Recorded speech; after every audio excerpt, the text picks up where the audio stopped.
The Fred Allen Show.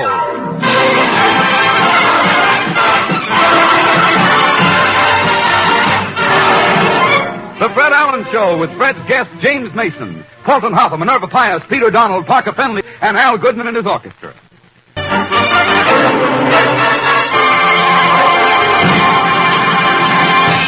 Ladies and gentlemen, introducing an old model. You're not kidding.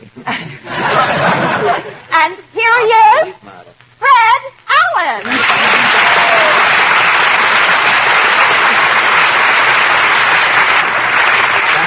Thank you, and good evening, ladies and gentlemen. In Portland tonight, we have a lot of work to do. Tell me, what's in the news this week? Hildegard was robbed. Say, I read that. The burglars took her jewels and fur coat. Well, I know. You know, when the police got there, Hildegard found that her French accent was gone, too. What? They searched 2 waiters at Longchamp. They thought, what else is new? Low State Theater stopped vaudeville. Oh, I hate to see vaudeville go. You know, a lot of big stars played Low State. Didn't Jack Benny play there? Yes, Little Axe worked there, too. What an act Benny used to do. You know, his best was an American flag. He used to wear a cellophane coat so you could look in and see the flag. For the finish of his act, Benny would play the glowworm, and his violin would light up. Is Jack really... It shows he can't even get laughs on our program.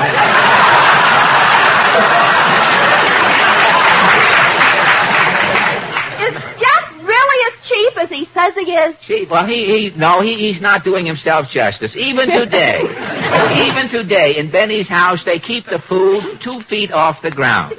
2 feet off the ground. All of the food is hung that way, so that if a mouse does get anything, if a mouse does get anything to eat, he has to jump for it. You know, a mouse in Benny's house with a Charlie horse is really out of luck. That reminds me, Portland, I'm going to be out of it, too, if I don't start for Allen's Alley. What is your question tonight? Well, on December 26, 1947, New York City had its worst snowstorm since the famous blizzard of 1888. And so our question this evening is, down through the years, what is the worst storm you can recall? Shall we go? As Lee Schubert said when somebody asked him who else was in the business, it's Jake with me.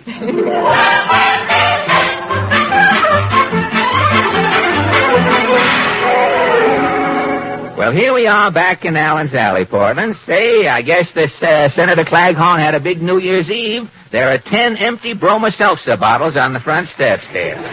Well, let's knock.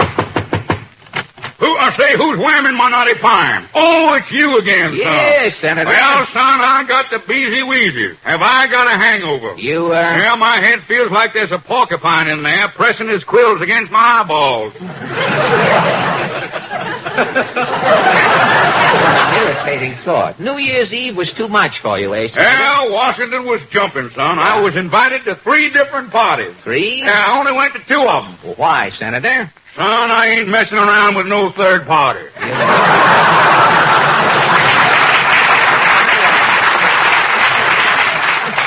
I hope you're not neglecting business. No, son, I'm working now on a bill to combat inflation. Well, how can you stop rising prices? I'm calling in every pair of suspenders in the country. And when you have every pair of suspenders? Things will start dropping.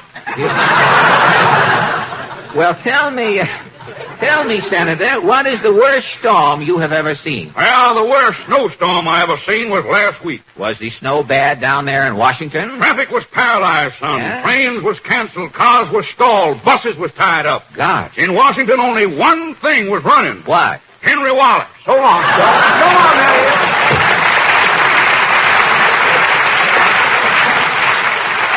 Well, it'll take more than snow to stop Henry, I guess. Well, let's not keep Mr. Moody waiting. Howdy, Bob.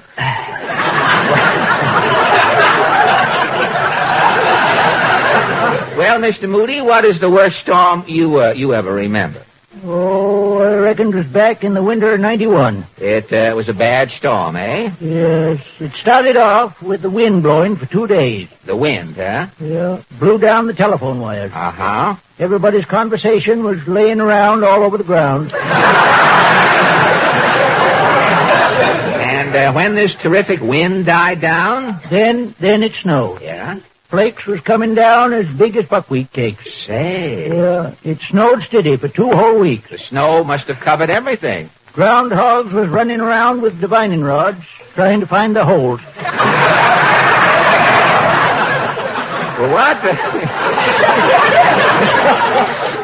What happened when the snow stopped? Then it turned cold. Well, how cold was it? Well, sir, my brother, Luther St. Elbaugh Moody, Yeah? a 32nd degree Mason, he went down 10 degrees.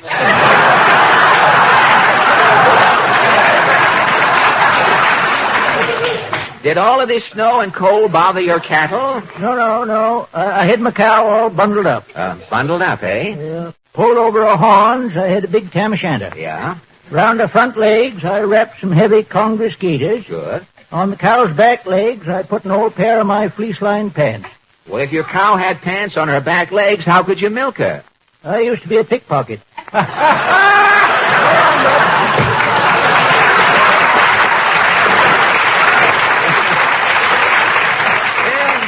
Mr. Moody's in a rare mood this evening. Let's try this next door.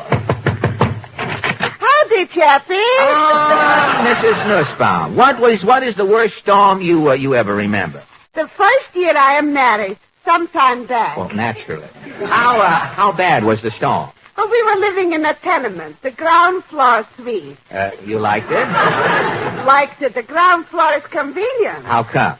When I'm going shopping, I'm simply stepping out the window. I'm on the street. Oh, I see. Coming back, I'm stepping in the window. Yes? Europa, I am home. And on the day of the storm? I'm stepping out the window and going to the movie. Uh-huh. I'm seeing 3 double features, 1 newsreel, also surprise, a preview. Yeah? The zombie is giving it good to Frankenstein. And while you were in the theater, the storm started, eh? I'm coming out the streets with snow as mountains. You set out for home? Well, first I'm stopping by Max the Delicatessen buying cold cuts. Uh-huh. On Wednesdays, my husband Pierre is liking cold cuts. A gourmet. Every time. Well, after buying the cold cuts, you came right home? I'm walking on top of the snow.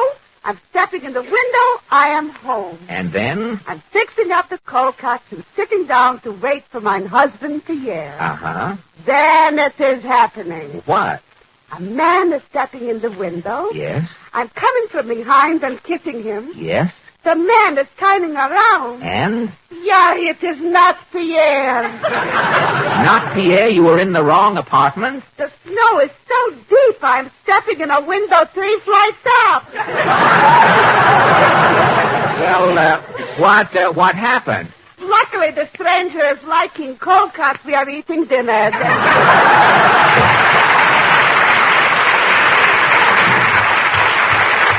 Well, here we are.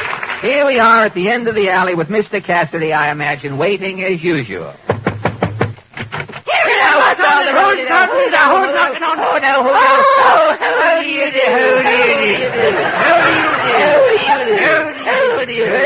Well, Ajax, what is the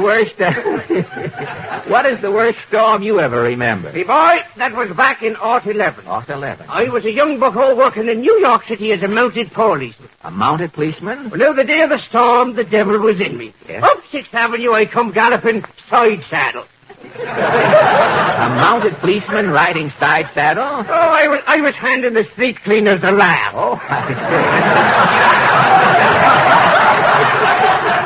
You know, I'm backing me horse into windshields and she's making her tail go like a wiper. I see. When I arrive at me post, 57th Street, the snow starts coming down. Uh-huh. At 2 o'clock, the snow is up over me horse's withers. Yes? At 3 o'clock, it's up over mine. God. At 5 o'clock, I'm under the snow entirely. Only me eyes is peeking out. Yes? Well, all at once, I seen a big lump coming under the snow. Yes? The lump pulls over to the curb. You mean the lump? It's a car. The driver is parking his lump next to a hydrant. Well, what did you do? Well, I got down off me horse. I'm in 8 feet of snow. 8 feet. So I butter me way through and I give the car owner a ticket. Well, how did you get back? Well, I kept burrowing, feeling me way to the horse. Fine. I can't find the stirrup, but I jump up on top. Good. All but me head is still under the snow. Yeah? I yell, giddy up, and I'm off. On your way back to the stable. Right, me boy, I come to 59th Street. Me horse won't turn. I'm yelling, whoa, Bridget, whoa now, whoa, whoa. Bridget won't whoa. Won't whoa. Whoosh, I go up Central Park West. Yes? Whoosh, I go up through Yonkers, through Mount Vernon. I come to Stamford. Whoa, I stop. Say, your horse must have been exhausted.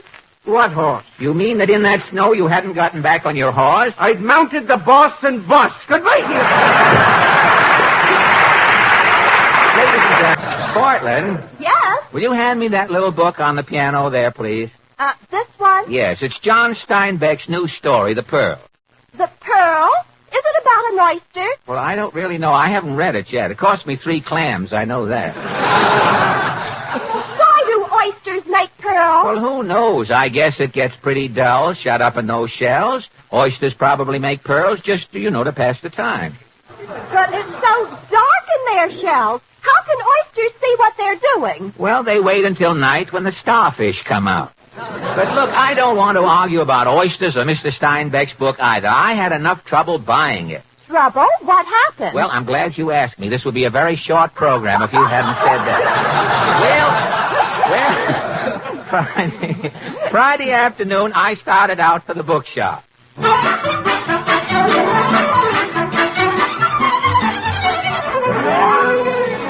Here we are, Chaucer Head Bookshop. Say, there's a picture of Rudy Valley in the window.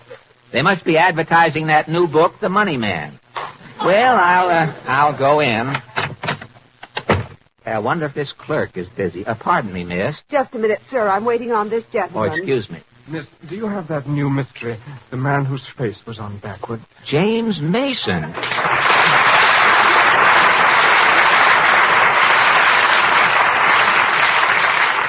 James, what are you doing here at the mystery book counter? I'm just looking around for ideas, Fred. I might find something I can use in my next picture. Oh. I've run across some fascinating crimes in this anthology. Crimes? Here's one. The Fatal Finger. The Fatal Finger? What is that? There's a murder. Yeah? The murderer hides in a pastry shop window under a pile of ladyfingers. And the police catch the murderer? Immediately. Well, how? When the police examine the pastry shop window, Yes? they notice that in among the ladyfingers, Yes? there is a man finger. That is an unusual case. These others are incredible. Here's one. The man with the glass chest. Well, what is that? The man has a glass chest. Yes? His wife looks in and sees that the man's heart has stopped beating. His heart has stopped? Yes, but his wife doesn't tell him. And? The man goes on living for 20 years after he's dead. Say, these stories are unbelievable. Now look at this one. The canary with the neon beak. The canary has a neon beak? Yes, the canary flies around at night and puts its beak into keyholes. Yes? The neon beak lights up and the canary's owner can see to pick the locks. Look, James. These plots are not for you. This stuff is for Mr. District Attorney or the mystery chef. You know. Look, if you want a real crime story, James, I have written... No, thank you, Fred. I think I'll look around a little more. Well, is that all you do here in New York, James? Try to find mystery plots? No, Fred, I've been making some guest appearances on the radio. Last month I was on We the People. We the Peoples. Hey, that must have been an experience. It was, Fred. I met some weird characters. What weird Who was on the show? Well, there was the midget mermaid. A midget mermaid? Yes, she was half girl and half sardine. Fine. There was a man who, because of the housing shortage, lived in a bass drum. Lived in a bass drum? Say, his life must have been rather dull. On the contrary, this chap got quite a bang out of it. I can imagine. The most incredible thing I saw was a man with 3 heads and 6 arms. 3 heads and 6 arms. He was on the program? No, he was in the audience. Probably the sponsor. What else have you been doing in your spare time? Well, we had a rousing New Year's Eve, Fred. We? Yes. I spent New Year's Eve with my English friends, Basil Rathbone, Sir Cedric Hardwick, and Roland Young. Oh, say, what did you four do, James? Well, we had reservations at a little English place uptown, ye old Kipper-Copper Kettle. The old Kipper-Copper Kettle, huh? We arrived promptly at 8:30, put on our paper hats, and sat down. Yes? And at 11:30... wait a minute. What did you do from 8:30 to 11:30? Roland Young was telling a very humorous story. It took 3 hours for Roland Young to tell a funny story? No, it took 3 hours to explain the joke. Oh. Roland was explaining the joke to you fellows? No, we were explaining it to Roland. Well, how did you make out? Oh, finally we broke it up. We're going to meet someday next week and laugh at it. I see. Promptly at midnight, I picked up my tin horn and blew a rousing blast. Yes? We raised our glasses and drank a toast. To see the new year in? To see Aubrey Smith. Yeah, James, you went the entire swine. Yes, Fred. And now that the holiday's over, I'm back trying to find a story for my new... James, believe me, I have the perfect story for you. What's it about? Well, as I have written it, the picture opens with a fanfare. J. Arthur Allen Pictures Limited presents James Mason in The Psychopathic Speculator. Or He Made a Killing, but they called it murder.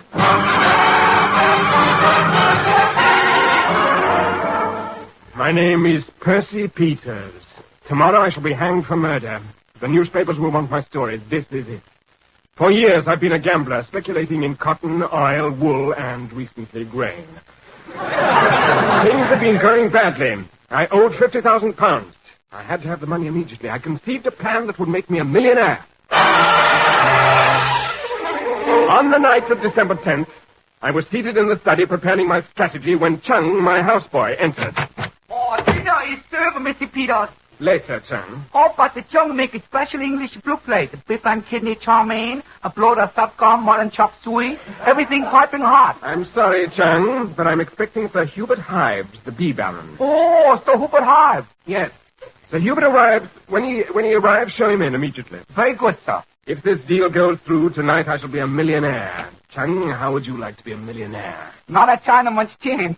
Chung, go now.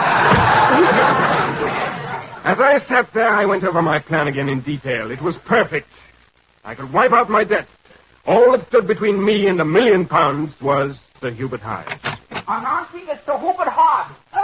Percy, old duck. Sir Hubert, have you brought the bees? Yes, they're outside in the bee crate, Percy. You can hear them in the hall. I shall open the door. There are 2 million of them. Excellent, Sir Hubert, excellent. Yes, oh boy, that'll be 1,000 guineas. I should like to be reimbursed immediately. You'll have to trust me, Sir Hubert. I'll pay you next week. I say, no money, no bees. Good night. Sir Hubert, if you turn me down, I'll lose a fortune. You'll have to let me have those bees. Over my dead body, Peters. Very well, if that's the way you want it. I say, Peters, put down that statue.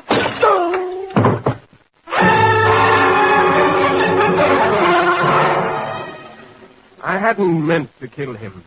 But I had to face the fact. Sir Hubert Hives was dead and I was a murderer. Without those 2 million bees, I was lost. I had no choice. I had to brazen it out. I put Sir Hubert's bowler hat back on his head to cover the wound and propped him up in a chair. I placed the broken statue back on the mantel, threw the pieces into the fireplace, and picked up the telephone. Hello, give me the police. Summoning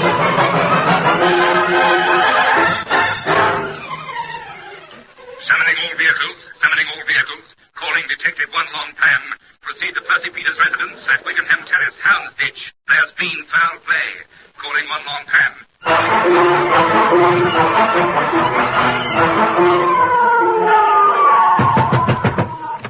Greetings and shalom alaikum, kiddies.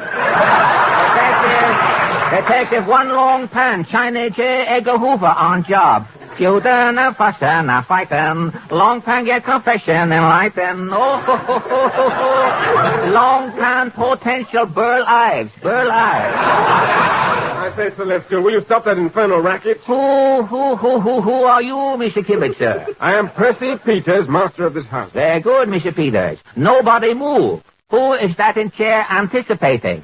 not moving.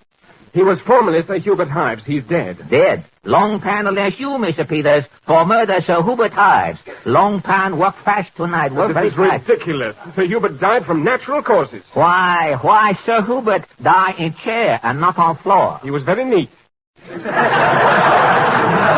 Also has hat on. He knew he was leaving. Very good.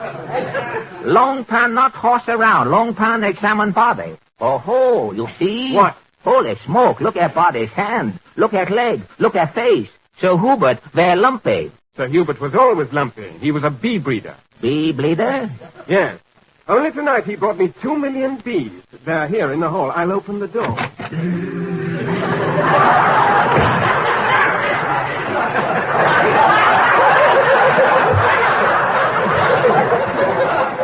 Keepers 2 million bees. Sir Hubert was obviously stung many times in the process of packing the bees. The accumulation of poison must have killed him. You plenty glib, Mr. Percy Peters, but not fool a Long Pan. Why you catch him 2 million bees? I'm very fond of honey. Oh, exceptionally funny, but not true, Mr. Peters.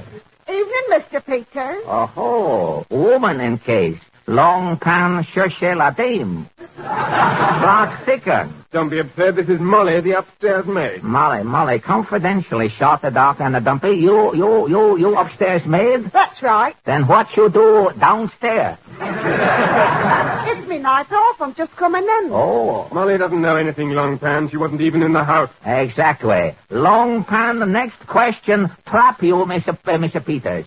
Who was in the house? Only Chung, my houseboy. I'll ring for her. Oh, very good. Long Pan grilled Chung to fairly well. Oh, you were ringing, Mr. Peter? Chung! Long Pan! Oh, Long Pan no see. 最近懂你講。 Oh, sing low whoop. 我一份面流冇個雞餅。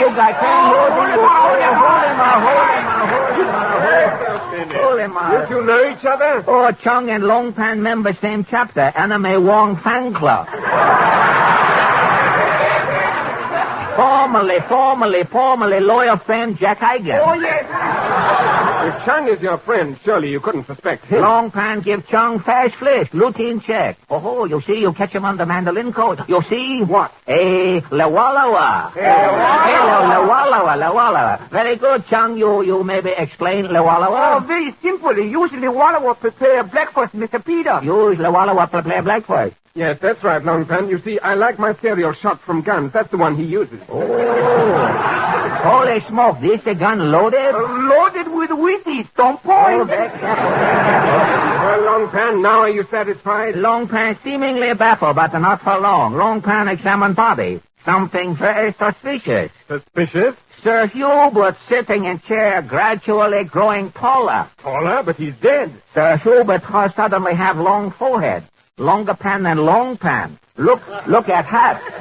He always wore his hat high on his head. But head 2 feet higher than when Long Pan first come in. Long Pan check, you know.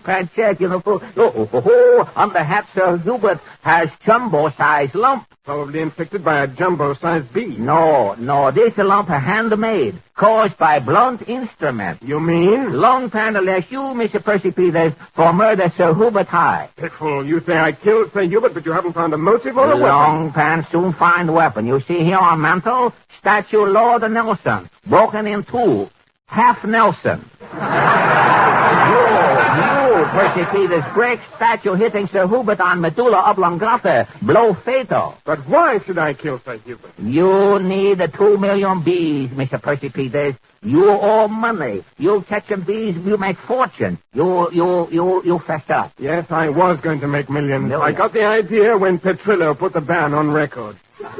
With 2 million bees, I would have enough wax to keep the jukeboxes in record for years. But too late, Mr. Percy Peters. Confucius say, man who cannot get wax from bees, many times get wax from Johnson. Like man in incinerator, Long Pan, hot tonight. Thank you and good night. Good night. Thank you. Good night. Yeah, the Jimmy Sedler, Dr. IQ, Mr. Anthony. Mr. Anthony Lake. Oh, well, that one started with the announcer saying, And now we present the John J. Morgan Trouble Clinic. And here he is, the man with the solution to your problem, John J. Morgan. good evening. Our first case, Mr. Morgan. is the case of Mr. F.A., and here is Mr. F.A. Mr. Morgan, my name... Please, no names. I have no desire to know you personally. I'm not interested in you. I'm only interested in your problem. You have a problem, I assume. Yes, Mr. Morgan. What is your problem? Well, I formerly worked in a bank. I got $18 a week, and I wasn't happy. The bank paid you $18 a week, and you weren't happy. What was wrong with you? Were you an introvert? No, I was a teller.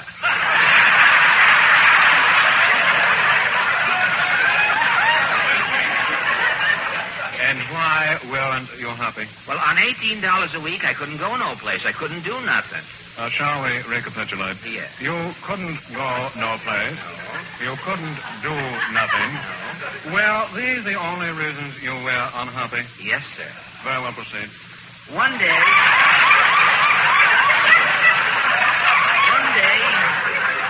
I stole $87,000 from the bank and quit my job. To use a vulgar term, you absconded? Yes, sir. Today I'm out all day going to the racetrack. Nights I'm catching shows, going to nightclubs, drinking champagne out of chorus girls' slippers. And are you happy?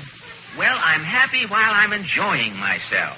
But when I go home at night... When you go home at night? I get to thinking about the $87,000 I stole. My conscience bothers me, and I'm unhappy. And your problem is? Should I go on enjoying myself with this tainted money and being unhappy part of the time? Or should I go back to work in the bank and be unhappy all of the time?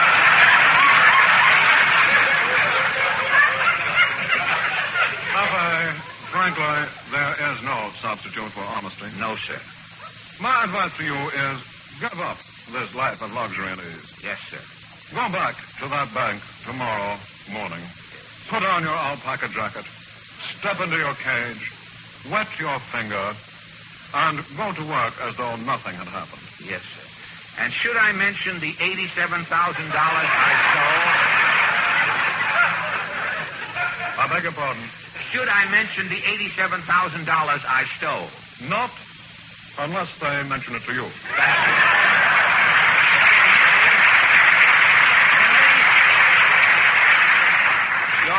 Your jokes and your impersonations are great. Well, then tell me, Fred, why did I lose my spot? Henry, the trouble with you is you.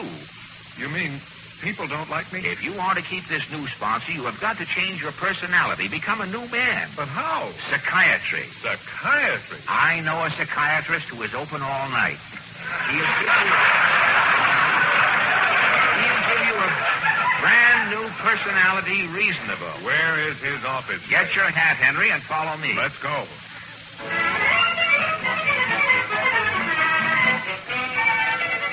Here we are, Henry.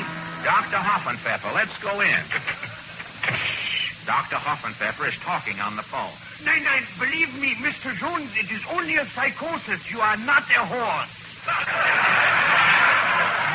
Hello, where you are calling from? Hialeah? Please, Mr. Jones, it's impossible. How is the track? Mr. Jones, believe me, you couldn't be... what are the odds? Okay, on the nose, $2, but I don't think you can do it.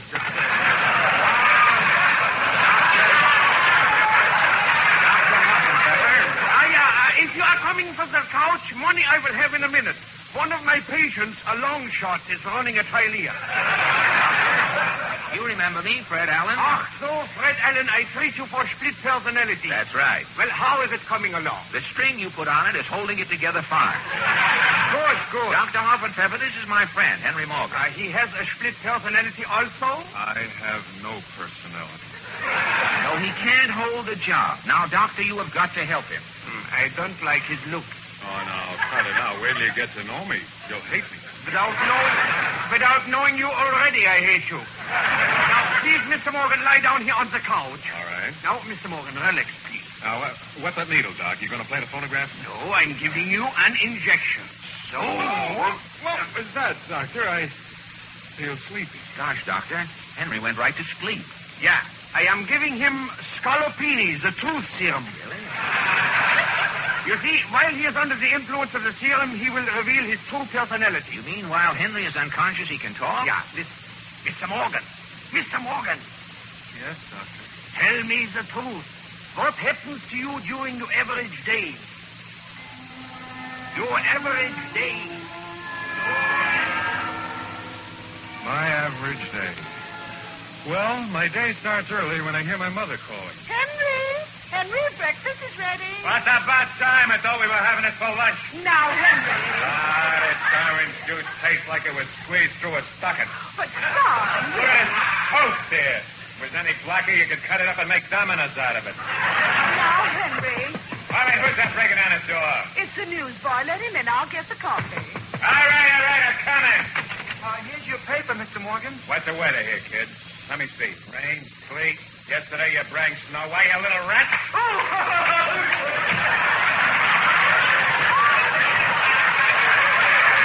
Coffee, Henry. What did you do to this coffee? Nothing. Well, next time try cooking it. But, Henry. What did you add? I've felt you right in the squash. Oh, don't hit me on the head again, Henry. I'm getting punchy. All right, one more left hook won't hurt you. I'm off to work. God's just like you, falling in front of the door. Now I gotta walk uphill to get out. Doctor, that is really Mr. Morgan's... Yeah? Mr. Morgan's average day? Yeah, he has the manners of a mink. Well, tell me, did you find out what's wrong with his personality? It is due to an unfortunate incident in his childhood. An unfortunate incident. He was born. Doctor, can't you give him a new personality? Yeah. While he is still under the influence of Scalapini, I will make Mr. Morgan kind, gentle, and lovable. Well, if he's lovable Henry, what will his average day be like then? I'll show you. In the morning, it will start. Henry. Coming, Mother. Breakfast is ready.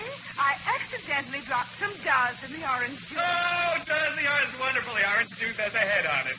And the toast is burned. Great, it'll go in the eggs. They're burned, too. Charcoal sticks to your ribs, I always say. I'll get the coffee. Somebody's at the door. I guess it's the newsboy. Here's your paper, Mr. Morgan. Thank you, my little man. Thank you. What's the weather forecast? Hail and sleet. Hail and sleet. Oh, there's good news this morning. You better not go out. You'll get the flu. Oh, how can I get the flu? I've already got virus X. Here's your coffee, Henry. What did you do to the coffee? I forgot to wash the pot. Oh, you left a dish rag in it, too. Oh, it's all right. I'll chew it on my way to work. Leaving, Henry? Yes, pucker up. He kissed me. Dong. Well, I'm off to work. Don't get up, Mother. I'll step over you.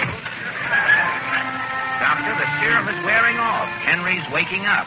Oh, say, that little nap was just what I needed. Swell. Oh, what a wonderful day. Great to be alive. I love everybody. It worked, Doctor. Oh, yeah. What worked? Henry, your new radio show is all set. Your sponsor will be crazy about you. Dr. Hoffenpfeffer here has given you a new personality. A new name, too. And Yeah. a new personality. Wonderful. Instead of Morgan the Rat, you are now Lovable Henry. Yeah. I'm lovable Henry. And here, lovable Henry, is the bill. It is $200. Why, you neurotic quack. I think I'll bump you in the squash. Take this.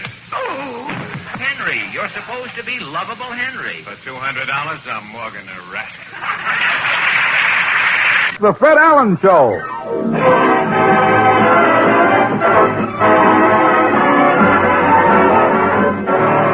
The Fred Allen Show with Fred's guests, Mr. and Mrs. James Mason, Walton Hopper, Minerva Pius, Peter Donald, Parker Fenton, and Al Goodman and his orchestra.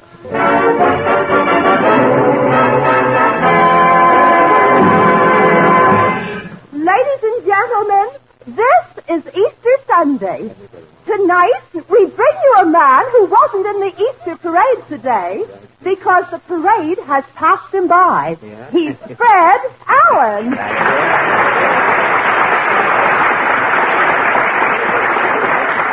Thank you and good evening. Thank you. Oh, they're exuberant. Thank you. I wish you'd tell your relatives to stop on cue. I mean, if they have to applaud, we'll give them a cue after this. Thank you and good... thank you. So I don't mind them starting the applause, but when they drag at the finish, they're overdoing it. Thank you, and good evening, ladies and gentlemen. At Portland, I heard you mention the Easter parade. It so happens I was in the parade today, and if you saw me, you have to admit that I looked pretty sharp. Oh, Mama said you were as sharp as a Eubangi's pout. A Eubangi's pout. Well, I'd like to auction that joke off. Could I get one laugh, please? Eubangi's pout. Could I get one laugh? Could I get one? Going. I've got one. Could I get two? Could I get two? Could I get one? Could I get two? Well, how about the silk hat, that Paul Bearer sombrero I was wearing? What about that? Mama said your head looked as though it was hanging out of a ship's funnel. What's that? Can I get one? Can I get two? This is going to be a battle of wits tonight. It's too bad you didn't come prepared.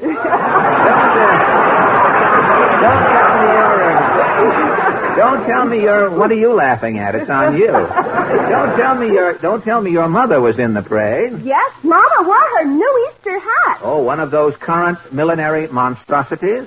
Well, it's a pond lily astride a piece of Brillo. That's a hat. I saw a woman with a hat today. It looked like a small pot roast relaxing on a wet dish rag.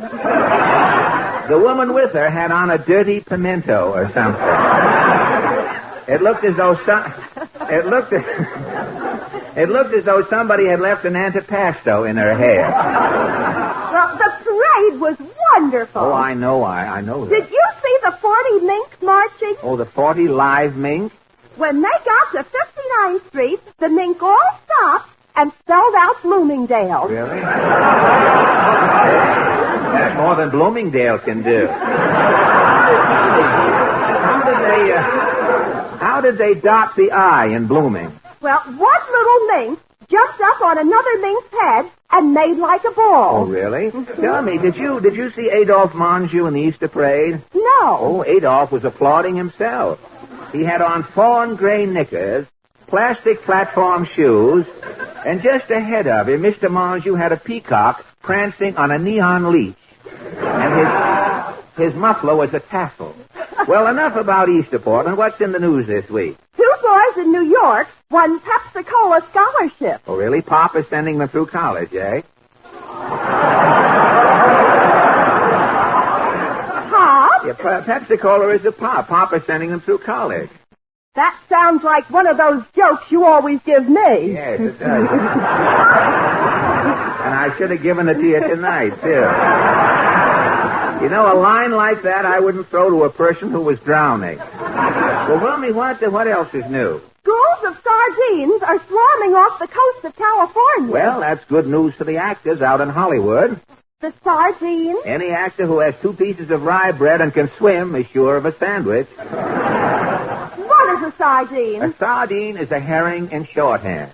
And while you're making sure that the sardine in that gag isn't a smelt, I think I shall start for Allen's Alley. What is your question tonight? A prominent economist, after a survey conducted among 24 typical homes, says that American women work too hard. And so our question is, do you think the average American woman works too hard? Shall we go? As the sideburn said to the razor blade, brother, I'm off.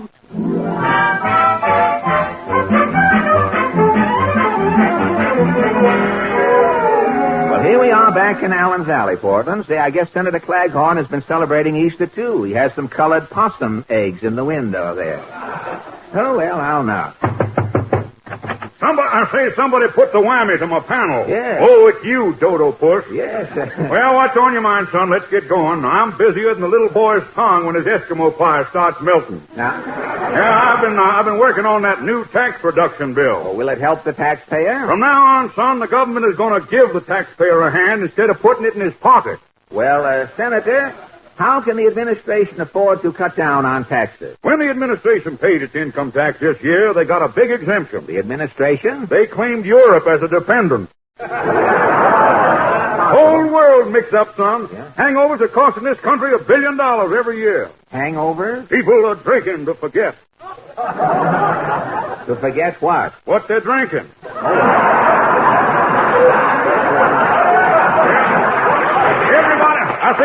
Everybody's switching. Bartenders are going crazy. Just when a bartender thinks he knows what a customer's drinking, the customer switches. Why, It shows what some people will do to get their pictures in the paper. Well, with an asterisk, too. Well, tell me, Senator, do you think the American woman works too hard? That's a leading question, son. This Yes. is election year. Well, I know. I'm like kissing Jim. My career's at stake. Do you think women work too hard? I do. My wife is sweeping the house from morning to night. She's sweeping here, she's sweeping there, always with the broom in her hand. Broom? Why doesn't she use a vacuum cleaner? My wife's a Democrat. She won't even touch our vacuum cleaner. Why not? That vacuum cleaner is a Hoover. Come on, son. Come on, Elliot.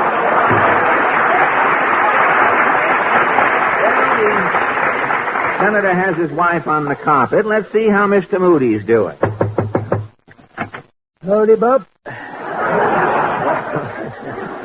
Well, Mr. Moody, I see you have your raincoat on. I can't get it off. I'm trapped in it. You're trapped in your raincoat? What's wrong? Well, it's a long story. Yes? And the way I tell it, it's mighty dull. I can imagine. But if you got the patience to hear me through, I'll start boring you. If you will. How come you're trapped in your raincoat? Well, sir, last Tuesday I was down in the lower 40 planting. I see. Some of the seed must have dropped down into my shoe. Into your shoe? Coming home, I stepped into a puddle. You wet the seed, and what happened? Next day, I felt something creeping up my leg. Yeah? Then I felt something creeping around my back. Something was growing on you? First thing I knowed, my underwear was a vine. Gosh.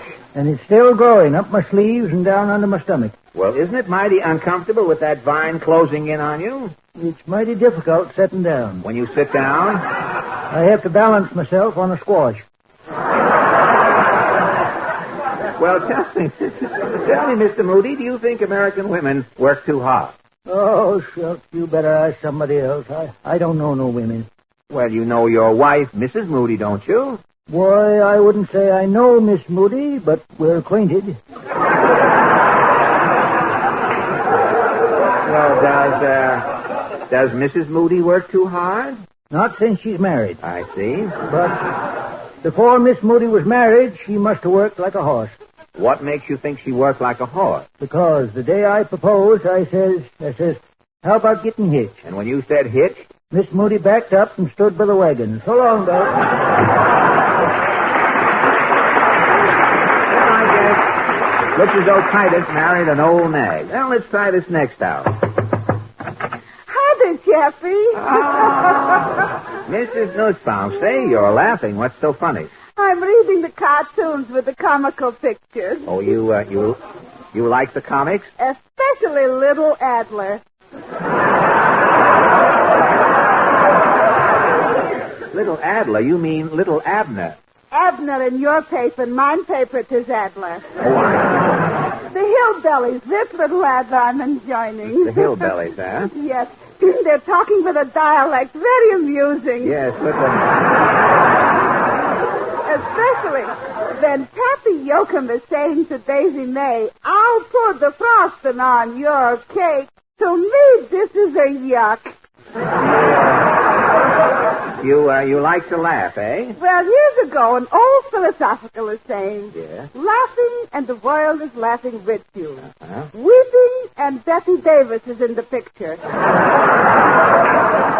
Well, tell me, Mrs. Nussbaum, do you think American women work too hard? American women are living, you should excuse the expression, the life of Riley. How do you mean? What does is not doing, servants is doing. Well, that's true. Cooks is cooking. Yeah. Chefs is chefing. Chambermaids is chambering. Yeah. Footmen is footing. Butlers is butling. Well, what about you? Do you have servants? When I'm first married, a blushing bride, Pierre is hiding from me 50 servants. Uh-huh. One day, all of the servants, suddenly I'm firing. You discharged 50 servants? Why? Housemaid's knee. Housemaid's knee? Pierre was sitting on it. Oh, I see. Well, that explains. Well, Here we are at the end of the alley. Let's see if Ajax Cassidy is home. Now, what's up? How do you make me so? What was up? How do you do? How do you do?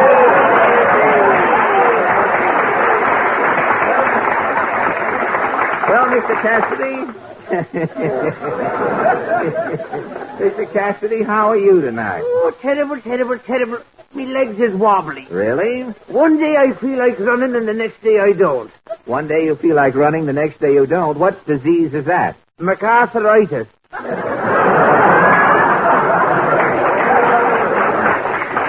It's a general condition. A general condition. I can tell you I'm in the last throes of the Black Fury. What seems to be your trouble, Ajax? Well, me boy, a couple of weeks ago, Bully Boy Burt and myself went to a matinee. Oh, really? What play did you see? A streetcar named O'Dwyer. With the 5-cent fare still, I suppose. That's the one. After the play, Bully Boy says to me, Ajax, says he, tonight me nephew, Belshazzar Drumgool. Yes? Belshazzar is graduating from Grady's Embalming School. Grady's Embalming School? He says Belshazzar is graduating with high honors. Magna cum shroud. Say, it must have been some occasion. Oh, that was a night, I can tell you. After the graduation, Bully Boy and me went to O'Brien's Pool Academy. Then the fireworks began. What happened? Well, Bully Boy started calling Filbert Fogarty an Irish traitor. Playing pool made him an Irish traitor? Filbert was putting English on the ball. God. In no time at all, it was raining 8 balls. Jeepers. When order was restored, I had so many lumps on me head, I had to rack up me scalp before I could put me hat on. Well, Mr. Cassidy, do you think the American woman works too hard? Not in my house. In your house? I get up, I cook the breakfast, I do the dishes, I clean the house, I make the bed. Well, while you were doing all of the housework, what is your wife doing? She's standing over me with a rolling pin. Goodbye, hero. Say, Portland. Yes? Do you know, by chance, any funny stories offhand? Well, I know one about the moron who put his finger in one ear and beckoned to a man out of his other ear. Fine, that's good. That'll help. And the one about the rich kids on Park Avenue. Rich kids? When they have chicken pox, Yeah? they have chicken pox a la king. Well, that's good. I tell you what, you can tell a few of your zinger gags to finish the rest of the program. Not those two. I wouldn't tell those two over, but some other ones. I have to go over and see the Masons. Mr. and Mrs. James Mason? Yes, I have a great idea. I'm putting the Masons on the air in their own program. Will they be Jack Eigen's summer replacement? No, they can't hope to start at the top at first, Portland. I'll tell you what happens later. I'm off to see the Masons.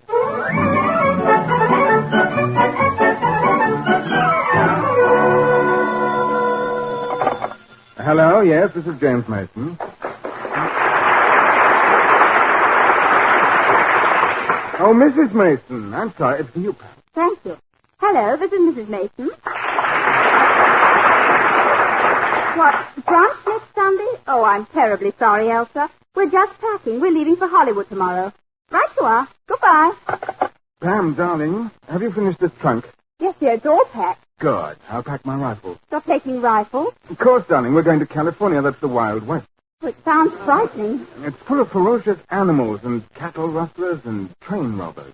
James, how do you know so much about the West? Well, you remember last week when you were autographing your book, Del Palma, at Macy's? Yes. I went out and saw a Roy Rogers picture. About the West? Yes, it was terrifying. There was a cattle stampede, bandits set fire to an entire town. There was a murderous gun battle. Oh, James, do you think we should go to California? Don't worry, darling. But what makes you think we'll get through safely? I wired Roy Rogers. He's meeting our train at Kansas City. Thank heaven. Now, let me see. I wonder if everything's packed. Let's check. 9 cats. 14 cats. 14? You mean? This morning, Shirley. Very well, 14 cats. Check. 200 copies of your book, Del Palma. Check. Clothes, boots, lorgnettes, bust of Lloyd George. Check. Tourist guide to Hollywood. Hollywood. Oh, that reminds me. This letter came for you this morning. It's from Ronnie and Benita Coleman. From Ronnie, eh? Let's have a look at it. What does it say? Dear Pamela and James, Benita and I are delighted that you're coming to Hollywood. We've made all arrangements for your stay. Oh, good. You will love California. It is Liverpool with sunshine. Confidentially, as one Englishman to another, the king should have kept this colony and given Canada to the Americans. It sounds divine. California has a wonderful climate. It never rains, but occasionally the fog comes down in shreds. As I'm writing this, it's shredding cats and dogs. I say, shredding cats and dogs, that's rather good.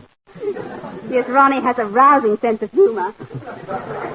I hear they're starting to call Ronnie the British Red Skelton. That is an honor. What do you know? Benita is planning a big party for us. A party? Yeah, it says Benita has invited C. Aubrey Smith, Sir Cedric Hardwick, and Arthur Treacher for a big mutton barbecue and a few wickets of cricket later. California sounds really exciting. Now, wait, Sam. Ronnie says, I must warn you. Warn us? About what? A man named Jack Benny. Who is Jack Benny? Ronnie says this Jack Benny is the stingiest man in the world. If you locked him in a room with a skunk, Benny would come out with the scent.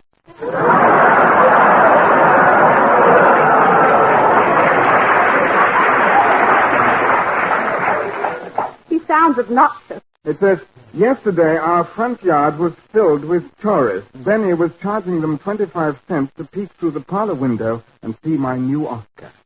That Jack Benny must be a rotter. It says, Benita joins me in sending her love. Signed, Ronnie.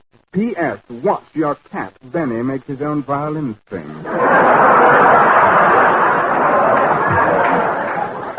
We'd better finish packing, dear. Will you hand me that? Someone is at the door, Pam. I'll get it. Oh, it's Fred Allen. Hello, come in, Fred. Thank you, James. Hello, Pam. Say, what's all this luggage? We're leaving for Hollywood tomorrow. Hollywood? Yes, Fred. You've been to California. What's it like? James, California is a wonderful place if you're an orange. You take the sun away from California, and what have you got? It's nice. Exactly. Well, what's wrong with California? Well, nothing. California is the Florida of tomorrow. Hey, what about Hollywood? Well, what happens in Hollywood, James? An actor works hard in New York. He becomes a success in the theater. A movie scout signs him up and takes him out to Hollywood on the super cheap. He makes 4 bad pictures in rapid succession and leaves Hollywood on a Greyhound bus, a forgotten man. You know such a man? I am such a man.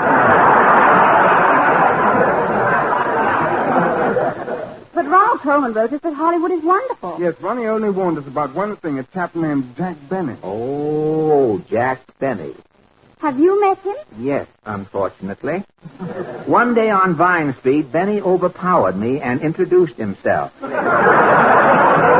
That's the only way he can meet people. He has to overpower them.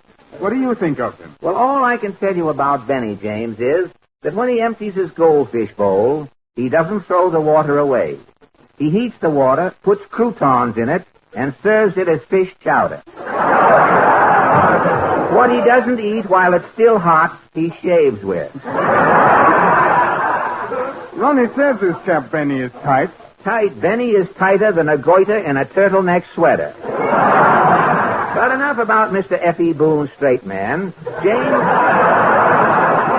I'll tell you why I'm here. I have a great idea for you and Mrs. Mason. Really? I'm going to star you both on your own radio program. But we're leaving for Hollywood tomorrow. Well, this is for the future, Pam, when you get back to England. It's an English radio program? Yes. Now, you've heard our morning husband and wife program. You mean like the Fitzgeralds and Tex and Dinks and Dorothy and Dick? Right. Now, I've written a husband and wife program for you both to do in London. An English husband and wife? Yes.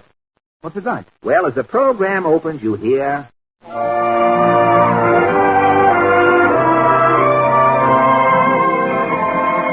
All, it's 6 a.m., time for England's favorite breakfast couple, Pamela and James.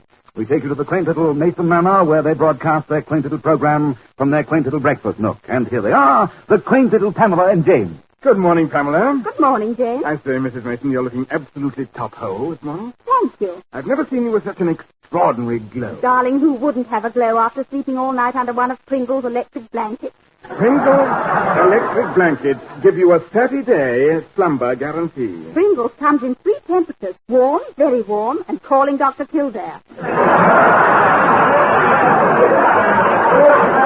Remember, Pringles is the only electric blanket with the built-in fuse box.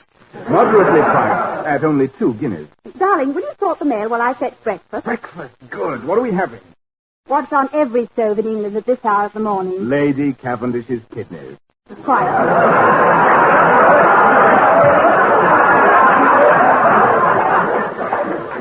Lady Cavendish's kidneys are the only kidneys that come vacuum unpacked, ready to serve. They're just chock full of vitamins. James. I'm dying to tell our listeners what's coming next week. You mean Lady Cavendish's liver? Yes, I'm so excited. So is Lady Cavendish.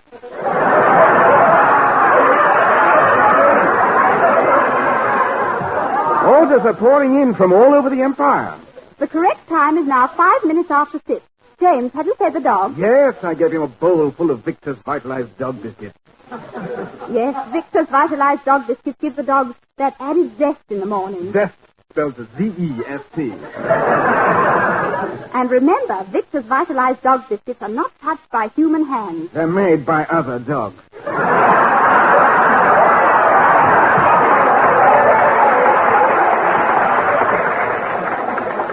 Tea, darling? Please. I say, wasn't the carriage packed with celebrities last night? Actually crammed. Wasn't Noel a scream when he gave Winston that loaded cigar? I practically choked on my bloater. I don't know where Noel gets his sense of humor. I know where he gets his loaded cigars. Where, darling? Finchley's Fun Shop.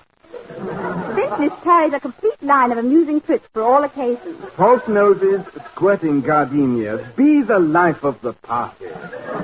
Stop in at Finchley's Fun Shop, number 7, Burlington Arcade. James, darling, it's 10 after 6. Don't you think it's time we introduce our guest? By all means, ladies and gentlemen, our guest this morning is Britain's leading ornithologist, Colonel Bullfinch. Good morning, Colonel Bullfinch.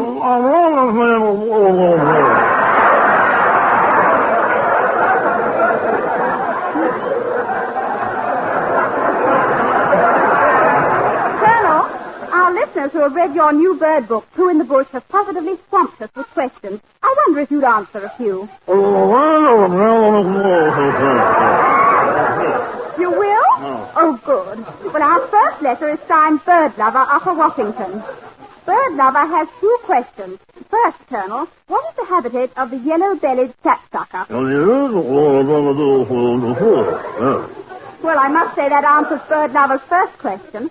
And Dr. Rodney's foot balm answers the second. Yes, Bird Lover, you'll find Dr. Rodney's foot balm a sure cure for athlete's foot. Dr. Rodney's comes in 2 convenient sizes. The handy half-size bottle for individual use. And the 10-gallon vat for soccer teams. And now, Colonel, the next question is signed Fellow Traveler Ramsey. Fellow Traveler asks why no Russian birds were mentioned in your book.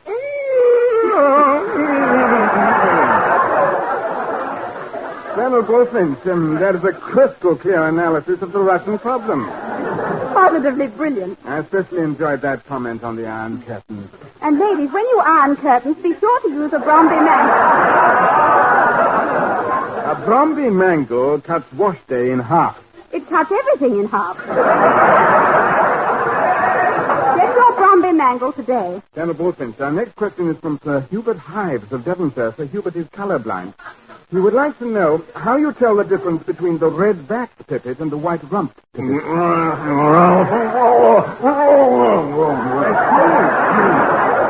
I see. The white-rumped pipit seldom eats worms. It prefers kippers. And like millions of other discriminating British diners, the white-rumped pipit prefers Lord Bottomley's kippers. Lord Bottomley's kippers have zippers. They're the only zipper that you can look into. Lord Bottomley cleans them personally. His castle's a mess. Whether you're a white-rumped pipit or a glutton, you'll enjoy Lord Bottomley's kippers. And now, Colonel, I wonder if you'd tell us how you came to study birds. I understood you were first interested in bees. I'm sorry, Pam. Time's up. Oh, just as the Colonel was getting so interested. Till tomorrow morning at 6, this is James and Pamela saying goodbye. Goodbye. Colonel.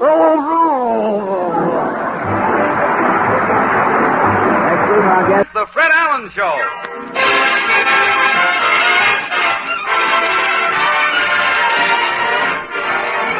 The Fred Allen Show with Fred's guests Basil Rathbone, Portland Hopper, Minerva Pius, Peter Donald, Parker Fenley, and Al Goodman in his orchestra.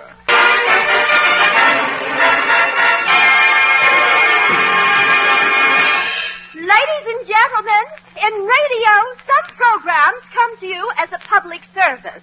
Other programs come to you transcribed. Here is a program that comes to you if you call it. Who's the star, Lassie? No, he's Fred Allen.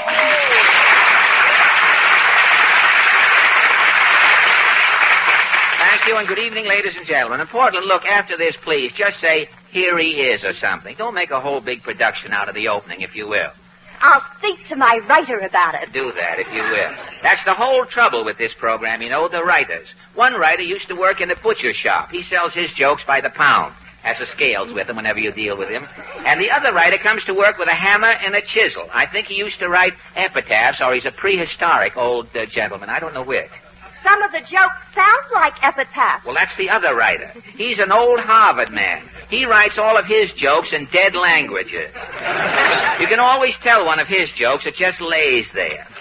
Well, enough with the grumbling, as that one did. That was one of his specials right there. Did you hear Jack Benny tonight? Uh-huh. His show was cut off again tonight, cut off last week, too. There's a new saying in radio, you'll never hear the end of Benny from now. Tell me, Portland, what's in the news? An anthropologist says that... Wait a minute. Wait, don't use words that we're not familiar with. Break them up. What is an anthropologist? What is it? An anthropologist is a man who is versed in anthropology. Oh, good. I didn't think you knew it. I thought I had you there. What about this anthropologist? He says that brainy men are all bald-headed. Brainy men are all bald? What are you laughing about? What are you laughing about? You have plenty of hair. Well, Einstein has plenty of hair, too. There's some difference between your hair and Einstein's. You bet there is. I comb mine. Tell me what I got a nasty letter from Al and hieroglyphics tomorrow. Tell me, what else is new? Gregory Peck broke his ankle. Oh, poor Gregory. Will he have to stop work? Well, until Gregory's ankle gets better, he's going to make hop-along pictures. Hop-along pictures. That's one of the Harvard man's jokes, too. I'll point them out as I lay them out. But I'm fine. I'm going like a house on fire tonight. You sure are. You sure are. And I wish I had a pail of dirty water to cope with the conflagration. Tell me, what is your last item? New York City is planning an anti-rat drive. Anti-rat? Mama says there's only one way to get rid of rats. And that one way is? Keep your trap shut. Let's go out on the street and do this, will you? I won't open my trap then until I get to Allen's Alley. What is your question tonight? Well, during the past 6 months, the Better Business Bureau has received an increasing number of complaints about exaggeration and misrepresentation in advertising. And so our question is, have you been victimized by exaggeration or misrepresentation in advertising? Shall we go? As the two inventors said when they designed the first garter, let's make it snappy.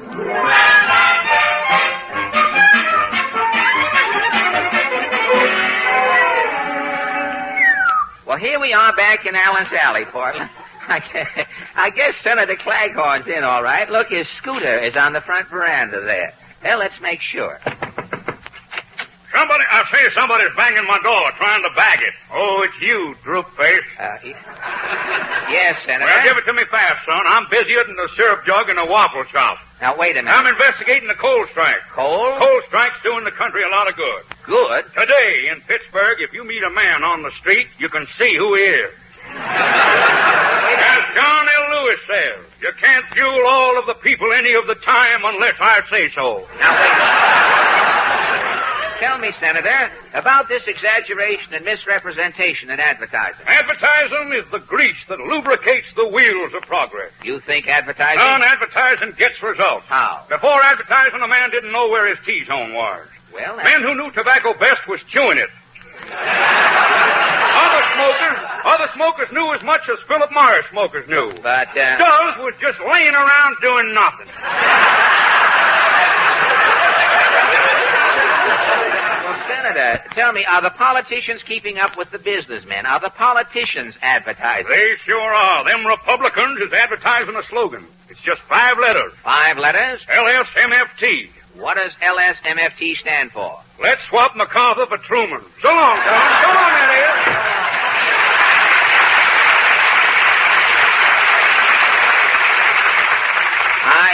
I think the senator's been drinking too many malted milks. He's a little frap happy. Well, let's see if Mr. Moody's still up. Howdy, Bob. Well, Mr. Moody, how about this advertising business? Oh, a farmer, he has to know about advertising. Why?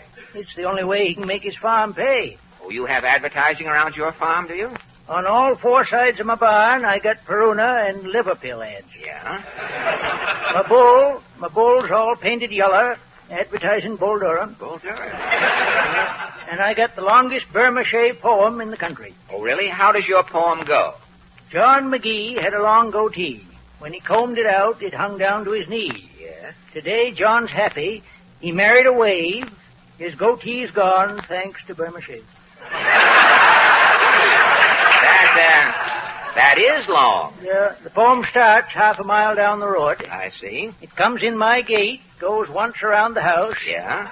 And the last line is on my back door, on the inside. Oh, you have to open the door to read the last line of the Burma shave poem?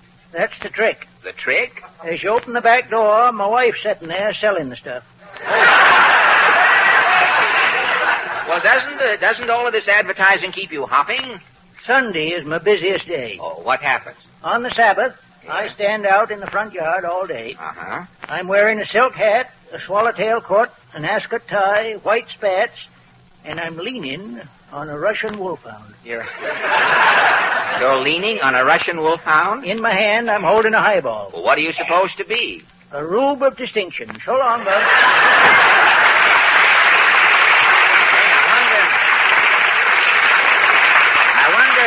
I wonder if Titus will really switch from hard cider. Oh, well, let's try this next door. Howdy, Jeffy. Ah, Mrs. Nussbaum. Say, you look excited. Who's excited? I'm frantic. What's wrong? As I'm taking out of the oven an upside-down cake is ringing suddenly the telephone. Uh-huh. Hurriedly, I'm setting down the upside-down cake and answering naturally the telephone. Well, so what is all the excitement about? I'm forgetting how I'm setting down the upside-down cake. Say, that is confusing. Now I'm not knowing which side is upside and which side is downside. What are you going to do? I'm standing it on end and calling it a strudel. That's good. Tell me, Mrs. Nussbaum, have you been victimized by misrepresentation in advertising? Mostly in the movies. In the movies? On the screen is showing a trailer. Yes. It is saying, coming next week, you shouldn't miss it. Chills will leaping up your spine. I see. Always this week the picture is bad. Bad. Next week is coming a humdinger. I've noticed that. Last night I'm going to the movies. A double feature? The zombie is getting up his dander in Technicolor. Yes. Also, the Wolfman is having a litter. I've seen that. Very good. How were the pictures? So blinted. Oh, bad. Again, it's flashing on the screen. Coming next week, you were blowing your top. That's coming next week. One thing is not coming next week. What? I am not coming, thank you. And that brings us to the peat-covered shanty of Mr. Cassidy. Mr. Cassidy surely must be waiting for us.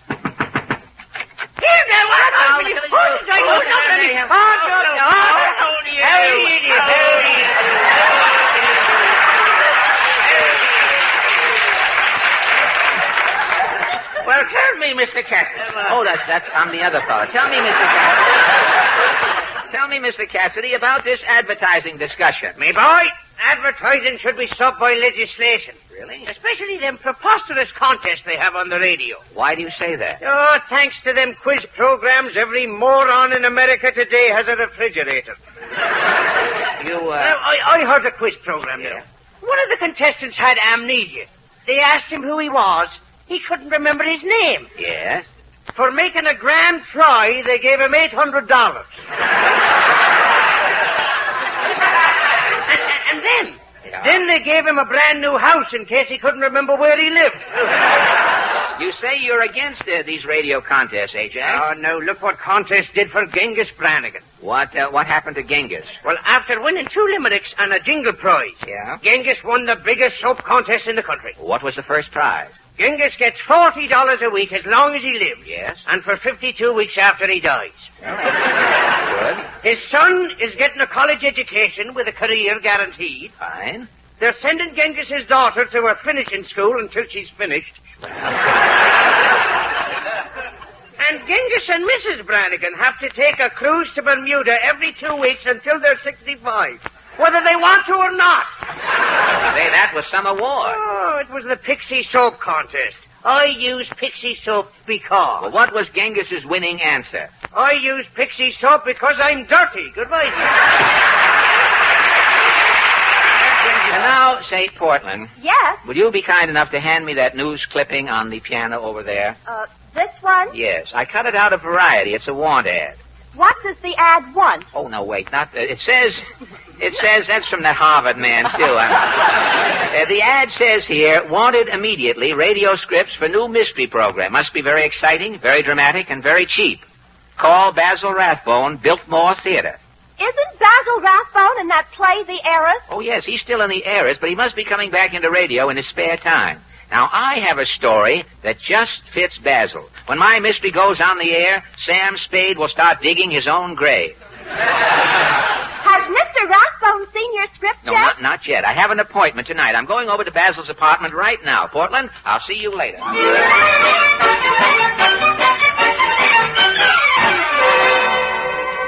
Ah, this is the place. What's this sign on the door? Basil Rathbone, criminal investigator, crime solved at all hours, can fix parking tickets. Also, orchestra seats for The Heiress. I wonder if Basil is in. Well, Fred Allen. Basil Rathbone.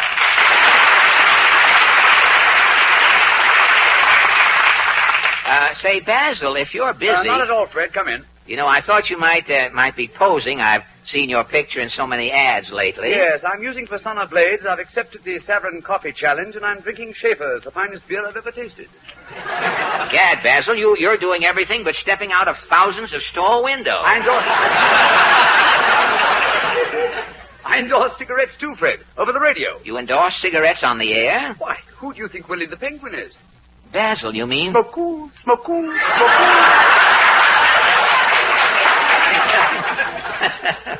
Doesn't it bother you impersonating a penguin that way? Well, I think I've been doing the penguin too long, you know, Fred. Occasionally I catch myself waddling.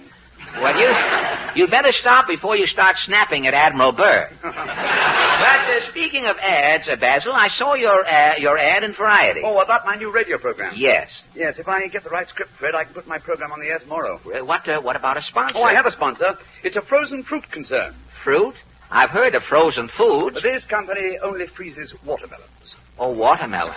Yes, my program will be called the Fagel Frozen Watermelon Mystery Theater. Fagel's Frozen Watermelon. Yes, the program opens with 2 gunshots, then a jingle. Listen to this. When you're buying frozen fruit, what's the fruit that's sure to suit? It's a frosted goodie, the fastest selling Fagel's Frozen Watermelon.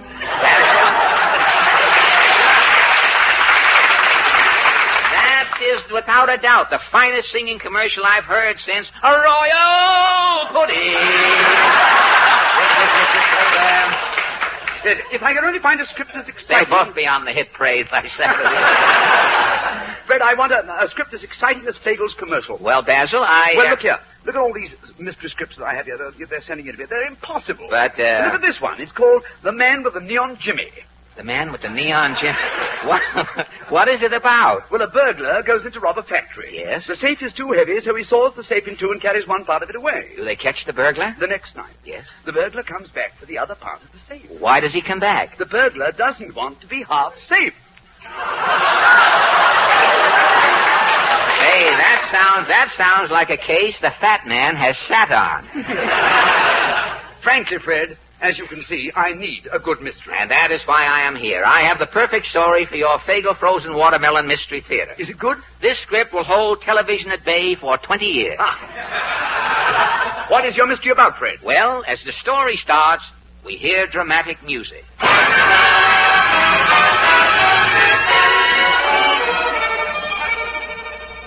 I am Norbert Nottingham. I was England's leading barrister. Tomorrow, I'm to be hanged for murder. Why, you say? Well, it all began 2 months ago. Lady Bensonhurst, the famous bird lover, invited me to her tea party. How well I remember that fatal afternoon. As I entered the drawing room, the cuckoo clock struck 3. I put my briefcase on the table. Chung, Lady Bensonhurst's houseboy, greeted me. Oh, good afternoon, Mr. Nottingham. Good afternoon, John. Care for tea? No, thank you, John. Care for cocktail? Not right now. Chung make a special Oriental martini.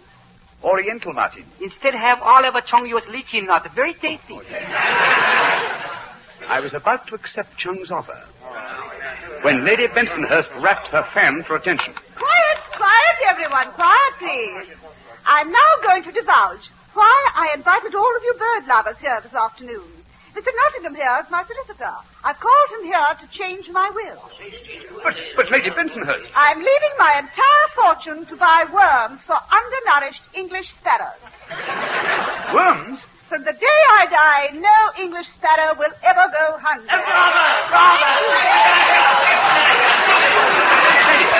Lady Bensonhurst was mad. Lady Bensonhurst was mad leaving her fortune to the sparrows. I had to talk to her alone. I must get rid of that crowd of bird lovers. Rushing to the window, I shouted, Look! Look, out there on the lawn! A yellow-bellied sapsucker, and out of season, too! It worked. The crowd rushed out. We were alone. Lady Bensonhurst spoke. I say, Norbert, why are you looking at me so strangely? Now, Lady Bensonhurst, about your will.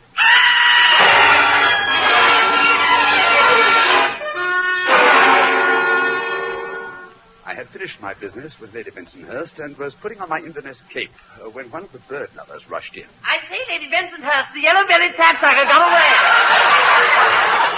I say, Lady Bensonhurst. Something wrong, old man? Well, it's Lady Bensonhurst, Mr. Nottingham. She's dead. Dead? I say, I'm calling the police.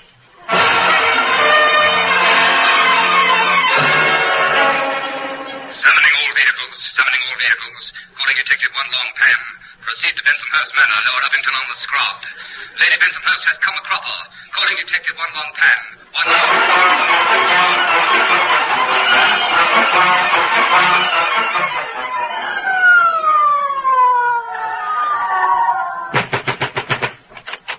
Greetings and shalom alaikum, kiddies. Detective One Long Pan, Chinese Dick Clissy on job. Long Pan look over the butler and the chauffeur is Long Pan. The door, Long Pan look over, Long Pan, potential Abe Burrows. I say, old boy, I say. Will you stop that foul bellowing? Who are you, Mr. Long Nose? I am Norbert Nottingham, Lady Bensonhurst's solicitor. Very good. But who is Lady Bensonhurst? Lady Bensonhurst is the body. She's there on the chair, slumped over her lorgnette. Long Pan, whip into action. Solve crime no time. Well, I hope so. I'm due at the Audubon Society in half an hour. Oh, little man talking with sponge in mouth. Who are you? I'm Cuthbert Collins, president of the Birmingham Birdwatchers Society, Nest 4.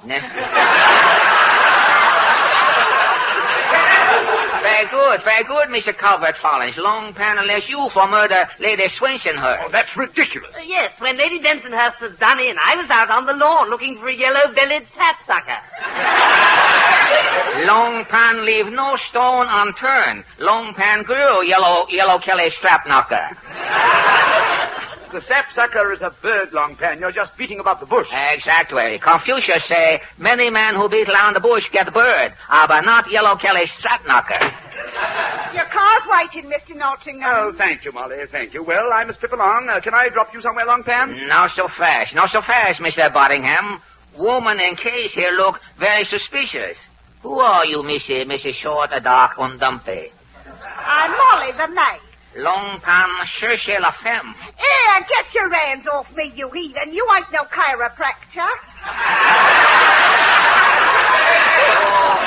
You You fess up, Missy. You personal. You killed Lady Fenshionhurst. No, Barmy, I was outside changing the water in the bird bath. Oh, long pan clap, you long pan catch you now. Not a Saturday night. Why you change water in bird bath? For the white rump pipits. The white lump nippets? The water was dirty. The pipit's white rumps was coming out tattletale grey. Long Pan, it's obvious you're getting nowhere. Long pan closing in. Who else? Who else was in house? Well, only Chung, the houseboy. You ling for Chung. You Very ling well. for Chung. Yes. Long pan girl Chung to fatty well. Somebody ling. Oh, Chung. Long Pan. Joy ling toy ming tong. Oh, ting lo we po. Oi fong ling long bu gu gai pen. Oh, mo gai pen ting mo po. Oh, hula ma. I say, do you two celestials know each other? Oh, in China, confidentially, in China, Chung here, big counterfeiter. Counterfeiter? Why you leave China, Chung? Inflation. Got to work all year to make a dollar. Oh, very good. You fess up, Chung. Tsinghua, Chung, Long Fong, Chung. Oh. From beginning? From beginning. What happened?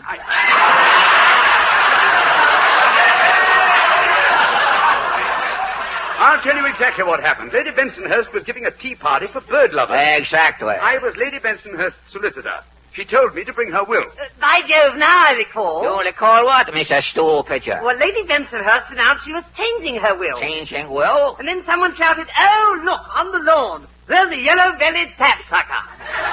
Again, the yellow-bellied strap-knocker. Yeah, but we all dashed out. When you come back? Lady Bensonhurst was dead, and Mr. Nottingham was putting on his Inverness. Very good. Long Pan left you, Mr. Nottingham, for murder Lady Jensen first. You're insane, Long Pan. Why should I kill Lady Bensonhurst? Long Pan examined briefcase, open briefcase. No, don't you touch those papers. Lady Bensonhurst was changing her will. She was leaving her fortune to buy worms for destitute sparrows. Oh, you see? Will here not to change. Beneficiary, not sparrow. Well, who is the beneficiary? Mr. Norbert Nottingham. Solution obvious. Mr. Nottingham need money. Oh, that's ridiculous. Why should I need money? The stock certificate also here in briefcase. Empire Sunglass Limited go bankrupt last week. You, Mr. Nottingham, principal stockholder. Yes, I know. I was a fool. I bought 2 million pairs of sunglasses to sell in England, and the sun hasn't been out in England for 3 years. Motive confidentially obvious. You lose fortune. You kill Lady Bensonhurst to catch her money and will. You fess up. But this evidence is all circumstantial, Long Pan. I defy you to prove I murdered Lady Bensonhurst. You'll be sorry. Long Pan examine body. All right, you'll see. There are no bullet holes, no knife wounds, no evidence of poison. Holy smoke. What is it, Long Pan? On back Lady Bensonhurst's head, you see? What? 4 lumps. 4 lumps? Tea, anyone? Long Pan arrest you again, Mr. Nottingham, for murder Lady Bensonhurst. Ah, good try, old pig, but where is the weapon? No weapon used. You see where body's sitting? It's in front of the radio. On top of radio, light behind head, is cuckoo clock. Long Pan turn clock back to 4 o'clock. You watch. Gad, the cuckoo hit Lady Bensonhurst on the head 4 times. At the base of skull, medulla oblongata. First blow stun, next 2 blows tentatively kill, 4th blow kill positively. I think I'll step out and have a look at that yellow-bellied strap knocker. Not so fast, Mr. Nottingham. Long Pan arrest you for 3rd and final time for murder Lady Bunsen Burner. Long Pan, you're uncanny. Confucius say, man who commit murder with clock end up doing time. Oh, Long Pan hot tonight. Chinese Jack Eigen tonight. Let's go, Mr. Nottingham. Good night, Chung. Oh, good night, Long Pan. Oh, Hold on.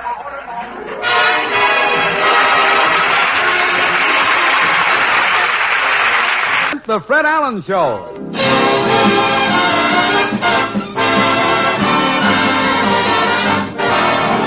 The Fred Allen Show with Fred's guest, the new literary lion, Mr. James A. Farley, Portland Hoffa, Minerva Pius, Peter Donald, Parker Fenley, and Al Goodman and his orchestra.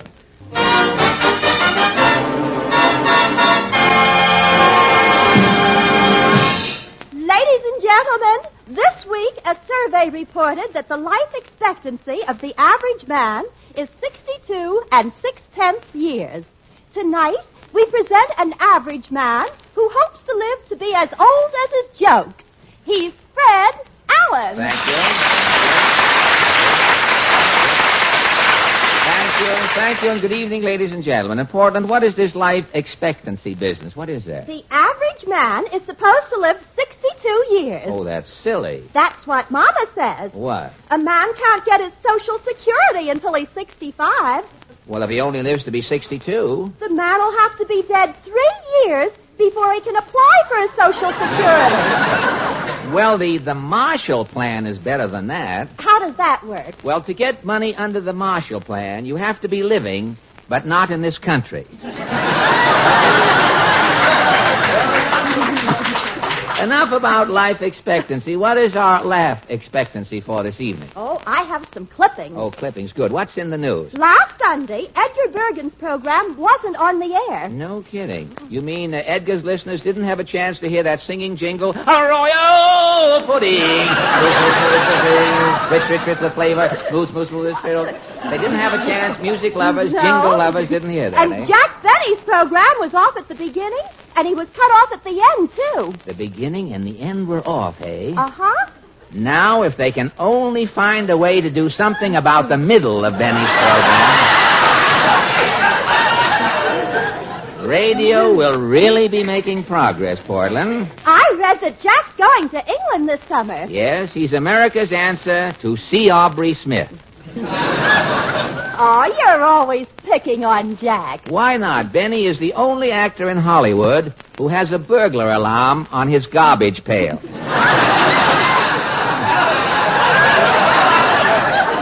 Jack lost Ronald Coleman's Oscar. I know that. Mrs. Levant called Benny up to see if he could do as much for her.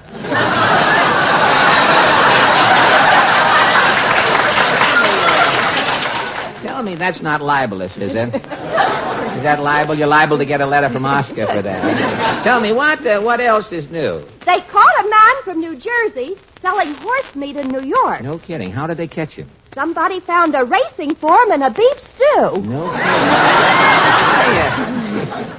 I had a steak one time. I think it came from a steeplechase horse. Why? Every time I stuck my fork in the steak, it jumped over the mashed potato. And after that, I think I'll jump over the next two jokes, Portland, and start for Allen's Alley. What is your question tonight? Well, last week, the Ringling Brothers and Barnum and Bailey Mastodonic and Super Colossal Circus opened here at Madison Square Garden. And so our question naturally is, what did you like best about this year's edition of the circus?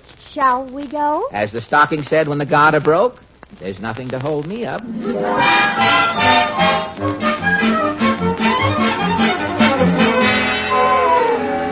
Well, here we are back in Allen's Alley, Portland. Say, I guess Senator Claghorn's in all right. His Ford is parked in the mule stall. The mule must be in the house putting on the feed bag with the senator. Well, let's knock. Somebody put the skin to my mansion. Oh, it's you, Jowl Eyes.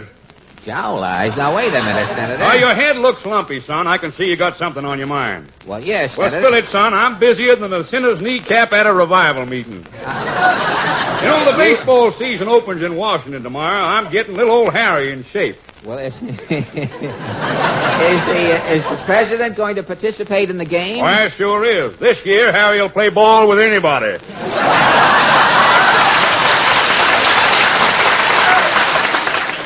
Yeah, you know, he can't wait to throw that first ball out to the Washington team. Well, why? It'll be the first time this year the Senators have taken anything from Harry. Well, tell me, Senator, how do you think the baseball season is going to turn out? Well, the Taft-Hartley Act is going to make it hard on umpires. The Taft-Hartley Act? Now, before an umpire can call a strike, he'll have to get out an injunction. Well, look, tell me, Senator, what about the circus this year? Have you seen Well, son, the circus ain't got nothing we ain't got down in Washington. Take them clowns. We got more clowns in Washington than the circus ever seen. And them Ubangies. We got politicians with bigger mouths than any Ubangie. Take that juggler keeping 20 Indian clubs in the air. Congress has got the whole country up in the air. Well, what about the strong man, Senator? He carried 20 men on his back. Well, carrying 20 men ain't nothing, son. No? We got a man down in Washington named Stassen. A strong man? He just carried 2 states, Wisconsin and Nebraska. So long, son. So long, Eddie.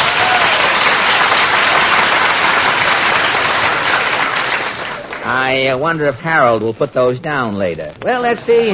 Let's see if Mr. Moody is still around. Howdy, Bob.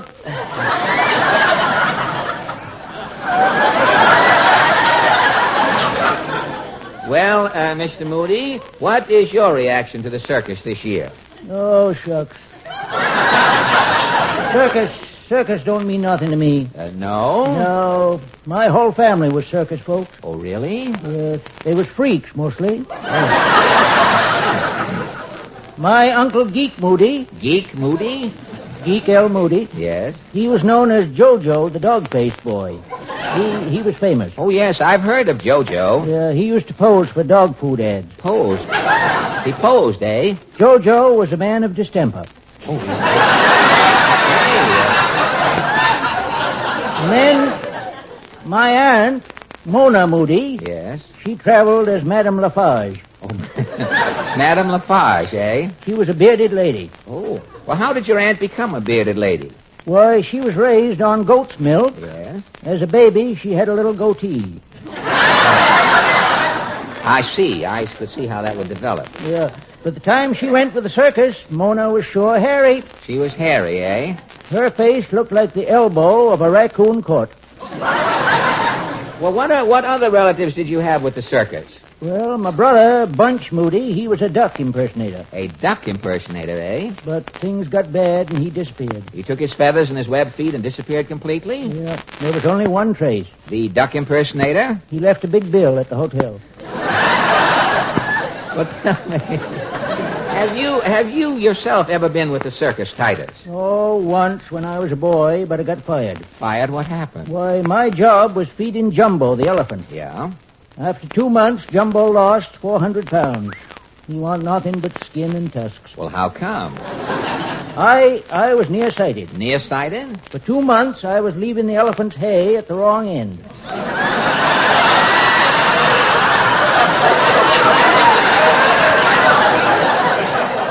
The elephant's hay at the wrong end? Yeah. Jumbo was starving to death. Uh-huh. But he was setting pretty. So long, though.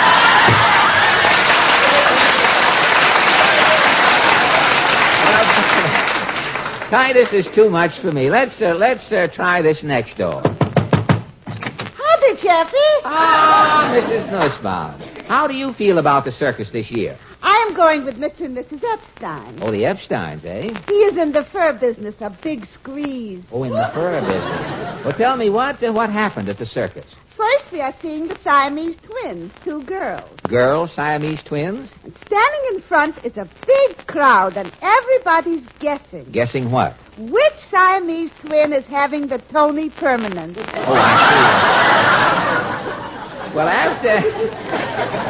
after viewing the twins... We are seeing the animals until is happening the accident. Oh, say, what caused the accident? Well, Mrs. Epstein is wearing, why not, her husband is in the fur business, a leopard coat. Oh, I see. Passing the leopard's cage, Mrs. Epstein is looking first on her coat, next on the leopard. Uh-huh. And she is saying, for this I am marrying. Yeah? Mr. Epstein is saying, what now? What now? Pointing to the leopard, Mrs. Epstein is saying, an animal is wearing a better fur coat than Lulu Bell Epstein. Wow. So Mr. Epstein is saying, your coat with connections I'm buying wholesale. Yeah? Who does a leopard know he could buying wholesale a skin? I see. With this, Mrs. Epstein is pouting. She's pouting, eh? Mr. Epstein is saying, the leopard is a phony. His skin is imitation. I will prove it. Being in the business. Through the cage, Mr. Epstein is reaching in the hand to feeling by the leopard the skin. Yes? Yay! There is a shriek. A shriek? What happened? You are reading with the circus is the great Eunice. Oh, the fellow who balances himself on only one finger? One finger. You mean the great Eunice? He is formerly Mr. Epstein.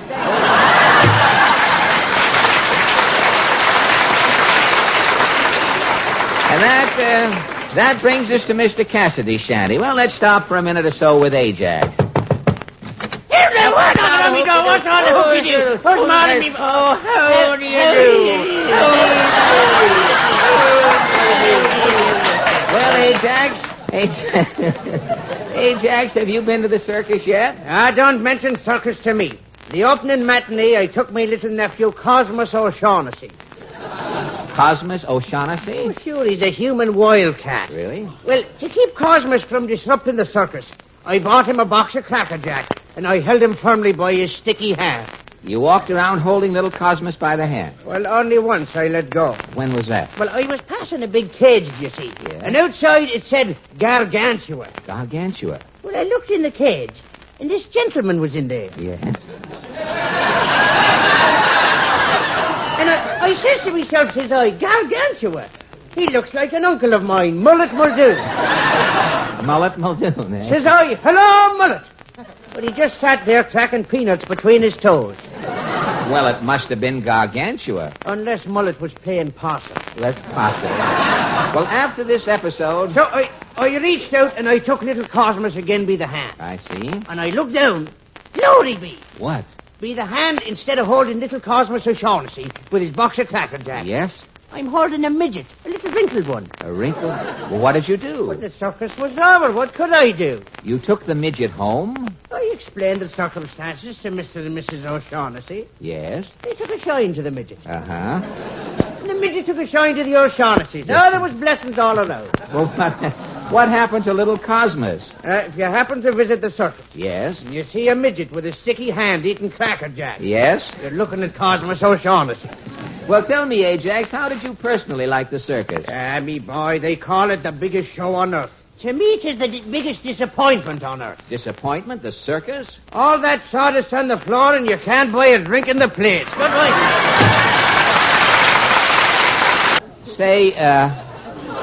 Say, Portland. Yes? Will you help me arrange these chairs around the table here, please? We're having a literary discussion tonight. Have you found the book? Oh, I have a book, an author, and a brace of critics. Oh, who is the author? Mr. James A. Farley.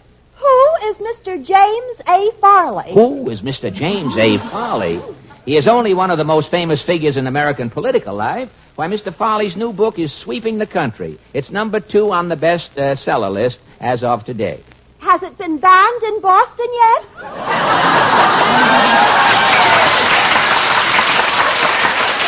No, only in Maine and Vermont. I'm looking forward to this tonight, Portland. This is going to be some discussion. What a night for the literati. Yes, and for the people who can read, too. They're enjoying. Well, Portland, I guess we're all set. Let's start our book program. Presenting The Author Meets His Match. And here, ladies and gentlemen, is your moderator, that popular literary figure, the man who knew Random House when it was just a Quonset hut, Mr. Frederick Allen. Thank you, and good evening, fellow bookworms. Tonight, as usual, our program is unrehearsed, unprepared, and uncalled for. The book up for discussion this evening is Jim Farley's Story, written by the Honorable James A. Farley. We have a brilliant panel of literary giants assembled this evening. I'm going to ask the critics to introduce themselves. Now, first... I am Dr. Wolfgang Holstein. You are a psychiatrist, Dr. Holstein? Yeah, so my office is in Central Park. In Central Park? Yeah, instead of a couch, my patients lay down on a bench. Well, how can patients find you in Central Park? Simple. You come in from 6th Avenue, and on the left you are looking behind a bush and whistling. You are behind the bush? I am dressed like a doctor. I am wearing a white coat and white pants. Oh, I see. In between patients, I sell good humors.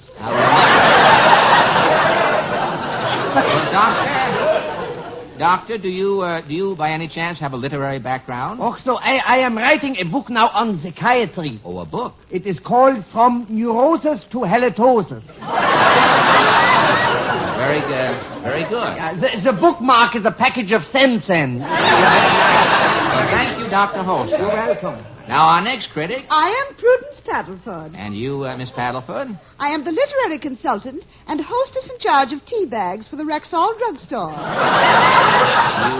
You review the books before they go on sale at your chain of drugstores? Yes, I select books that will help the sale of our merchandise. Well, just how do you mean that, Miss Paddleford? Well, for example, when we're having a sale of soap, we display Captain from Castile. When we have a special on umbrellas, we feature Raintree County. Very good. Yes. And when we displayed Bob Hope's book, Yes. we were introducing Airwick. Well,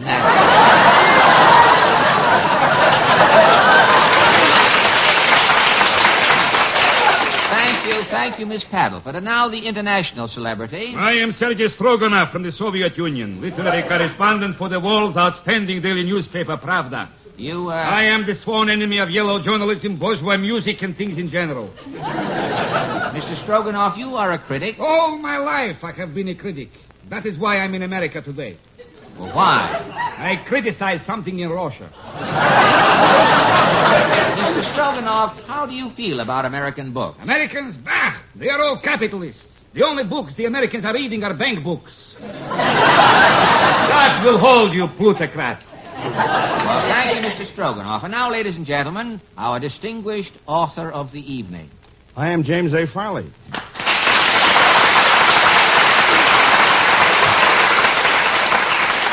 Mr. Farley, you are the author of Jim Farley's story. I am. Tell me, how did you come to write about yourself? In politics, Mr. Allen, that's the safest thing to do. The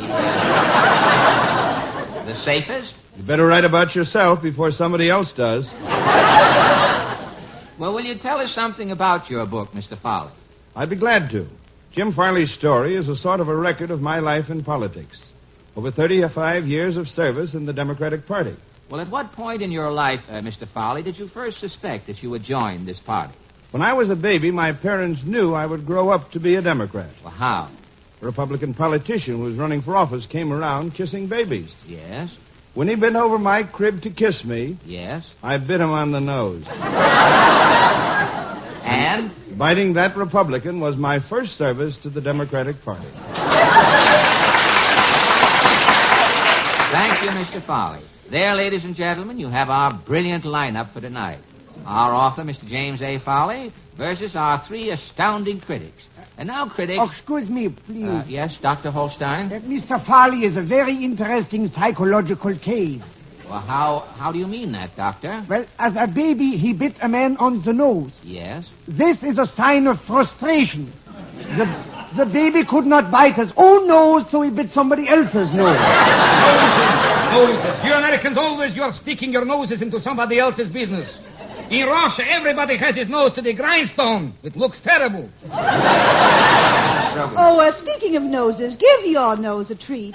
Let it smell the perfume on sale at Rexall. Ah, you see, I told you. Now Rexall is putting their business in everybody's noses. Please, if you will. Critics, we are here to discuss Mr. Farley's book.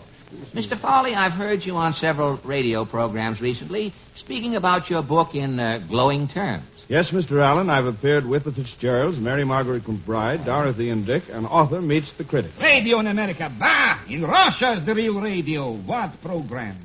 The masses goes a-shopping. Life can be brutal, and Comrade Linkletter's program, People Are Bolsheviks. That's radio.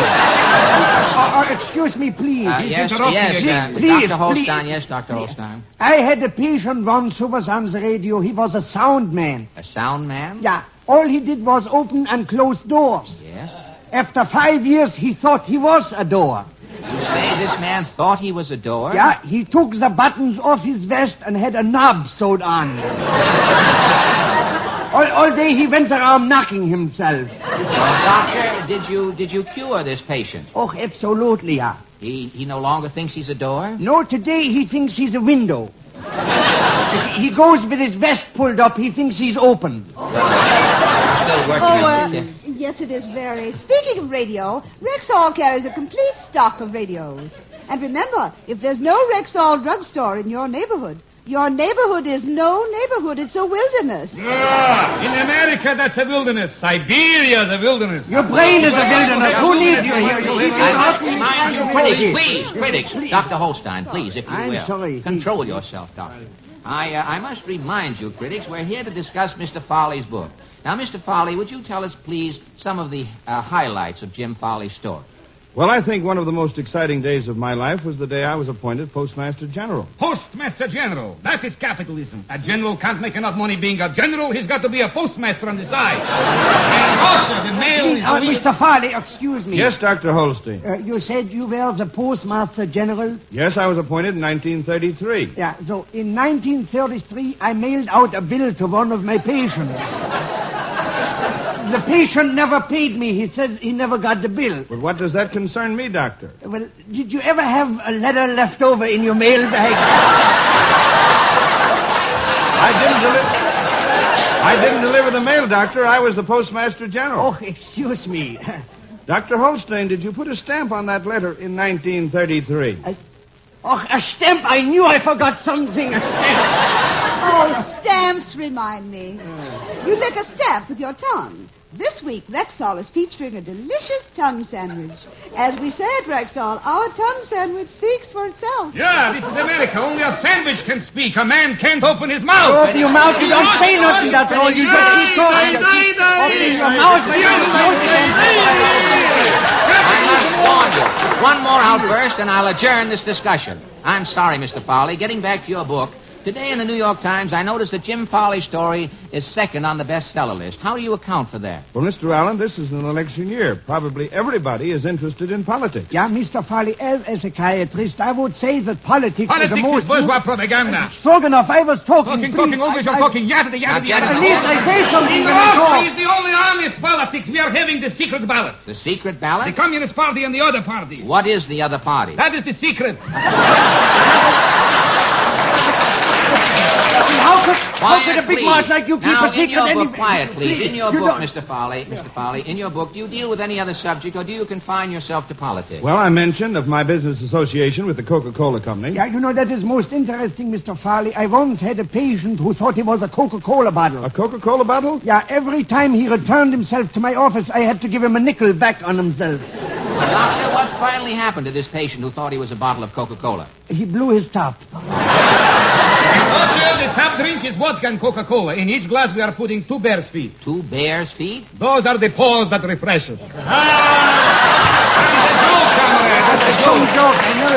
That may be a joke, but Rexall service is no joke. You are a joke. I'm laughing on you. Yeah, hyenas is always laughing. Touche, Dr. Hyena, he said. They are calling me a hyena. Are you listening, Joe?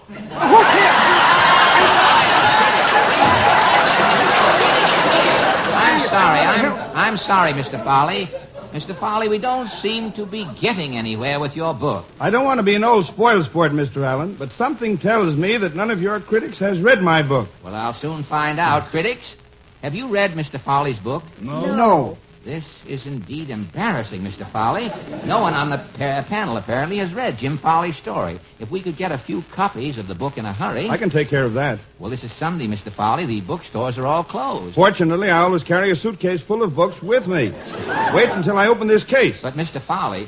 Step right up, folks. Get your copy of Jim Farley's story. Mr. Farley. $3.50, complete with jacket and bookmark. Mr. Farley. You say Jim Farley's story ain't enough? Tell you what I'm going to do. Now, wait a minute. Get away, boy. You bother me. Here you are, folks. With every copy of Jim Farley's story, I'm giving a ballpoint pen.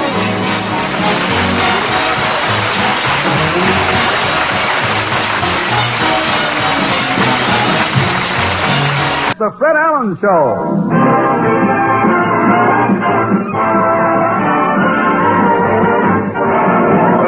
Show with Fred's guests Leo DeRocha, Portland Hoffa, Minerva Pius, Peter Donald, Parker Fenley, and Al Goodman and his orchestra.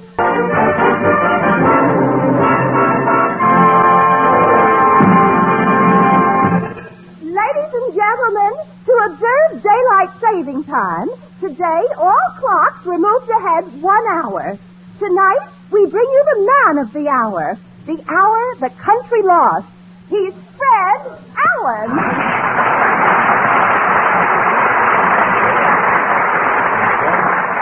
Thank you, and good evening, ladies and gentlemen. In Portland, I'm glad you mentioned that mildly amusing bit that you did about daylight saving time. When the clocks are moved ahead, does that make everybody an hour younger? An hour younger? Yes, it does. If you had a grandfather clock and you moved it ahead enough hours, the grandfather clock would become a little boy clock with a small face and dirty hair. You'd have to move it ahead an awful lot. Daylight. Wait, just because your lines don't get laughs,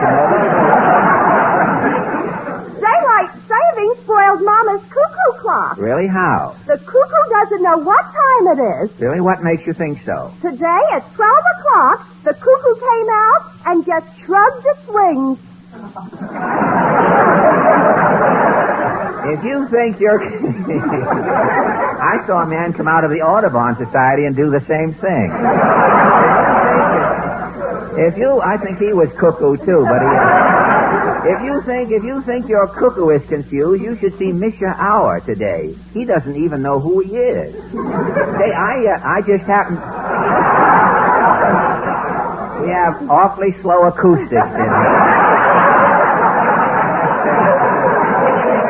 I must speak to Mr. Trammell to have the acoustics stepped up in here. Say, Portland, I just happened to think. Jack Eigen.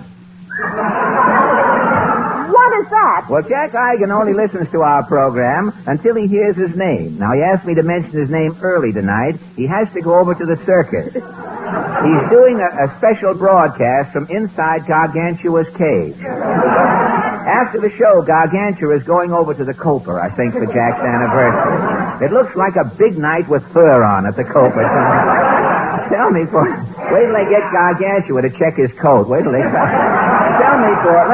Tell me, Portland, what's in the news this week? The subway fare is going to be raised to 10 cents. I wonder why they're raising the subway fare. Well, Mama says they're trying to keep out the riffraff. Well, they should.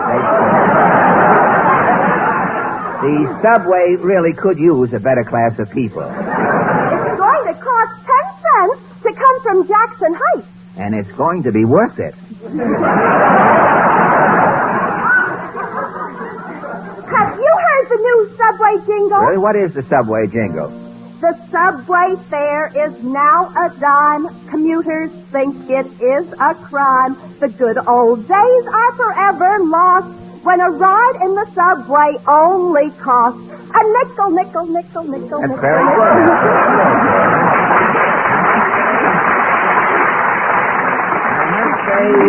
You are in rare voice tonight. Do you think I'll ever sing at the Met? Not inside, no. Tell me what else is hot in the news? Well, Kathleen Windsor, who wrote Forever Amber, is divorcing her husband, Artie Shaw. Yeah, they say she's writing a sequel to Forever Amber. A sequel? It's called Temporarily Artie. I don't hear any cries of author from people wanting the name of the man who wrote that joke. I think I shall start for Alan's Alley. What is your question tonight? Well, a new book called The Treasury of American Superstitions has been compiled by Claudia DeLise. It contains every superstition you have ever heard of, Portland. And so, being in the mood for superstitions, our question is, how do you feel about superstition? Shall we go? As the Chinese teapot said to the auctioneer's hammer, I'm going, I'm gone.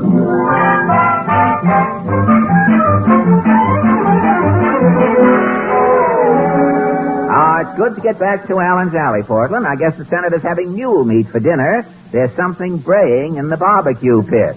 Oh, well, let's not. Somebody tapped my trellis. Oh, it's you, Jughead. Yes, Senator. Well, let's go, son. As the two men said when they was inventing bubble gum, let's make it snappy. But, I'm busier than a handkerchief during a Betty Davis picture. I'm working on Senator Taft's housing bill. Everybody today is trying to get into a new house. But, even Senator Taft. Senator Taft is trying to get into a new house? Yeah, the White House. You don't get it, do you, son? No. You ought to give your head to a bone bank. Now, wait a minute, sir. Take it easy with those innuendos, Senator. Tell me, what's new? Well, I was up in New York attending that newspaper publishers' convention. The newspaper? Now, confidentially, son. Don't let this get around. No. I never read the newspapers, only the funnies. The comics, eh? Yeah, my favorite is Joe Palooka. Joe Palooka. When I was a young sprout, I used to dress like Joe Palooka. Yeah? Used to talk like Joe Palooka. Yeah? Used to walk like Joe Palooka. Gosh. When I'd strut down the street, everybody would say, there goes that Palooka.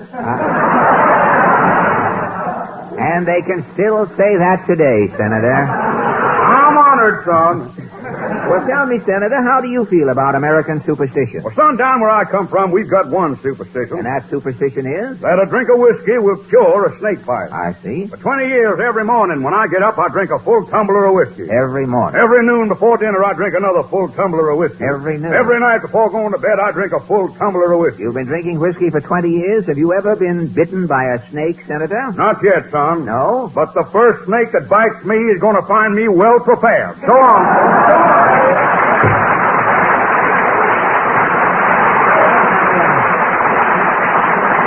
I hope the snake is as well fortified as the senator. Yeah, I wonder if Mr. Moody's around. Howdy, Bob. Mr. Moody, you look a little tired. Yeah, last night I was up till all hours. Oh, really? Must have been 9 o'clock before I got to bed. And this morning I didn't wake up till 5 o'clock. 5 o'clock? The whole forenoon was gone. What kept you up so late?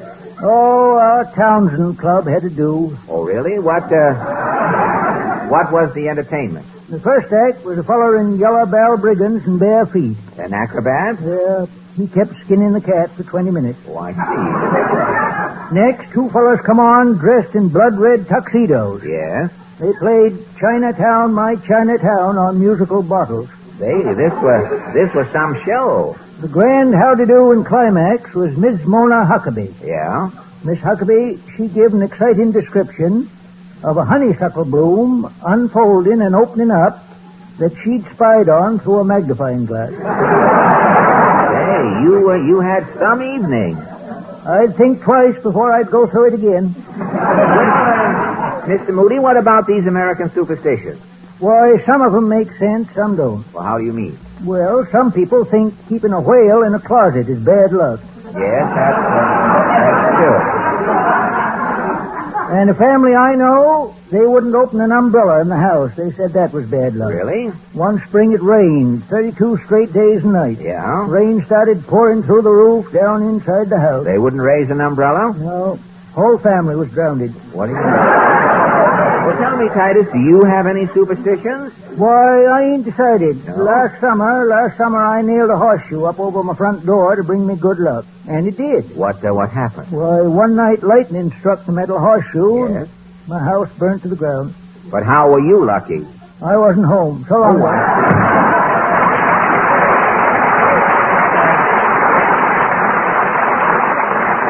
Let's try this next door. Howdy, Jeffy.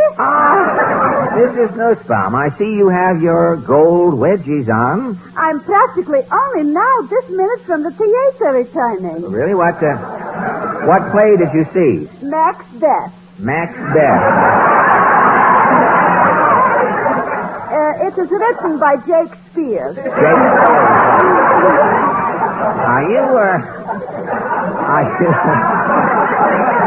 Are you a Shakespeare fan? When I am attending by Mrs. Zibberman the finishing school, a young chit. Uh-huh. I'm starring with the Dramatics Club in Macbeth. Oh, really? What part did you play in Macbeth?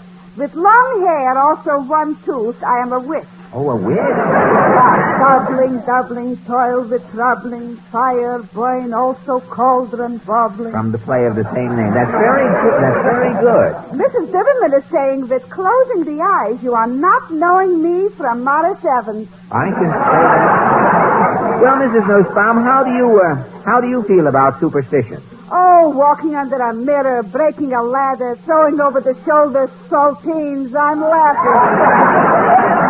Do you recall any specific instances where you have flouted superstitions? Last October. What happened? It's an old superstitious. A black cat is crossing the path is coming bad luck. Bad luck? This Pierre I am out driving. Yes? Is crossing the path 3 black cats. 3 black cats? We are hitting them 1, 2, 3. And the bad luck? The black cat is having the bad luck. And you? I am having a new fur coat. Oh, my. And that brings us to the Ajax Cassidy, Sandy. Let's pass the time of day with Mr. Cassidy.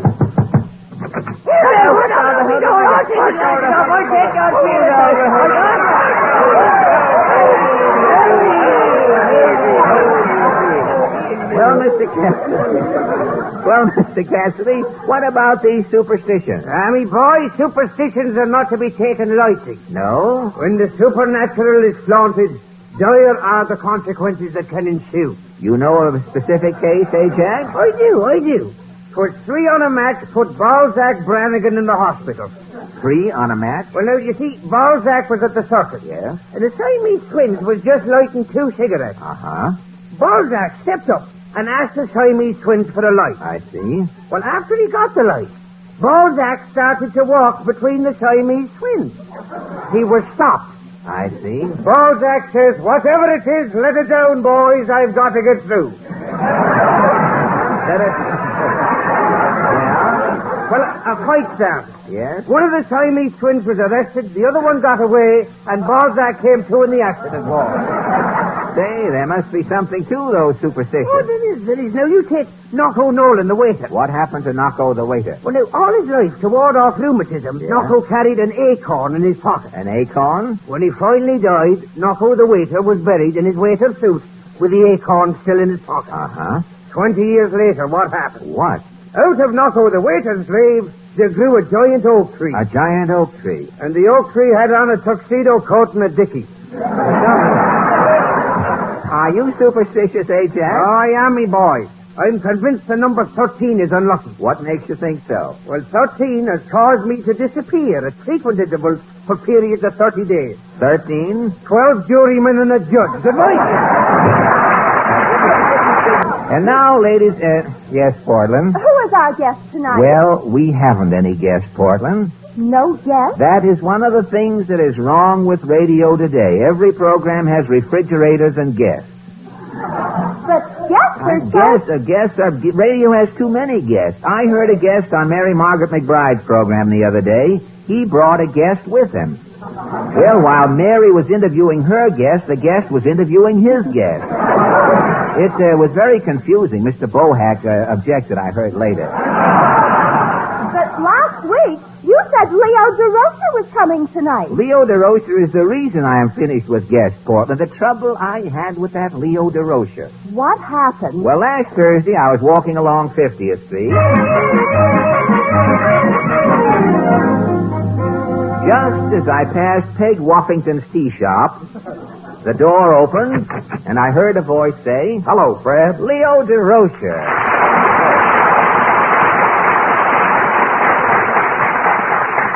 Leo, what are you doing coming out of Peg Woffington's tea shop? I just finished my lesson. Your lesson in a tea shop? Yes, I have a tutor. I'm studying the theory and proper technique of drinking tea. Tea? Fred, do you know when you finish your tea, you're not supposed to squeeze the wet tea bag out between your fingers? No? What do you do? Well, when you're finished, you pick the tea bag up in the sugar tongs and press it gently. But, Leo... Fred, do you know what I learned today? What? You drink tea out of the cup. The cup? What do you do? What do you do with the saucer? Well, if your tea is too hot to drink, you fan it with your saucer. Oh, wait a minute, Leo. Leo, what is this tea routine? Well, you have to know these things, old boy, when you're in the literary set. You are in the literary set? Yes, Fred. I just wrote a book. A book? It's called The Dodgers and Me. The Dodgers and Me. Well, in Boston, of course, it's called The Dodgers and I. Oh, naturally. But, Leo, how did you ever happen to write a book? Well, last year, Fred, I had a lot of time on my hands.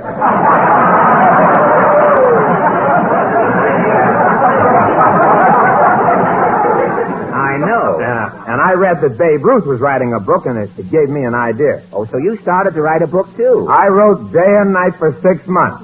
And when you finished? I had a sentence 300 pages long. One sentence was 300 pages long? The publisher made me go back and break it up into paragraphs. Then he showed me what periods, commas, and hyphens were and told me to punctuate it. And when the book was finished? I had 200 commas, 30 periods and 1 hyphen left over. 1 hyphen, eh? Now, I finally get rid of the hyphen. How? I stood the hyphen up on end and used it for an exclamation point. Good. Well, Fred, I must dash. I'll be late for my etiquette class. Etiquette class? Oh, yes. Attending all these literary teas, I can't afford to commit a faux pas. Oh, you're polishing your manners? Oh, I'm also learning my knives and forks. Oh, fine. Fred, you know that little fork way down at the end of the fork? Yes. That's for eating oysters. No kidding. An oyster fork? For 30 years, I've been eating oysters with a spoon. God. Last night, my homework was correct napkin usage. Correct napkin usage. The napkin is supposed to be unfurled and tossed casually on the lap. Oh. I used to stuff my napkin down in my collar. Oh, and now that your napkin is in your lap? My shirt is loaded with gravy. You're a mess, eh? Well, I'm a slob, but I'm correct.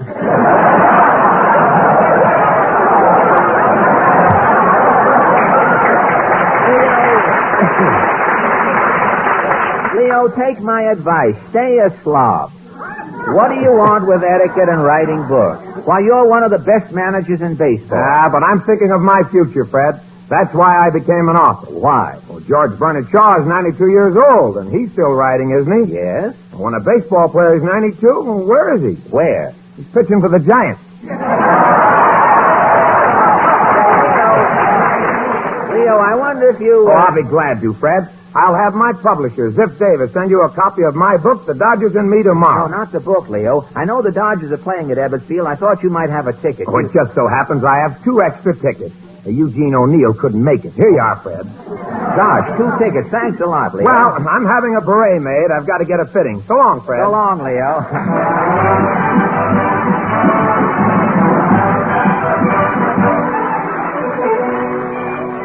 Well, Portland, the next day I took the 2 tickets and went over to Brooklyn to see the game. I got out of the subway. I seemed to be in the very heart of Brooklyn.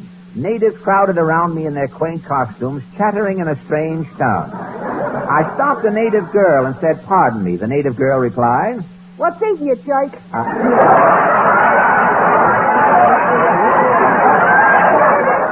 Can you tell me, miss, how to get to Ebbets Field? Ebbets Field? Yes. Right, John. Uh-huh. This is Moylandian first. Yeah. You go down first, you see an oyster bar. Uh-huh. Crossing the oyster bar's a moon picture. Yeah. Next to moon picture's tide.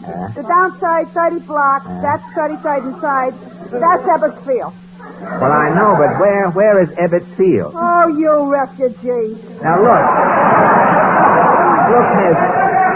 Miss, by any chance, are you going towards Ebbets Field? I noted a wolf in creep's clothing. Now, Miss, I have an extra ticket to the game if you'd like to. Oh, yeah, I'm calling a cop. Come back here, Miss. Miss, I have an extra ticket. Pardon me, mister. Yes, sir? I heard you yelling. Are you selling tickets for the Dodgers game? No, not selling. No, I just happen to have an extra ticket here. I'll give you $5 for it. Oh, no. I couldn't take your money. But I insist. No, here, you take the ticket. Here's the $5. So long. No, wait, come here. I don't want your money. You there, just a minute.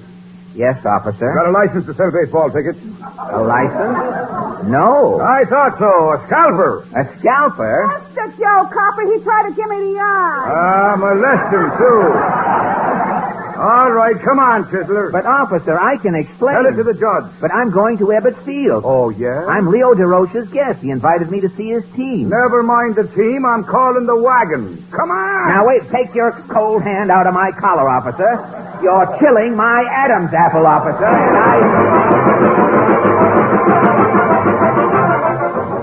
Well, Portland, the next morning I had to go to court. I called Leo DeRocha, and he came over to be my witness. We got to the Brooklyn court just in time. The judge was rapping his gavel. Here yours. The next case. People of Brooklyn versus Fred Allen. The charge, ticket speculating. Guilty or not guilty, Allen? Not guilty, Your Honor. That's what you think. Wait till I get going. All right, who's the first witness? I am, Judge. What's your name? Charlie Heffelfinger. What happened, Saul? Well, Your Honor, I'm standing on Myrtle Avenue when this Geronimo give me the eye. Well, I throw him the chill. The next thing I know, he's hawking tickets to the Dodgers game. Your Honor, this is ridiculous. Order in the court! Officer Clancy. I caught him two-handed, Your Honor. Two-handed? In one hand he had a ticket, in the other hand he was holding $5. Where's the evidence, Clancy? Right here. Here's the stub of the ticket. Clancy, how was the game? Oh, great. And here's the change from his $5. I had 17 hot dogs. Allen, this evidence is incriminating. Your Honor, I can explain. Order in the court! Whereas you open your trap once more, I'll throw me gravel in it. Now, wait a minute. Don't talk back. You New York wise guys has got to quit coming over here trying to smoke the good name of Brooklyn. But, Your Honor... Last week, a guy in a parking lot had a television set on top of a beer barrel. He was simulating a saloon. Now you come over with your ticket speculating. I ought to habeas your corpus. Your Honor, I have a witness. All right, where's your witness? He's right here. Tell the judge, Leo. Your Honor, I feel that the prosecution of this innocent man is a grave miscarriage of justice. Hey, just a moment, character. Who are you? I'm Leo DeRocher. What's on your mind, Bud? Well, I'd like to say a few words on Mr. Allen's behalf. Yes, tell the judge just what happened, Leo. Yeah, no perjury, neither. Well, Your Honor, the quality of mercy is not strange. It droppeth as the gentle rain from heaven. What is that, a weather report? Your Honor, that's from the Merchant of Venice. I don't care if it's from Abraham and Strauss. This ticket. Your Honor? Tell him where I got the tickets, Leo. Your Honor, I gave Mr. Allen those baseball tickets. What are you, a printer? No, a writer. You're a writer? Oh, Clancy. Oh, yeah, Your Honor. I think I got this bum trapped. Give him a pencil and paper. Okay, Judge. All right, Mr. Writer. Now write something. Gladly, Your Honor. There you are. Hey, look, Clancy, what is this? It's writing, Judge.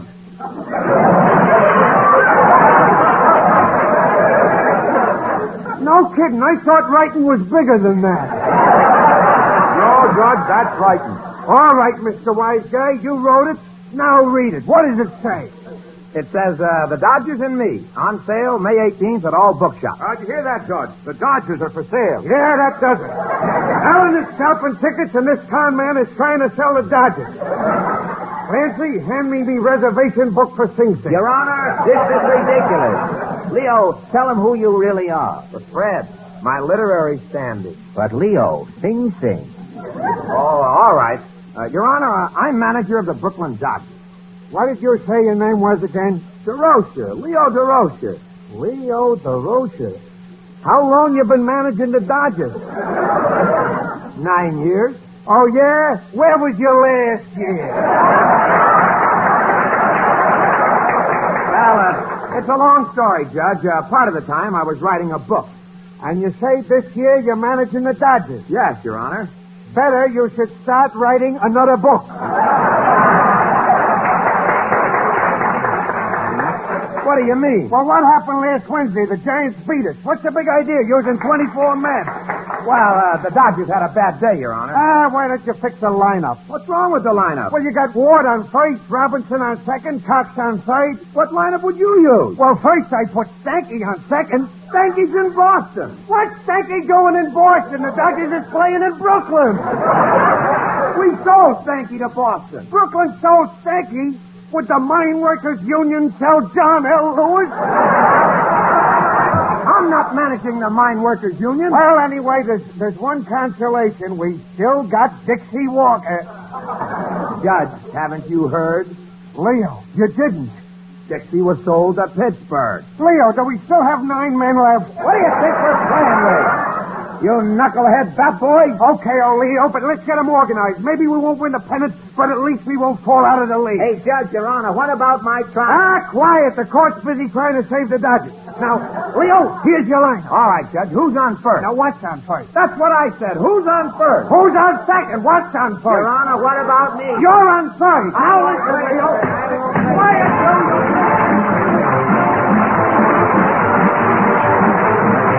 The Fred Allen Show.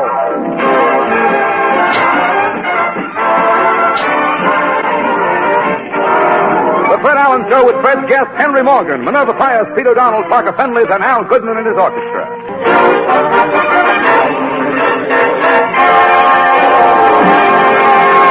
Ladies and gentlemen, in the May issue of Cosmopolitan, Jack Haley has written a piece called I Knew Him When. The hymn Jack Knew When is here at our microphone this evening. He's Fred Allen in person. Thank you.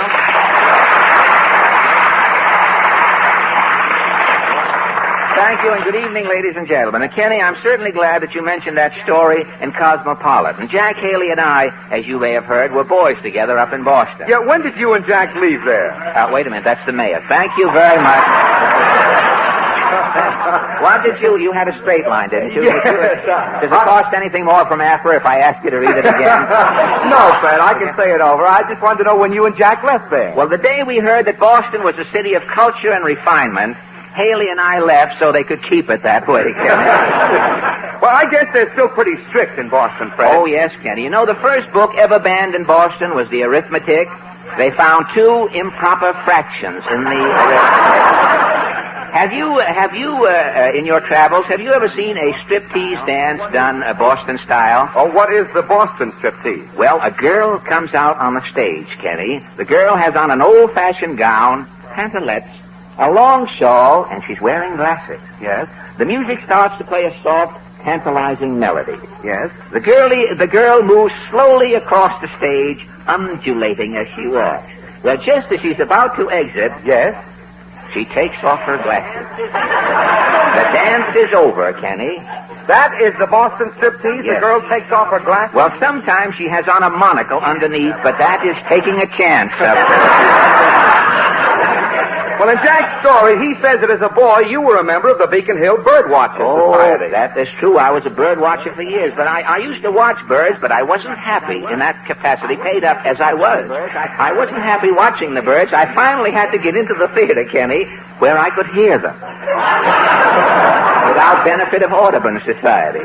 Well, enough about yesteryear, Kenny. Tell me what is in the news of today, and be frank, Kenny. Well, I guess the outstanding event of the week was Lana Turner's wedding. Oh, they say that was Hollywood's biggest affair these many years, Kenny. For a corsage, Lana wore the Rose Bowl, they said. I saw it in Luella's column. Some of it lapped over into headers. There was so much about the wedding. And the wedding was so big, somebody threw Grantland rice at the bride as they were walking down the aisle. Well, that wedding cake must have been a dandy. The wedding cake was so big, the man and woman standing on top were real people, Kenny. I had midgets in there, but I was... do you think midgets would have been funny if a midget... They had on pumps. They had caps with the guest pictures the program. He's not happy fixing his own stuff. He fixed mine, too. Well, they had on, these people had a pontoon so they wouldn't sink in the whipped cream, Kenny. Well, what about the honeymoon? Are they going to Niagara Falls? No, Lana doesn't want to come east at this time. Mr. Topping is having them stand Boulder Dam up on end so Lana will get the idea. What else is new, Kenny? Well, last year the Rockefeller Foundation gave away $23,413,615. Gosh, only $2 more than Ralph Edwards. And while you see if you can... Also, no refrigerators. And while you see if you can talk somebody into laughing at that joke, Kenny, you know, you get a little time to yourself, go around and prod the people, I think I shall be off in the general directions of Allen's Alley. Well, what is your question tonight, Fred? Well, from May 2nd to May 8th, the country will observe National Music Week, Kenny. And so our question, timely as it is, are you interested in music, and does music play a vital part in your daily life? Shall we go? As the button on the fat man's vest said, I think I shall pop off.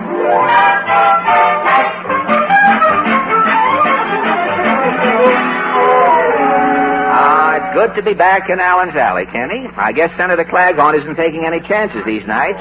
He's had a neon keyhole put in the front door. Well, I hope the senator's in. I say somebody put the digit to my door. Oh, it's you, nature boy. Well, let's go, son. As the two men said when they was inventing the pencil, let's get to the point. But, I'm busier than a bumblebee at a nudist camp. Now... Yeah, I just got back, from the Kentucky Derby, son. Yeah? My damper's down, my tail is dragging. You wagered on citation? I got counted off citation. I bet on a horse called Louder, Please. Louder, please? As they was going to the post, I seen my horse was wearing a hearing device.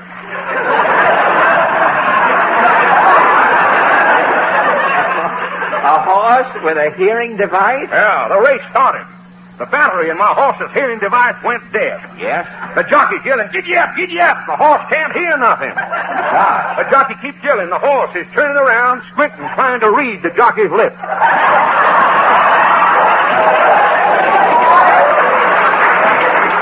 Then the horse's eyes is bad. It can't see nothing. Oh, God. Finally, the jockey gets down off the horse and starts running ahead with a little hay, hoping the horse will get the idea. How did the race finish, Senator? Well, the jockey came in ninth. Louder, please. Finished 10th. Oh, that's too bad. Well, I blew my poke, son. Confound that Kentucky Derby. I lost everything. It was embarrassing. Embarrassing? There I was in that Confederate territory standing in my Union suit. Too bad, Senator, but our question tonight concerns National Music Week. Yeah, I know. All the Republican candidates are picking their campaign song. Oh, each candidate has a different campaign song? Every one. But tell me, what is General Eisenhower's song? Maybe. General MacArthur? Show me the way to go home. Stasson? I'm sitting on top of the world. Mr. Dewey? I got a feeling I'm falling. Taft? I'm nobody's sweetheart now. And Wallace? All alone.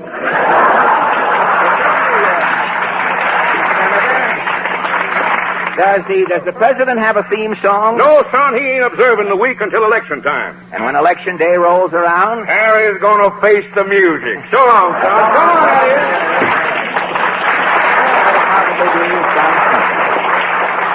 I wonder if Mr. Moody is around. Howdy, Bub. Well, Mr. Moody, how do you feel about Music Week? Why, thanks to music, I'm playing second fiddle today. Oh, really? What happened? Well, sir, when I was young and froth-witted... Yes? I pumped the organ for the church choir. I see.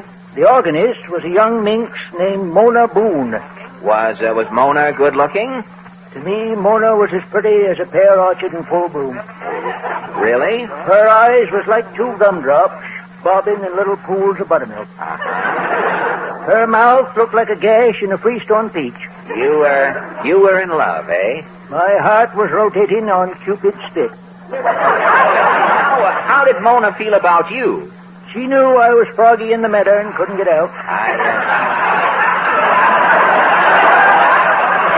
I see. We started singing duets together. Duets, eh? Oh, Genevieve, sweet Genevieve, the days may come, the days... Say, that's very pretty. I could keep it up all night. Well, I'm...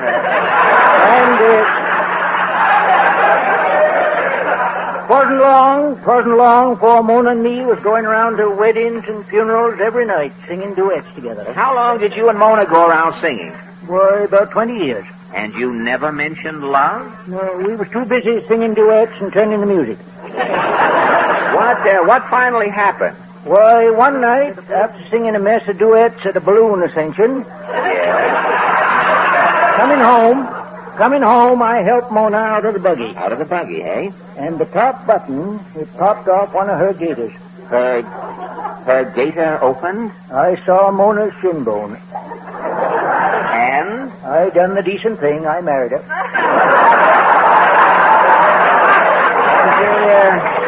And you're still singing duets? No, I ain't sung since the day of my wedding. Why not? I ain't had a chance to open my mouth. So long, Bud.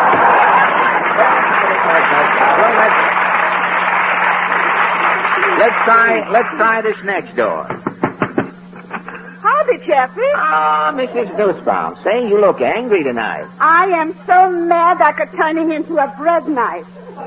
Something happened? Tonight, early, Tallulah Pincus is giving a bridge. Yeah? I am invited. Oh, you went to the bridge game? I'm sitting there. Yes? East 3 times is roughing to shorten up as the trump. East did that, huh? And West with hearts is finessing. Uh-huh. For 3 games, I am sitting there. Why? Always who is dummy? I am. You a dummy every game? Finally, I'm saying, Tallulah, darling, who is needing to come here to be a dummy? Tallulah's saying, you're right, Pansy. At home, you could be in your dummy. Tempers, I take it, flared. Insults back and fro is flying. Insult? I am saying, on your lorgnetta's chicken fat. Yes? She is saying, your butler has a dialect. This was some fight. Well, in the seltzer water, I am pouring nail polish and coming home. Well, Mrs. Nussbaum, tell me, what about National Music Week? My husband, Pierre, is playing by ear 20 instruments. 20 instruments? Pierre is practically a symphony orchestra. Confidentially, this is his ambition. Of what? To himself, Pierre is saying, someday Toscanini will retire. Yes? And I, Pierre Nussbaum, will conducting the NBC Symphony. Pierre wants to be a great conductor. With all his might and also his main, he is wishing. Well, has Pierre made any progress? He's getting half his wish. Half? Today, Pierre is a conductor. On NBC? On the BMT, then. Oh,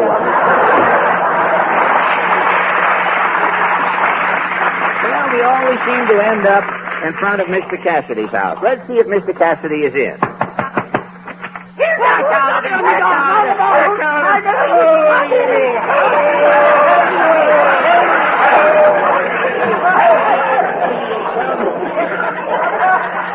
Well, Mr. Cassidy, how are you tonight? Oh, terrible, terrible, terrible.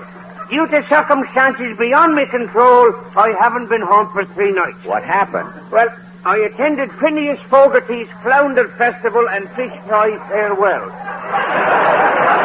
Phineas Fogarty? Phineas found a giant pearl in an oyster. Oh, it's as big as a cobblestone. A pearl as big as a cobblestone? He's closing his fish market, leaving 3rd Avenue, and he's taken up residence with the pearl in Tiffany's window. Oh, with the pearl.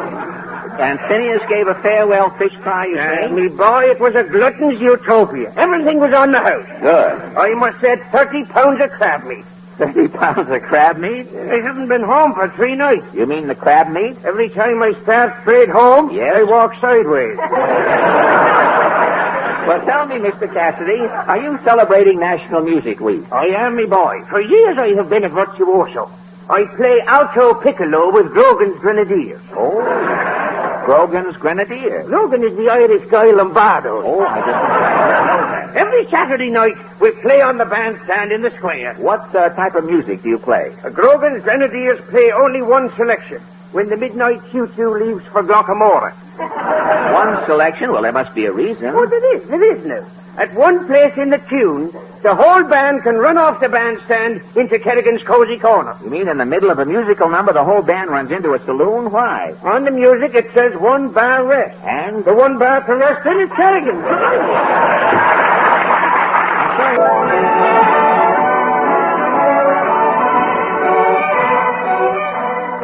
Well, the time has come to say goodnight, folks. Thanks a lot for listening. Next week, our guest will be the chef in charge of the Breakfast Club, Don McNeil. Thank you and good night. Wait a minute, Fred, this isn't the end of the program. We've got 15 minutes to go. Well, I'm sorry, Kenny, but we're through. I didn't finish writing the script this week. You didn't finish the script? What happened? Well, a lot of things happened, Kenny. Last Thursday night, I'll tell you, I was sitting home writing the program. I was sitting there...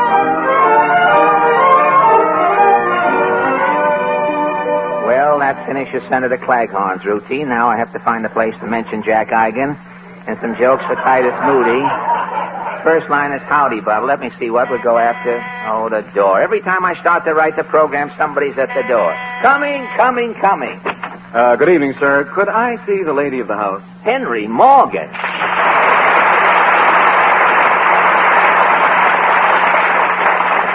Henry, what is this? Could I see the lady of the house? Well, it's part of my job, Fred. Henry, you mean besides doing your radio program every week for Rave Cream Shampoo? Yeah, in my spare time, the sponsor makes me peddle the stuff. But Henry... You see, Fred, there's a clause in my contract. When you look at the contract, you can't see it, but if you hold it up to the light, the clause comes through. How do you like that? Oh, I get that darndest radio contract. Remember last year selling those razor blades from a push cart? Yeah, you're right. This year going from house to house with a shampoo. Why, my neck is always wet from demonstrations.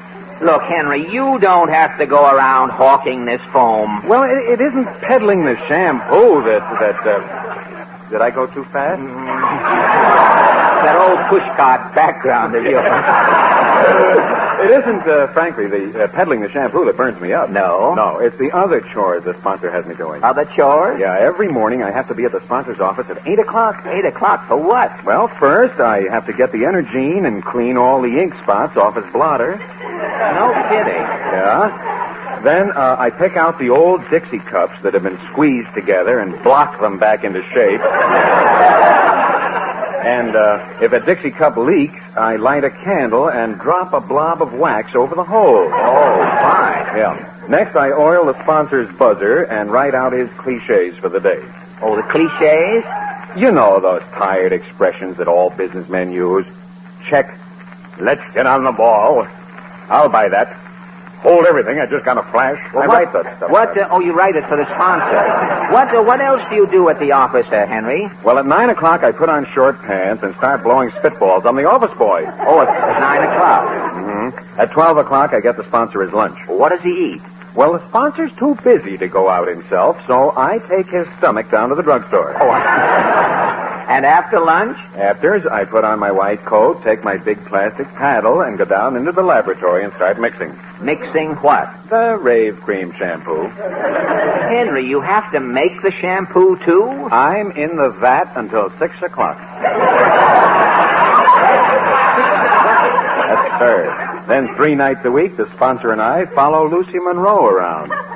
Follow Lucy Monroe for what? Well, wherever Lucy Monroe goes, she always sings the Star-Spangled Banner. I know. Well, when the men take off their hats... Yes? I throw dirt in their hair.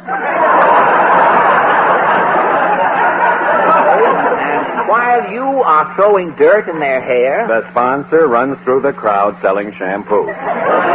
Henry, you don't have to take this stuff from any sponsor. I heard your program last week. It was great. Hey, do you like the joke I told about the zoo? One of the animals was wearing the new look. Which animal was wearing the new look? The new. A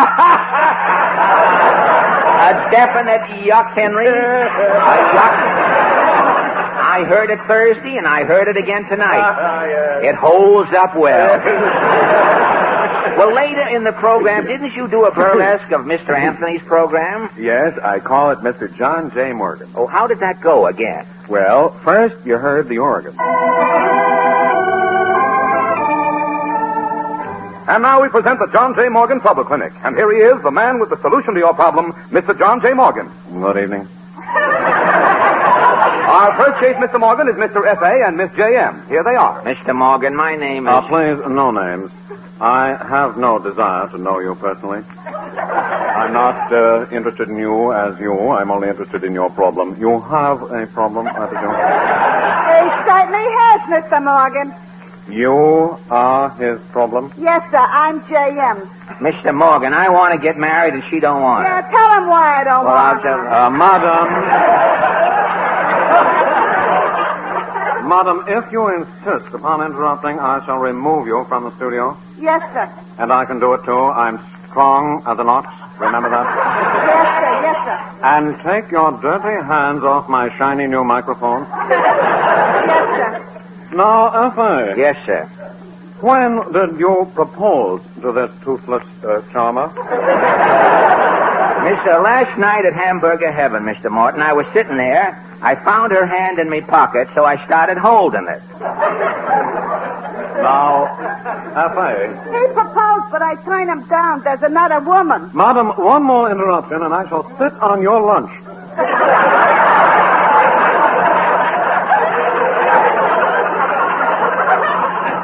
And I can do it, too. This is As you know, this is my program. Yes, sir. Now, F.A., who is this other so-called woman? She was formerly my wife. She kept leaving me, Mr. Morgan. Your wife kept leaving you? On account of me table manners. Could you elucidate? Huh? Explain. Oh. Well, when me and the wife first married, we settled down in Hackensack. No names, please. Especially that one. Continue. Well, one day, my wife caught me eating borscht with chopsticks. You were eating your borscht with chopsticks? Yes, sir. It's very interesting. How'd you do it? Well, first, with me bare hands, I take the wet potato out, And I hold the potato between me knees. Then I wiggle me chopsticks around in the borscht and start licking the chopsticks. It's delicious. The mahogany comes through. Tom, you claim that your wife objected to this novel method of consuming borscht? She moved, Mr. Morgan. I see. I followed her. 3 years later in Philadelphia, I was dunking rhubarb in me pepper pot. And your wife? She moved. In other words, F.A., every time you displayed your vulgar manners, your wife moved. She moved every time until St. Paul. What happened in St. Paul? She caught me stirring me coffee with the wrong finger. Well, there was void. I hit her on the head with a flat iron. And your wife moved. This time, she didn't move.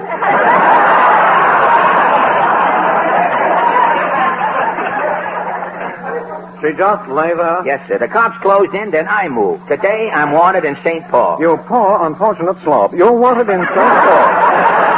That's my problem, Mr. Morgan. What should I do? F.A., my advice to you is to go back to St. Paul. But they'll give me the chair. F.A., there's only one way you can escape the chair. Yeah? You must show them you've learned your manners. How? When they put you in the electric chair and you're sitting there... Yes, sir? Look around the room. Yes, sir. If you see a lady standing... Yes, sir? Get up and give that lady your seat. Thank you, Mr. Morgan. Hey, Mr. Morgan, what about me? Madam, my advice to you is drop a dead. Thank you, Mr. Morgan.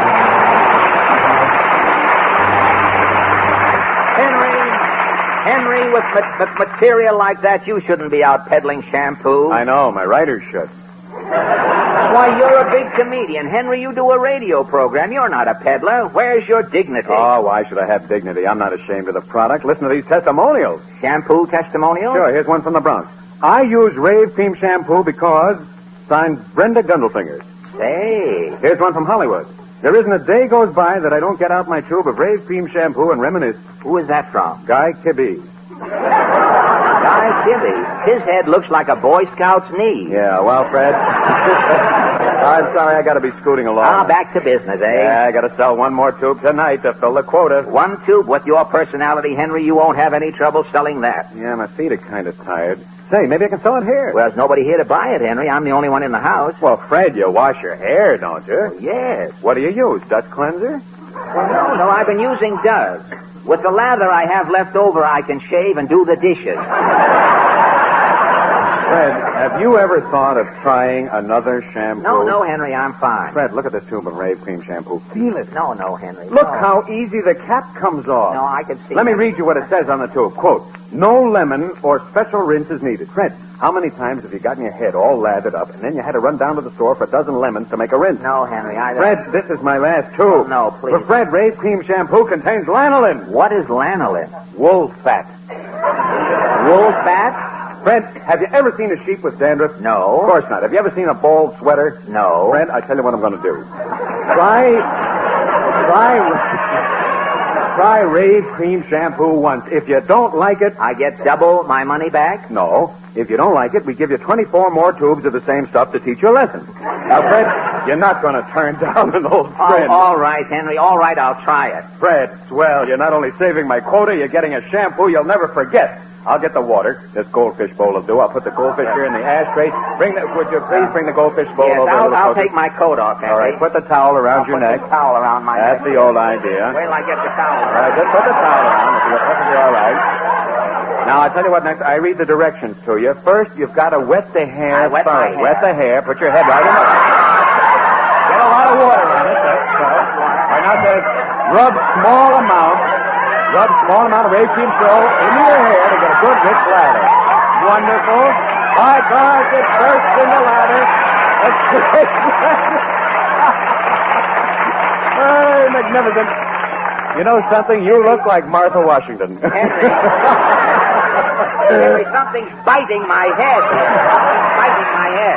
Biting? It feels like teeth. Oh, Fred, I gave you the wrong tube. The wrong tube? It isn't Rave Cream Shampoo. Well, what's biting my scalp? It's Pepsodent toothpaste. Henry.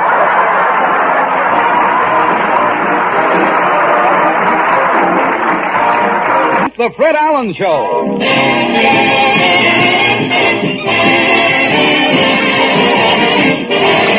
The Fred Allen Show with Fred's guests Don McNeil, Minerva Pius, Peter Donald, Parker Fenley, and Al Goodman and his orchestra.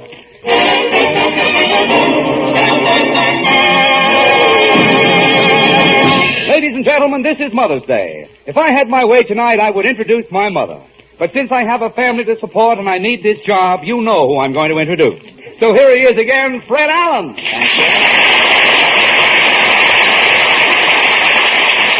Thank you, and good evening, ladies and gentlemen. Kenny, I heard you mention Mother's Day. Did you by any chance observe the day? Oh, I sure did. I sent a big red rose to Ma Perkins. Oh, that was nice of you, Kenny. She isn't even on today. It'll be a little wilted when Ma shows up in the morning.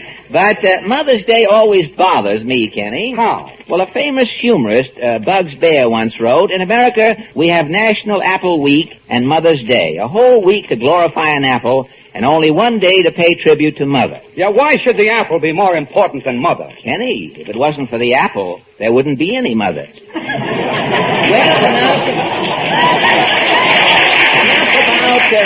Enough about Mater's Day, Kenny. What's new? Oh, not much, Fred. This is Be Kind to Animals Week. Well, why should people be kind to animals? Why should people be kind to animals? Dogs are always biting people, cats are always scratching people, racehorses are always losing races and costing people money. How about the animals getting together and having a Be Kind to People Week? Well, that would be something. Yeah, Let's give that a little thought now, because nobody will notice another lull in the program. Stay here and think this. Let's mull it over. I know, but Fred, animals don't have it too easy. How would you like to be a hippopotamus and go around looking like that? You think that's worse than I look now? Kenny, believe me, Kenny, animals are better off than people. Well, look at the elephant. When he's young, he goes with the circus. The elephant sees the show every day, matinee and night for nothing. Gets all of his meals free, rides all around the country. The Ringling Brothers pay his fare. When he gets old, the elephant is put in some zoo, where he has nothing to do but stand around and let kids stick peanuts up his nose. Now, you can't ask for more than No, that. that's true. The elephant has it pretty soft. Kenny, if I had it all to do over again, I would be an elephant and make bee pictures with Cebu. Just Cebu and I, and a tree, and Weissmuller maybe in an occasion. Tell me, what else is in the news? Well, I would rather be at sea on a night like this. What else is in the news? Well, the new Benjamin Franklin 50-cent piece came out this week. Oh, I read that. Why did they put Benjamin Franklin on the new $50? Well, it's the housing shortage, Kenny. Even Franklin can't get new quarters.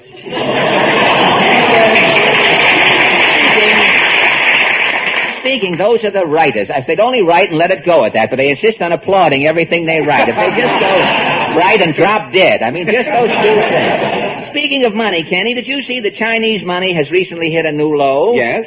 Chinese money is worth so little now, instead of a safe deposit vault, people are keeping their money in wastebaskets. Yet when a man in China says, I've made my pile, how can you tell whether he's a millionaire or a street cleaner? Well, the millionaire doesn't have a broom with him, Kenny.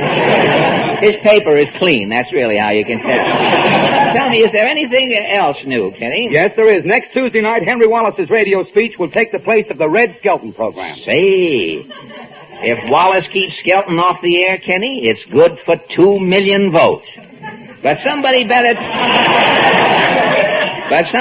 tell Willie the Penguin. Yeah, why? Well, it isn't going to help Mr. Wallace's campaign if he comes on the air and radio listeners hear a voice say, "My fellow countrymen, smoke cool, smoke cool, smoke cool." And while you wait around to see if there is a delayed reaction to that joke, Kenny, I think I'll start ahead for Allen's Alley. Yeah, what is your question tonight, Fred? Well, this past week, the Pulitzer Prizes were awarded for outstanding work in journalism, playwriting, poetry, and other fields. And so our question is, are you satisfied with the Pulitzer Prize awards this year? Shall we go? As the rainwater said when it got to the top of the barrel, I think I'll run over.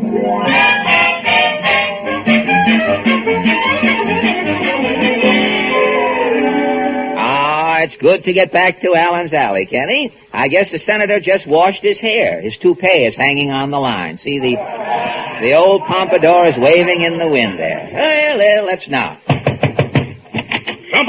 Somebody put the thud to my lumber. Oh, it's you, ferret face. Yes, Senator. Well, let's go, son. I'm busier than a man with one tooth eating corn on the cob.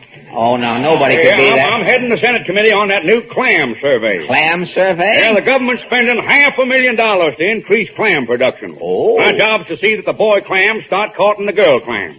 Senator, don't tell me that clams make love. Son, you have no idea what goes on under them shells. Yeah, I'm hustling every minute. I'm busy on that national health plan, too. National health? Yeah, I'm studying vitamins. But, that's the secret of health, son, vitamins. Vitamins? If vitamin A don't cure you, go to vitamin B. If B don't get results, go to C, D, E, F, or G. But if all the vitamins from A to G don't work, go to H. Senator! H as in vitamins, that is. Oh. I was about to wash your mouth out with the Lever Brothers, Senator. Senator, I read that this week is the president's birthday. Yes, son. Is the president going to have a party? He's worried if the party's going to have him.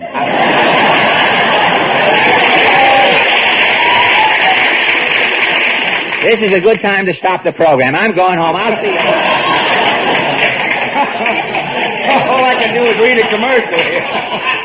Well, tell me, Senator, how do you feel about the Pulitzer Prize Awards this year? Well, son, the wrong book got the prize. Wrong book? Most important book this year is Fanny Farmer's cookbook. Yeah, this year, 20 million of them books will be sold. 20 million? Every Republican voter's buying a Fanny Farmer cookbook. Why? Next November, they're going to try to cook the Democrats' goose. So long, son. So long, it is.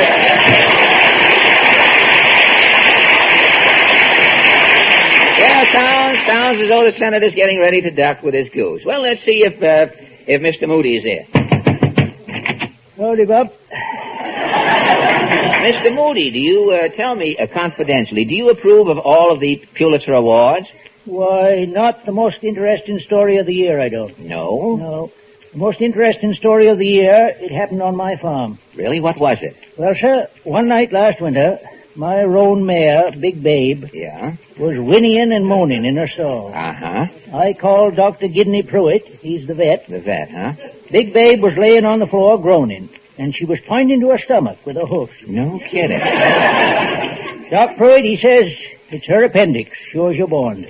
The doctor operated? He made an incision from her fetlock to her withers. He did. I held the incision open. Yeah? The doc, he's a little fella. Yeah? He stepped inside the mare. He got inside the horse? Doc had his derby hat on and was carrying a lantern. God.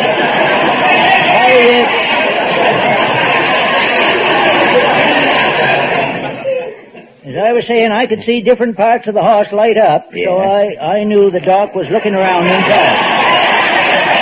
You trailed him, eh? Yeah. Finally, Doc, he steps out, a Big Babe. Uh-huh. He's as white as a good humor man's pants. Frightened, eh? Doc says, Moody, he says, this mare is a freak. A freak? He says she's got the outside of a horse. Yes? But she's got the stomach of a hen. The stomach of a hen? Yeah. Doc says she ain't got no appendix. You mean all that pain? Doc says she's trying to lay an egg. What finally happened? Well, sir, Big Babe, she laid a dirty-looking egg 3 foot long, and it had fur on it.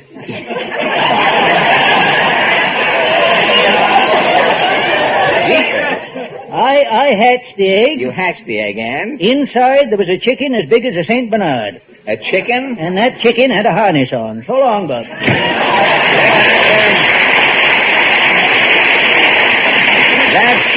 That sure is the story of the year. Well, let's try this next door. Howdy, Chappie. Oh, Mrs. Nussbaum. Say, you're eating. Am I disturbing your dinner? Oh, no, I'm just enjoying a snack. Yes? A little oleo on a bagel. Oh. On a bagel? What is a bagel? It is looking like a donut.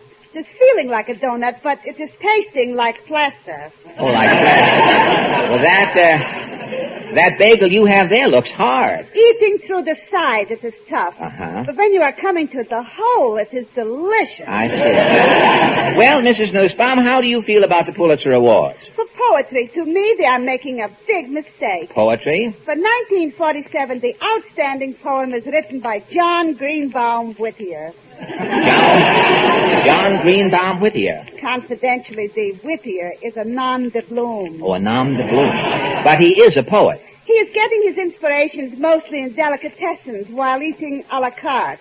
Well, tell me, what is John Greenbaum Whittier's outstanding poem for 1947? Oh, All hail, Sir Herring. All hail, Sir Herring. And how does it go? All hail, Sir Herring, monarch supreme, lying in state in your sour cream. Born a minnow, did you know you were fated in later life to be marinated?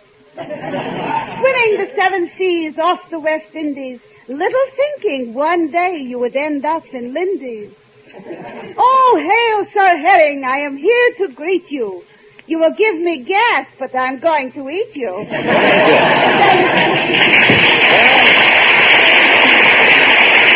at the end of the alley, they come as usual to the Cassidy Preserves. Let's arouse Ajax Cassidy. Well,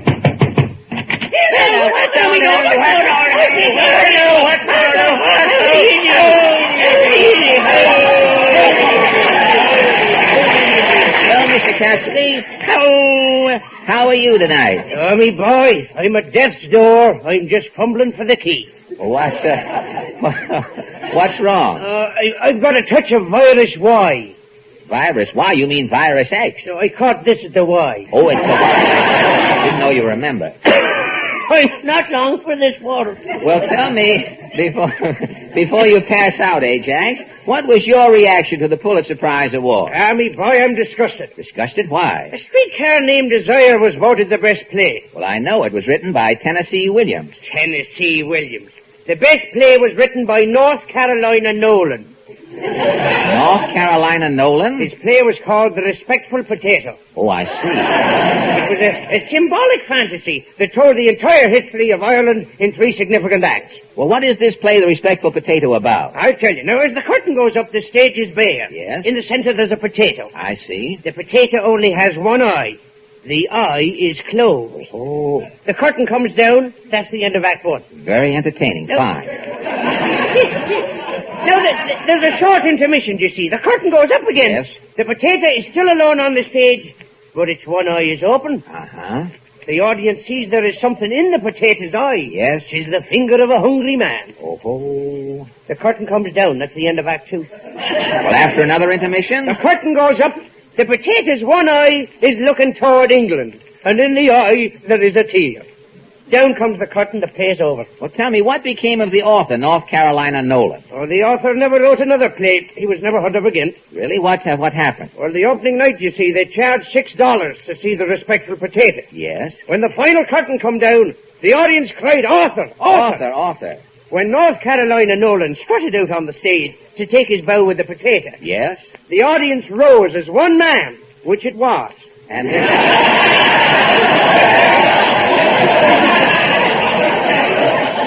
this one man? He killed North Carolina Nolan on the spot. Goodbye to you. Say, Kenny. Yes, Fred. Have you another commercial you can read? I think I'll go and lie down for a few minutes, Kenny. I'm dead. You look tired, Fred. Yes, I really am. I've been up every morning this week at 6 o'clock trying to see Don McNeil. Who is Don McNeil? Who is Don McNeil? He's only the Jack Eigen of Chicago, Kenny. Why, Don's Breakfast Club has been on the air out there for over 15 years. This week he's broadcasting from New York. What I had to go through to see Don McNeil's program. What happened?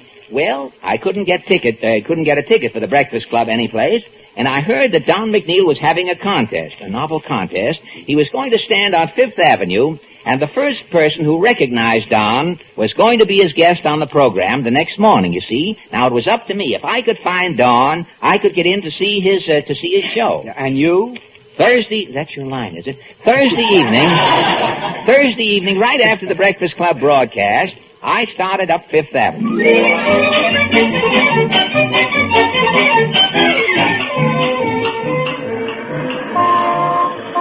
Gosh, Fifth Avenue sure crowded. I hope I can find Don McNeil. Say, maybe this gentleman. Pardon me, sir. Yeah? I wonder... Hey, that creep, you can't panhandle on Fifth Avenue. This is my territory. Blow, bum. Gad, what a gamey-looking character.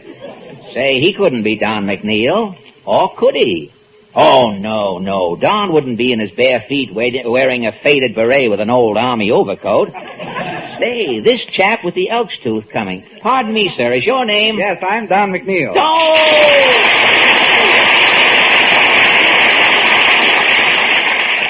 Mr. McNeil, I do hope I'm the first one to recognize you. Yes, sir. You're the lucky winner. Gosh, Mr. McNeil, how did you know I was looking for you? Well, I can tell you're a typical Breakfast Club listener. Really? Yes, you come from a small town in the Middle West. Yeah. You have a wife and 3.2 children. Yeah. You have an Acme Mutual 40-year endowment policy, which expires at the age of 75.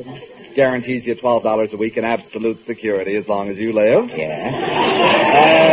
You read 3 comic books a week, and you're rooting for the Dodgers to win the pennant. In other words, you're the average man. Now, wait a minute. I'm not from the Middle West. I have no insurance. I like Jersey City in the International League, and I am not the average man. No? No. Well, then how come you listen to my program? Well, I think your program is great, Mr. McNeil. I buy everything you advertise. Why, I'm eating Swift's hams. I'm keeping my hams in a Philco refrigerator. And tomorrow I'm giving myself a Tony Permanent. My 3 hairs are going to have a time tomorrow. And tomorrow morning you're going to be my guest on the Breakfast Club. I'm finally going to see your program. Yes, sir. If I'm going to interview at the microphone, interview you, I'm going to have to know something about you. Oh, yes. What's your name? Oh, I thought you ad-libbed that. You have the things. Oh, yes. My name? Well, my name is Allen, Fred Allen. Oh. What business are you in, Mr. Allen? Well, I'm in the radio business. Oh? What do you do, repair work? Well, not yet. Tonight may tell the story. Right now, as I'm on my way to my repair business, I have my own program. I'm learning it from the bottom up, the business, you see. Tell me, you've never heard the name of Allen in radio? Oh, well, no, the only programs I know are the Fitzgeralds, Tex and Jinx, Mrs. Goes A-Shopping, and my show, The Breakfast Club. Oh, that's the morning. I'm not on in the morning. I'm on at night. At night? You mean there are programs actually on the radio after the sun goes down? This is a revelation to you? Oh, yes. Every morning out of Chicago, I'm up at 6. I go on the air at 8 o'clock. Around 7 at night, I'm all in. I go to bed. You've never heard of Bob Hope, Fibber McGee, Jay Benny? Well, one night, I stayed up real late one night. I tuned in a fella, Gabriel something. Uh-huh. He yelled, "Good news." Before I found out what the good news was, I dozed off. Oh, well, that's Gabriel Heder. He's a news commentator. Oh, that's news to me. I don't know. Don, you don't know what you're missing not being up at night. While radio's going on, there's television going on. Television? What's that? Well, it's like radio, only with pictures. Oh. People at home can see what the people in the studio are not laughing at. You see, then they understand it that way. Well, how does this work, this television? Well, they send pictures. They take a picture, and they send these pictures through the air, you see. Oh, that explains it. Explains what? Yeah, yesterday in a tavern, I was nursing a glass of root beer. Yes. Well, suddenly, something lit up, and some little men came out of the wall and started playing baseball. Don, if you were in a saloon, that was television. I'm glad you told me. I was going to switch from root beer to ginger ale. Well, I got to be running along now, Fred. I'll see you at the Breakfast Club tomorrow morning. I'll be there for sure. So long.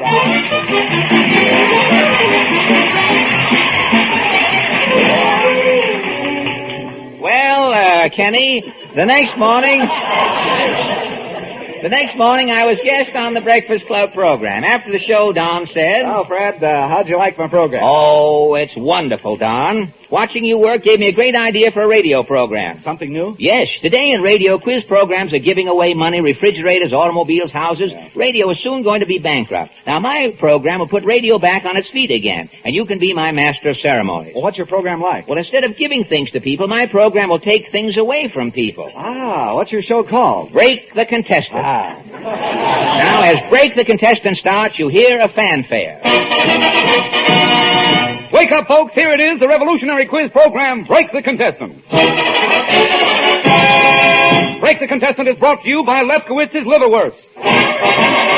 Oh, Lefkowitz's Liverwurst is the finest in the land. When you want the best in liverwurst, Lefkowitz is the brand. It's round and firm and it's fully packed and you get twice as much. Try feeding a Lefkowitz liverwurst. It's the skin you love to touch. Oh, it's chock-a-block full of vitamins. It's nutritious and delicious. Try serving it after the opera nights with cold cuts and with knishes. You can buy it by the inch or foot on the Bowery or at the Ritz. When you want the best in liverwurst, it's made by Lefkowitz.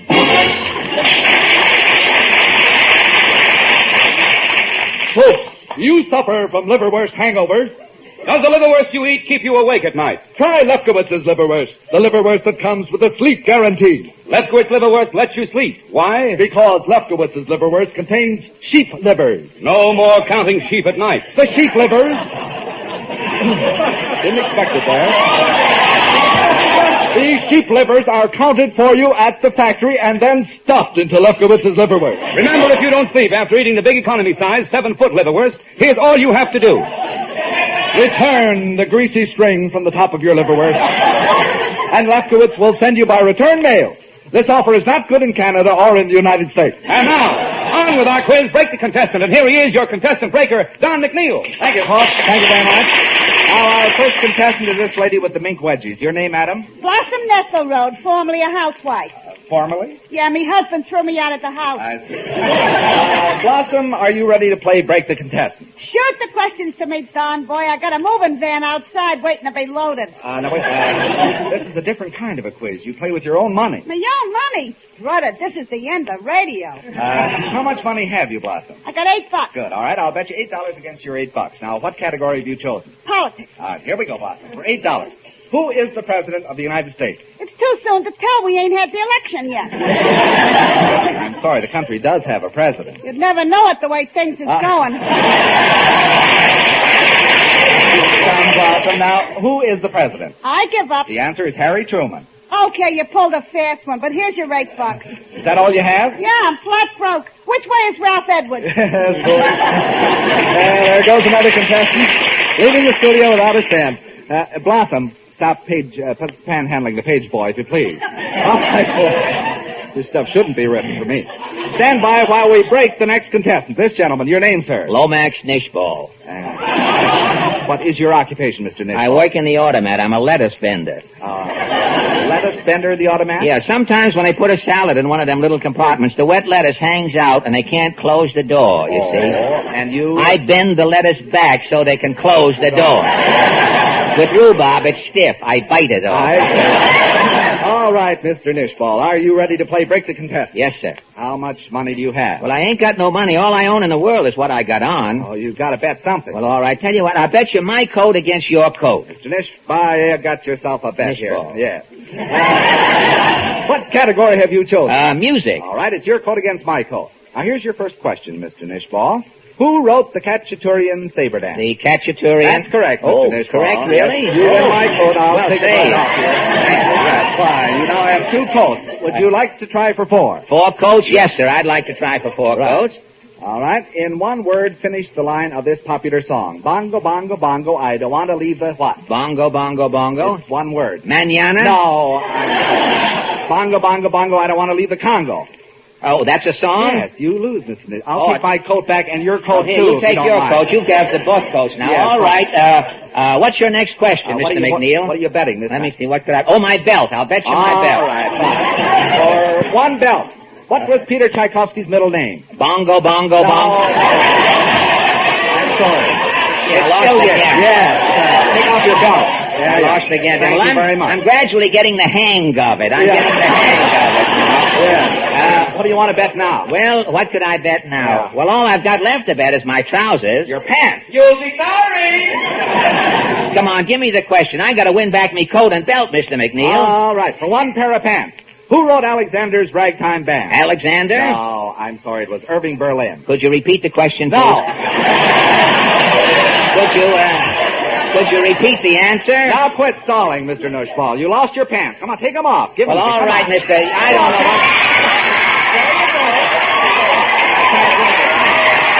I can't. There's your pants, mister. Oh, thank you. My goodness. Oh, Mr. Nushball. I thought this might happen. Yes, you... Why did you put on the pink bloomer? Which way is Phil Spitalny? Which way...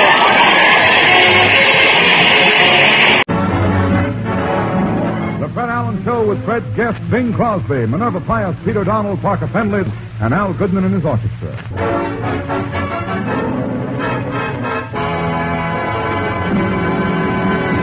Ladies and gentlemen, this is the last day of National Airmail Week. And paying a tribute to National Airmail Week, we bring you a male who shouldn't be on the air. He's Fred Allen.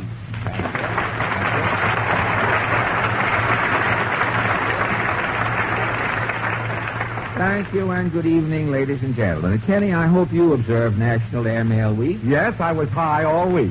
I had better jokes than that before the show, and nothing happened. No kidding. And they said you were high all week, and they said that you would never get you off the ground. Well, you showed them, Kenny. Yeah, well, did you celebrate National Airmail Week, Fred? Yes, Kenny. All week I smoked wings.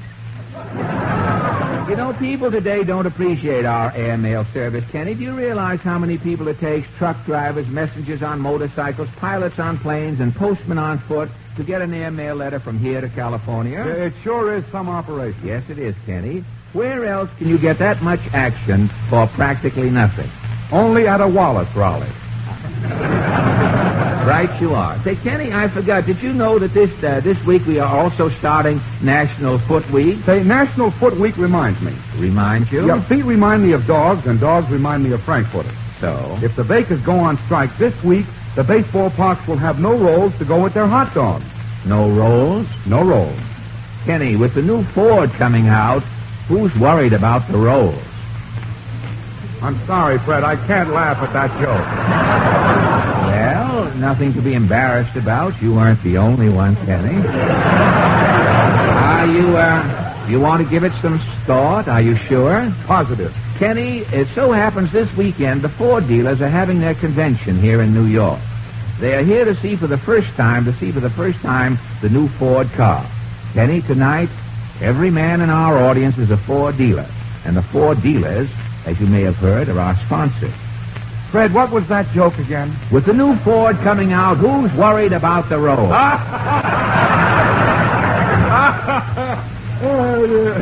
Kenny, Kenny, you are in the bag for next year. Tell me what, now it's my time to worry. What else is new? Well, some lady in Washington is campaigning to have women's faces put on paper money. Say, why should women have their faces on money? They've got their hands on most of the money now, Kenny. And speaking of money, did you hear Jack Benny's program tonight? Yeah, Jack wasn't on his program last week. I know. You know, I thought the show was much stronger last Sunday than tonight. Robert Taylor took Jack's place. Well, that shows you with that program, Kenny. Anybody can take Jack Benny's place. A tailor, a shoemaker, a street cleaner, a barbecue kid operator.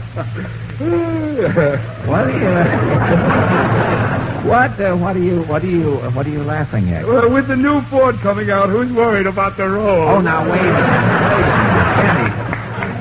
Kenny, before you start overdoing it, I think I had better leave here and get going in the general direction of Allen's Alley. Well, what is your question tonight, Fred? Well, this past week, the United Parents Committee urged parents to listen to the radio with their children and to set aside definite periods for family listening. And so our question is, what are you doing about your radio listening? Shall we go? As the two snowballs said when they started rolling downhill, who's going to stop it?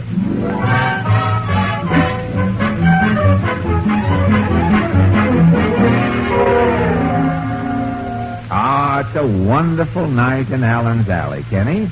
Say, there are some planks missing from the Claghorn front steps. Look, the senator must be putting his platform together. Oh, well, let's not. Somebody's belaboring my clabbers. Oh, it's you, son. Yes, Senator. Accelerate, son. I'm busier than the jockey's whip on a long shot coming down the stretch. I just got back from Oregon. I went out to hear that Stassen Dewey debate. Well, how did the debate come out, Senator? Well, as the new bride said, when she broke the egg in the coffee ground, she didn't settle nothing. People say Stassen's ideas will drive the communists underground. That's a lot of gobbledygook. Gobbledygook? Son, today you can't go underground unless you see one man. Harold Stassen? John L. Lewis. Well, tell me, what about Mr. Dewey? Dewey says keep the communists out in the open. So? With the communists out in the open, you can't tell them from everybody else. Yeah, with the housing shortage, everybody's out in the open. Well, Senator, where do you think the communists should go? Don't tempt me, son. I'm on the air.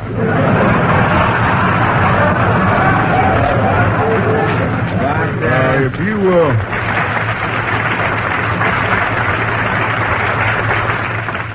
see me after the program. The place I got in mind will melt that iron curtain. But look. Sic semper non sequitur nux vomico. What is that? It's Latin. Well, I know it's Latin, but what does it mean? Go ask your druggist, son. Well, Senator, our question tonight is about radio listening. What program do you listen to? Well, son, there's only one way they can get me to listen to the radio. How? They get all the Republicans together and put all those Republicans on one program. All the Republicans? Well, what would you call the program? People are funny. So long, son. So long, that is.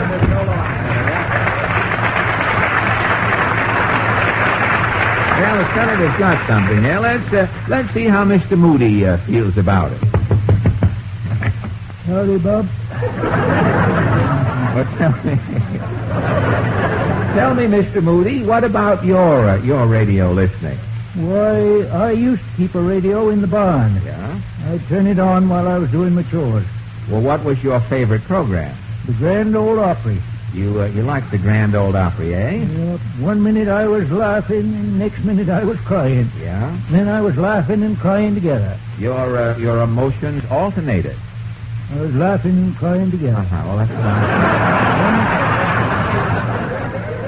When Red Foley would sing, "This bale of new alfalfa I cut from Mother's grave," I'd bend over the milk pail and start crying fit to bust. Well, I can see how you'd be affected. Yeah, and then Rod Brassfield, the fellow from Hole in the Wall, Tennessee, yeah, he'd start cutting didos, and I'd be rolling in the hay, tittering and laughing like a loon. Oh, good. You're enjoying it,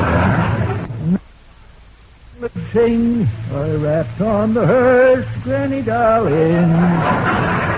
But, Granny, you didn't look out. And I'd start blubbering again. Well, tell me, are you still listening to Grand Ole Opry? No. Radio's broke. What happened? Well, one of my hands is nearsighted. Nearsighted? One night after I turned off Grand Ole Opry, yeah, this hen, she crawled inside the radio. Uh-huh. She backed into something that felt round. One of the tubes, eh? Yeah, it was still warm. Uh-huh.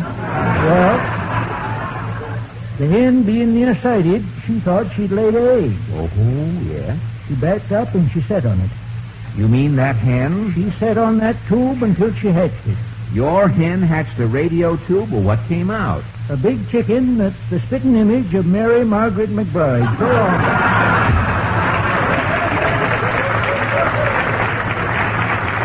Oh, that's silly. Mary Margaret's no chicken. Anyone would know. Let's try this next door. Howdy, Jeffy. Oh, Mrs. Nussbaum. Tell me, do you listen to the radio? Not lately. Confidentially from Mrs. Bloomberg, I'm learning mine lessons. Well, what happened? What happened to Mrs. Bloomberg? Well, always Mrs. Bloomberg is going to quiz programs. Oh, quiz programs, huh? On a program, taking it or we will giving it to you. For barking like a dog while blindfolded. Yes. Mrs. Bloomberg is winning a refrigerator, also a motorboat autographed by Guy Lombardo. Oh. Mrs. Bloomberg was lucky. On truth and subsequences, for dancing the Big Apple with a wildcat, yes, she's winning a sleeping bag, also a guaranteed moose call. Oh, no. And on Cover Girl for a day, she is winning 200 manhole covers.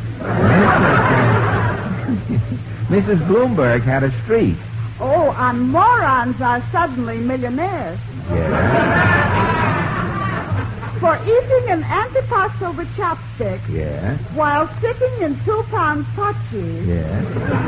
Also simultaneously singing Nature Boy. Yes. She is winning a diesel locomotive with 2 miles of track.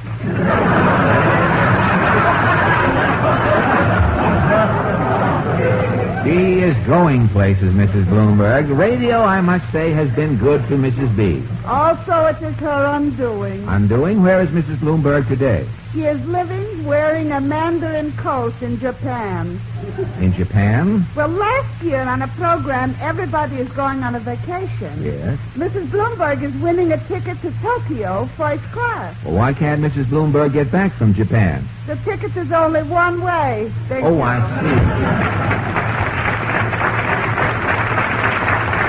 Well, one more call and we can leave the alley. I wonder if Mr. Cassidy is around.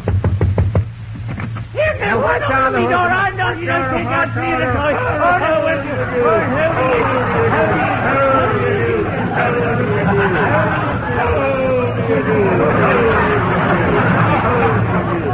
Well, Mr.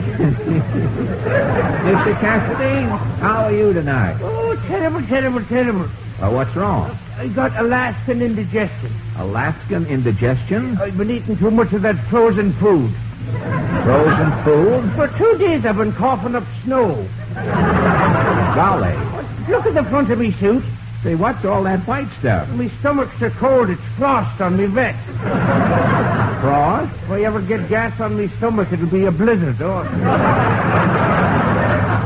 Well, Ajax, what about your radio listening? Well, once a week, as regular as clockwork, I turn on the radio. What programs do you tune in? Only one program, me boy, the University of Chicago Round Table.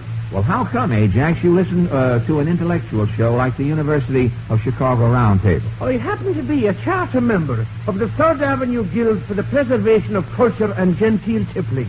Culture and genteel tippling? Once a week the guild meets in the back room at Kerrigan's Cozy Corner. I see. First the grand omnipotent pharaoh calls the roll. The roll. Then every paid-up member is served a quarter liquor and a small individual barrel of beer. I see. Then the bottles are opened and the bung starters commence their foamy function. Uh-huh. As glasses are set up, I lean over, Jesse. I turn on the radio and tune in the University of Chicago Round Table. And then? The 3rd Avenue Guild for the Preservation of Culture and Genteel Tippling starts to carry out its lofty objective. And as the program goes on... We ignore it. We don't know what they're talking about. Then why do you tune in the Round Table? Or to remind us. The Round Table reminds you of what? To have round after round until we're under the table.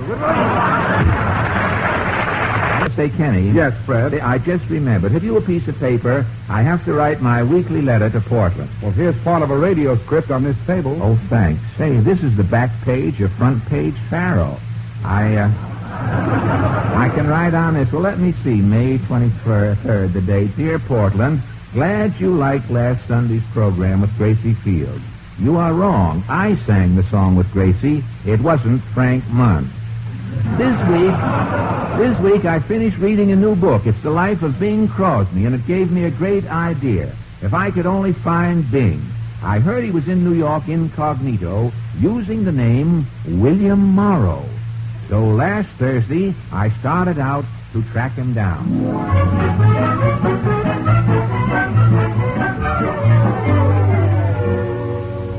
This is the hotel, and this must be the Crosby Suite.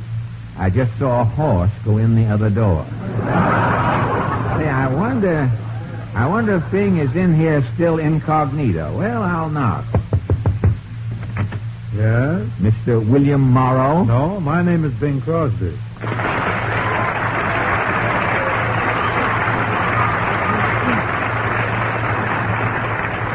Well, Bing... Look, Bud, if you're a song plugger or something, I do all my business through Nick Kenny, the writer of Moon Over Mother's Day. And if it's about baseball, the Pirates have a bat, boy, so just... Well, look, no. They're trying to get Dorothy Lamour's telephone number. It'll cost you $15. That's what Hope charged me. Well, Bing, you remember me. I'm Fred Allen. Oh, Fred? Yes, capital A. I didn't recognize you, Fred. You look wonderful. I do? The last time I saw you, you looked like a medical student's homework. Well, I'll tell you why I'm here, Bing. I just finished reading that new book about your life.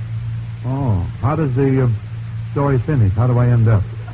You haven't read the book? Oh, I've been too busy. I've been out hustling it.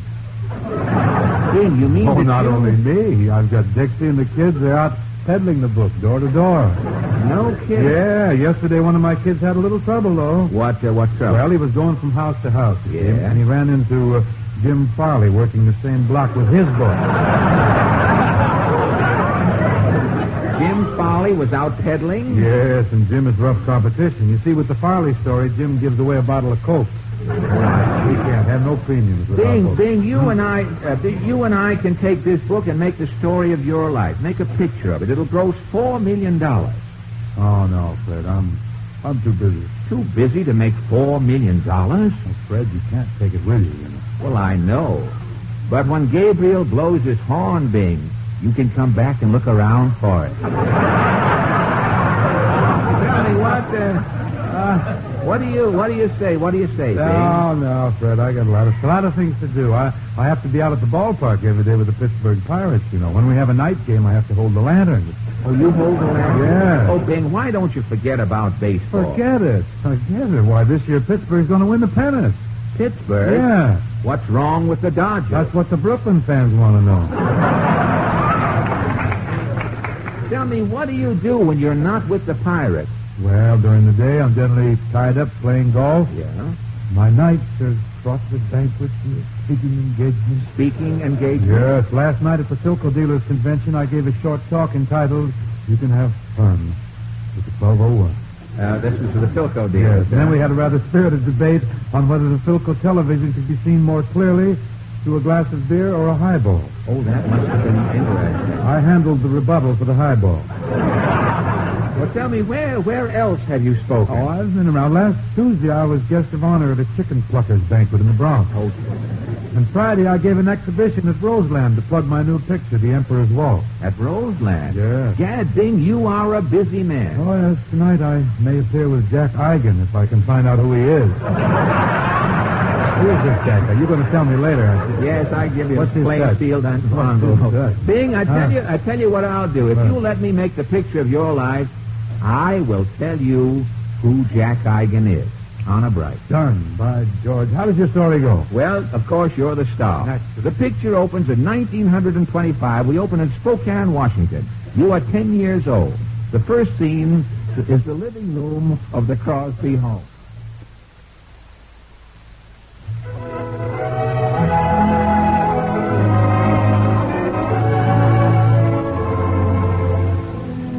Yes, we have no bananas. We have no bananas. Oh, Bing. Yes, Ma? Is that you singing again? It's a new song, Ma.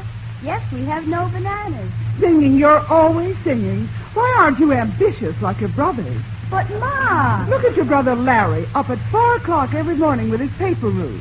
Yes, Ma. And brother Bob, the only boy with Western Union who owns his own bicycle. Yes, Ma. And little Everett working at the A&P. Why, every week Everett brings home $3 and all the groceries he can carry. Ma! You and your father are the only ones in the whole family not working. Sit down, Ma. I'll sing you a song. All right, Bing, but this is the last song today. Go ahead, son. Gosh, Gad, Bing, what a scene. You liked it? That voice you had as a little boy. Tell me, when did your voice change? The day Phil Spitalny made me an offer.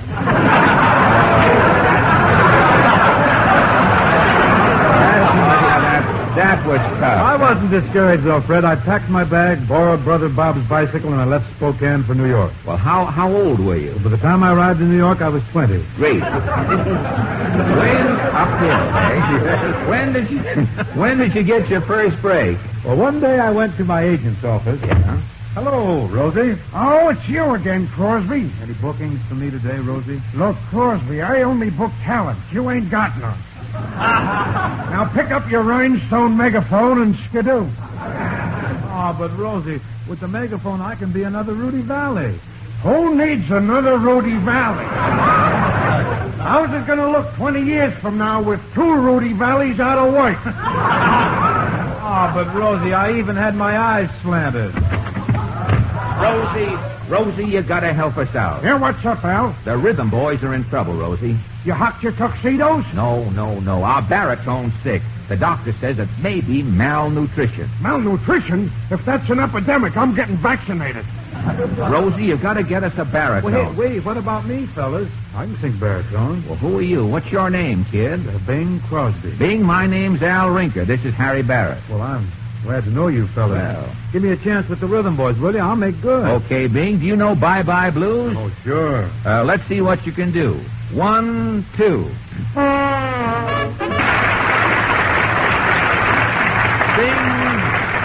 Bing, this will be a high spot in the picture. Well, I guess so. The day I joined the Rhythm Boys, I was on my way. Well, what happened next? Opportunity knocked with a sledgehammer. Opportunity? A man named Hooper invented the radio. Oh, say, I remember Hooper. In the early days, Hooper was calling people up to see what they were listening to, and they were listening to each other. Well, Hooper fixed that. He invented the radio. And when Hooper turned around, there I was with Ma Perkins. Great, we'll have a close-up of your first sponsor looking out of a cheese. Great. Next, we'll show, you know how they do in pictures, show the wheels of a Greyhound bus spinning. You're on your way to Hollywood. Oh, this is great. Yes, this will be revolutionary. Tell me, Bing, why did you go to Hollywood? Well, I needed the money. I had a family to support. A wife and children? My brothers.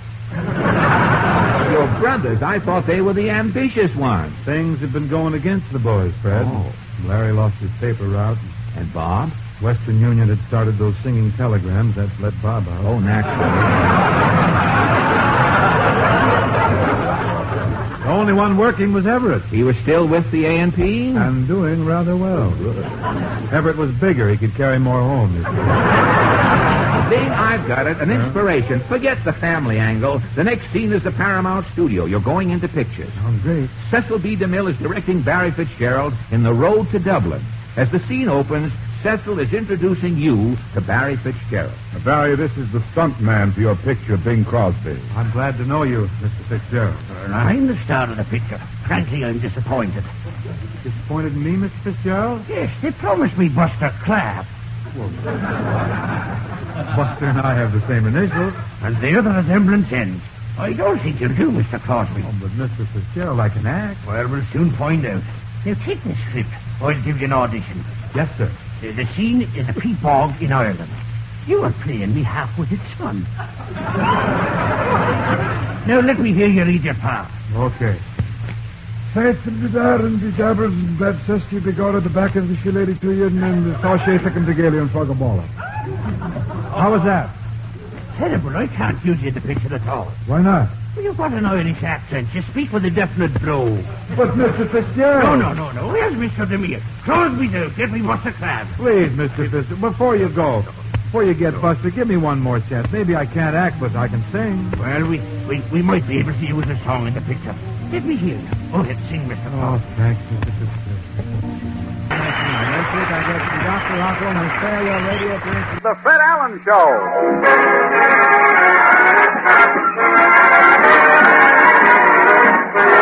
The Fred Allen Show with Fred's guest, New York's favorite disc jockey, Jack Eigen, Minerva Fires, Peter Donald, Parker Fenley, and Al Goodman in his orchestra.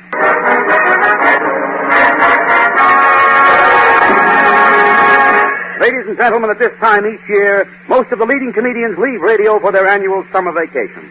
One hardy Punchinello still carries on, however, and here he is, Fred Allen.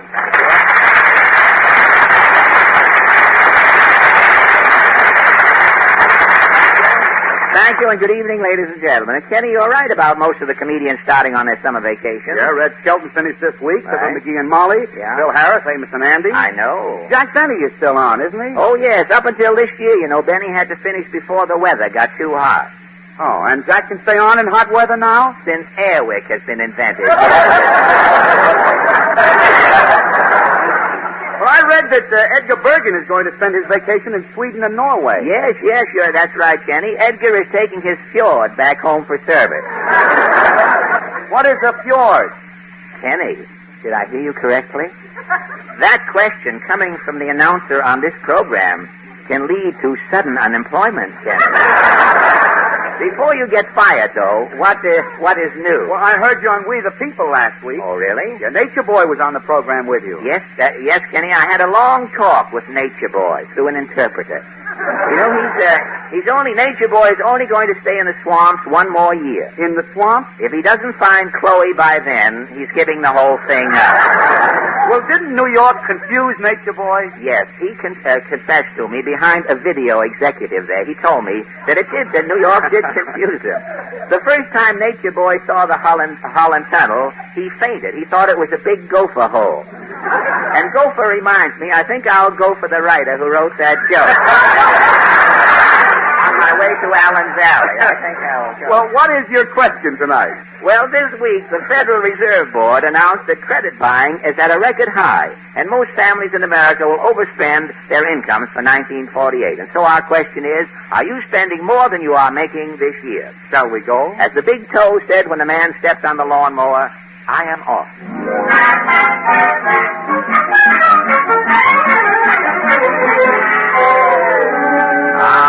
What a night in Allen's Alley, Kenny. There must be a benefit in the sky. All the stars are out.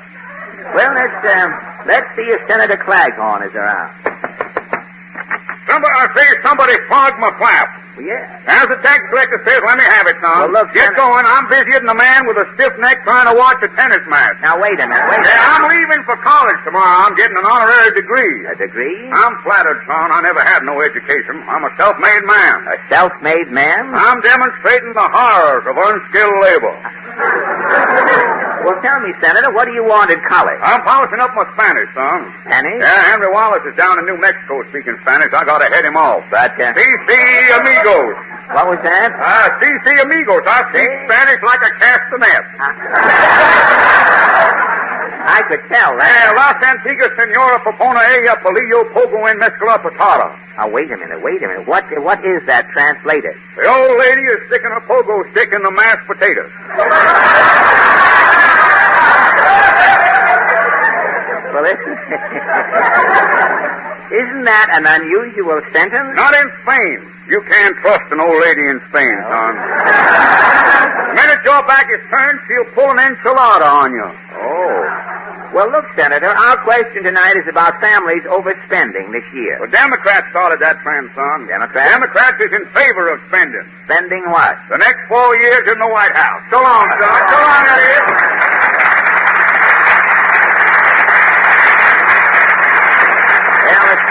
The senator sure gets some inside information. But let's see what Mr. Moody thinks about it. Howdy, Bob. Well, Mr. Moody, how do you feel about this overspending? Why, the trouble is, people are buying too many things on the installment plan. What causes that? It's them smooth-talking sales fellas. Yeah? They're slick as slush. Slick as slush, eh? You've had an experience? I'm still laughing. Laughing? What happened? Well, sir, one day, I was sitting in the kitchen, catching some flies from a pet spider. Catching flies? Yeah, my spider's got a stomach disorder. Oh, I see. He can't spin a web. Uh-huh. He grunts and spins, but nothing comes out. And without a web, the spider can't catch nothing. Oh, and you? I catch flies and mosquitoes to feed my spider. Well, it's very nice of you. Well, this day I was cupping my hand and catching flies. I heard somebody knocking. Knocking, hey? I went to the door. Yeah? It's a feller in a checkered suit.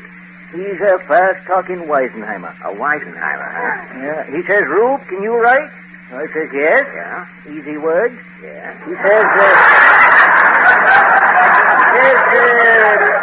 sign here on the dotted line. Well, sign for what? He says, for knocking down and 400 easy monthly payments, you are now the sole owner of a little dandy electric toaster, electric refrigerator, electric iron, and electric stove. You bought all of these things? Yeah. As I'm signing, I'm laughing to myself. You're laughing, eh? For the last 10 years, every month when I'm paying the $84 installment, as I'm handing him the money, I laugh right in his face. Your house is full of electrical gadgets, isn't it? Yep. Then why are you laughing? Because my house ain't wired for electricity. So long, Mom.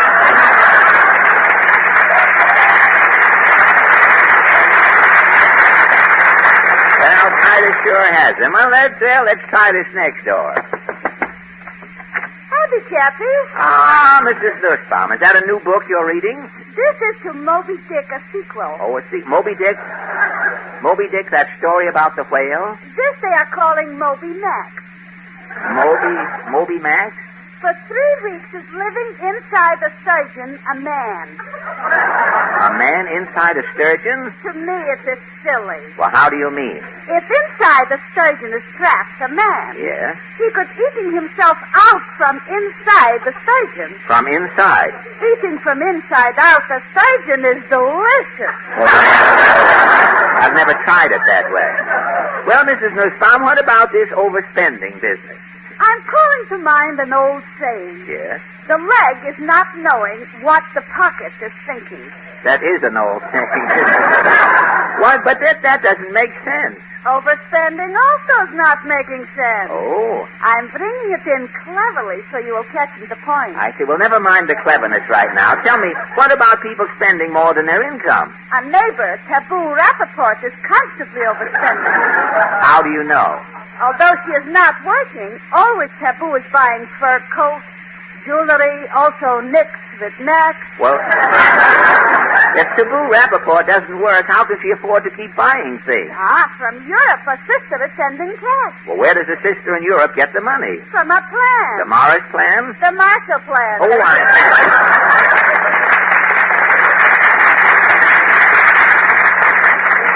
Well, here we are at the driveway of Mr. Cassidy's estate. I wonder if Ajax is in.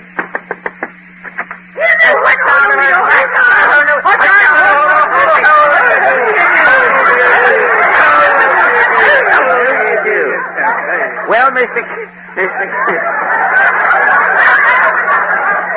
Cassidy, what about people overspending? Happy boy, when I hear the word overspending, it calls to mind the sad plight of Rinty Monaghan. What happened to Rinty? Well, you recall that Black Friday when Mayor Dwyer announced on July 1st he was raising the subway fare to 10 cents? I do. On that day, Rinty found himself stuck with 10,000 nickel slugs. So? Rinty invited me out for an evening of revelry while he disposed of his outmoded illegal tender. And, you accepted? Oh, as soon as Rinty loaded the slugs into 2 duffel bags, we was off for Coney Island. Rinty was spending his slugs, eh? The sky was the limit. Going into the subway, we went through 4 turnstiles, 1 for each leg. I see. And when we got to Coney Island, the fun began. The fun, eh? Rinty found a nearsighted lemonade man. The lemonade man? Lemonade man took the slugs? You're nearsighted yourself, aren't you? No, he does. The lemonade man not only took the slugs, me boy, he was giving us change. Giving you change? Fine. Then with the slugs, we started taking free rides. Oh, fine. On the Flying Atom.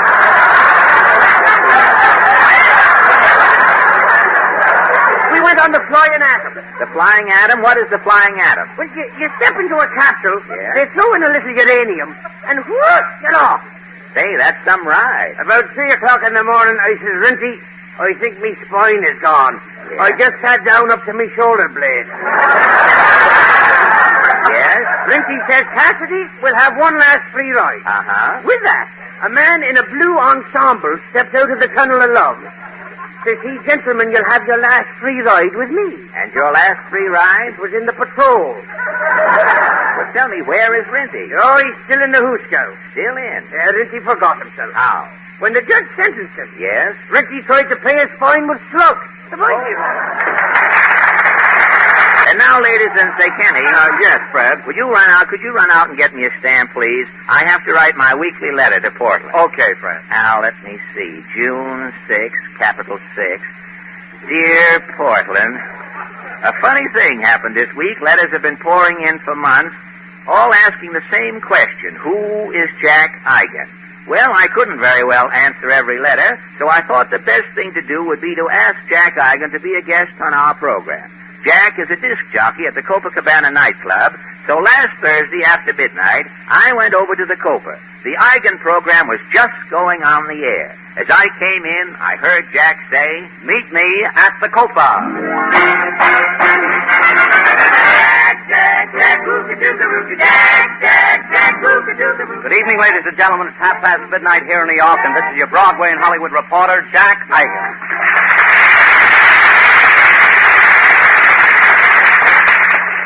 This is a big night at the Copacabana. The lounge is packed with celebrities. Sitting over there is Ma Perkins with Nick Kenny. And at the next table, Georgie Jessel is giving a big party with a magnum of celery tonic and 4 straws. What a night. I'm at the Copa. Where are you? Say, here's a celebrity sneaking by the check room with his hat on. Why, it's Fred Allen. I'm going to ask Fred to say a few words. Right this way, Fred. Thank you, Jack. Say, Jack, what's new? Well, I was just going to play a record, Fred. I had a request for Cohen on the telephone. Who requested Cohen on the telephone? Cohen. Jack, before you play any records, you're always interviewing guests on your program. Say, how about changing it around tonight? Let me interview you. Okay, Fred, go ahead. Well, Jack, you're not the only guy sitting up all night playing phonograph records and chewing the fat. Please, Fred, not fat. At the Copa, I chew the caviar. Oh, at the Copa. Well, I mean, you're not the only disc jockey here in New York. No, there's the Midnight Milkman. Yes. And Delancey Street Dave. Delancey Street Dave? Yes, he has a phonograph on a pushcart. Oh, on a pushcart. I've heard him. His theme song is Wagon Wheel. And down in Chinatown, there's a disc jockey, Fred. His name is Hot Wax Wong. He broadcasts from a chop suey restaurant. A chop suey restaurant? Yes, and it's very hard to hear his records. Why? Well, instead of a needle, he uses a noodle. Oh, I see. He does it the hard way, I see. Say, I know a disc jockey at Cousin Ben's Diner over in Nutley, New Jersey. He broadcasts from a lunch wagon.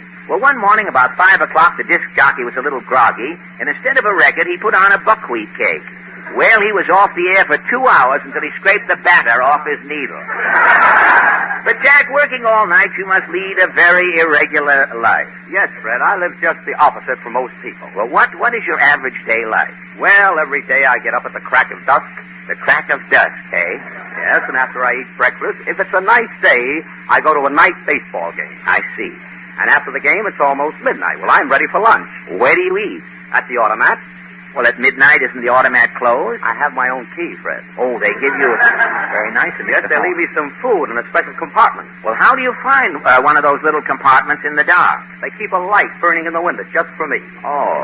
And when you finish your midnight lunch, I blow out the light and come here to the Copa. Well, Jack, sitting here playing records all night, you must have a lot of time on your hands. Yes, Fred, but I don't mind. It gives me a chance to do some thinking. Really? What do you think about? Well, mostly about radio and all the things that are wrong with radio. Really? What things? Well, take some of those dopey contestants on quiz programs. Dopey contestants? Yeah, how can the quiz masters be so considerate of morons? You mean one of those quiz shows that starts something like this? Take it or we'll sue. The quiz program that makes every contestant a capitalist. And here is your quizmaster, Ready Money Ralph. Good evening, ladies and gentlemen. Here's our first contestant. What is your name, please, sir? Never mind. Here it is on your card. Your name is Gabriel Gunselfinger. That's me. I know it's you. I just told you. What did I win? $50. Now do you want to try for $100? Good. Here's your next question. Now, who was the first president of the United States? His first name was George. There is a bridge named after him. George Bridge. Oh, I'm terribly sorry, Mr. Gunselfinger. I think you'll find the first president was not George Bridge. No? He was George Washington. Oh. But you were certainly close. You made a grand try. Here's $500. Take it or we'll sue. Is that what you mean, Jack? Yes, the guy's a jerk. He doesn't even know his own name. They treat him as though he's Einstein. I know. Fred, just once, I'd like to hear a quizmaster tell one of those dopes off. What you would like to hear, in other words, is something like this. Money Sticks, the exciting new quiz program. Every contestant's head is covered with glue. The lucky winner puts his head into a bag of money, and all of the money that sticks to the contestant's head is his. For Money Sticks. And here's our quizmaster, Art Finkletter. Well, sir, we're ready to play Money Six. Our first contestant is here with his head covered with glue. What is your name, sir? You don't know your own name, do you? Still, you have the audacity to come up here on the stage and try to answer questions. Radio is full of you crumbs, cluttering up quiz programs, wasting everybody's time. Do you know what you ought to do? Give me a hint.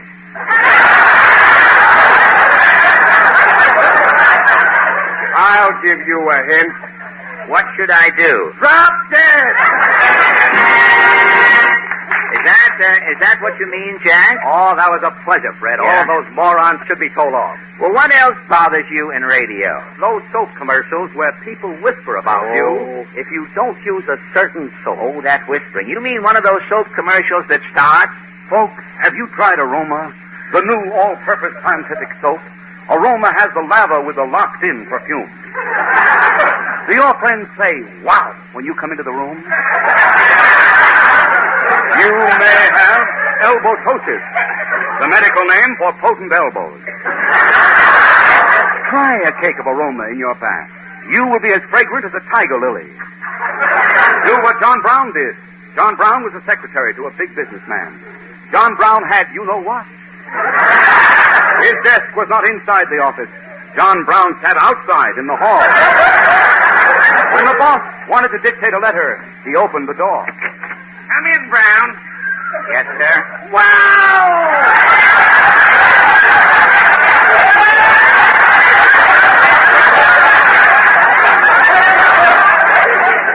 Brown, don't come near me. No, sir. I want to dictate a letter. Get in that closet. Yes, John Brown had to take dictation hidden in a closet. He had elbotosis, the medical name for potent elbows. Even his best friends wouldn't tell him. One day, an enemy told John Brown about Aroma soap. That night, he tried it. The next morning, when the boss wanted to dictate a letter, he opened the office door. Come in, Brown. Yes, sir. Dad, what is that fragrant tiger lily odor? It is I, sir. You smell lovely, Brown. Yes, sir. Shall I get in the closet, sir?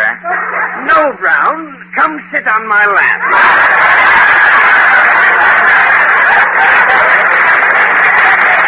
Yes, today John Brown takes dictation sitting on his boss's lap. Someday he will be a vice president. Do you want to sit on the boss's lap? Do you want to smell like a tiger lily? Try a cake of Aroma tonight. Is that what gets on your nerves, Jack? Yes, the guy takes one bath and he's a member of the firm already. Why doesn't somebody invent a soap that will just leave you alone? You'd like to hear something?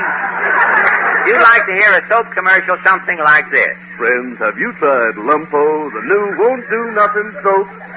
Lumpo won't lather, Lumpo won't clean. But if you get lonesome bathing, Lumpo is good company in the tub. If you want to keep those dishpan hands you've got, if you want to keep that rough, scaly complexion, if you want to take a bath and be the same getting out of the tub as you were getting in, try a lump of Lumpo. Lumpo leaves you alone, spelled A-L-O-N-E. Well, how is that? Great. Well, what else in radio gets on your nerves? Those daytime serials, Fred. Jack, you with your schedule, you heard a daytime serial? Well, I woke up in the middle of the night after I heard it. I was so worried about the family I couldn't go back to sleep. What you heard, I gather, was something like this. Presenting Life Can Be Lived. Another chapter in the life of John Doe and his typical family living in the typical Quonset hut halfway up the next block. Yesterday we left the whole family with their noses pressed against the parlor window, crying as Granny Doe's funeral started off. As the scene opens today, John Doe enters the room. Mary. John, you've come. Yes, Mary. Something is wrong. It's Grandpa. He needs another operation. Another operation? Grandpa just came back from the hospital this morning. I know he fell through the bottom of the ambulance. There was a loose plank. Another operation. Mary, we have no money. But if Grandpa isn't operated upon immediately, his sight will keep failing. Turn on the light.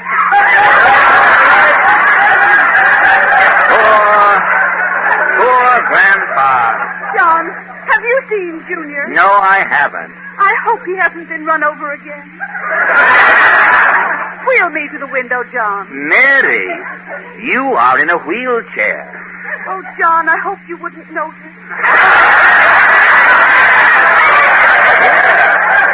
Here comes Junior. Who am I? Who am I? Mary, Junior has galloping amnesia. Who am I, Hay? The landlord. The landlord must have hit him on the head again. That means the rent is due. Oh, John, what are we going to do? The rent, Grandpa's eyes, my legs, Junior's head. We haven't any money, Mary. There's only one thing we can do. What can we do, John? We can all cry, Mary. And with John Doe and his family crying as though their house would break, we end another chapter of Life Can Be Lived.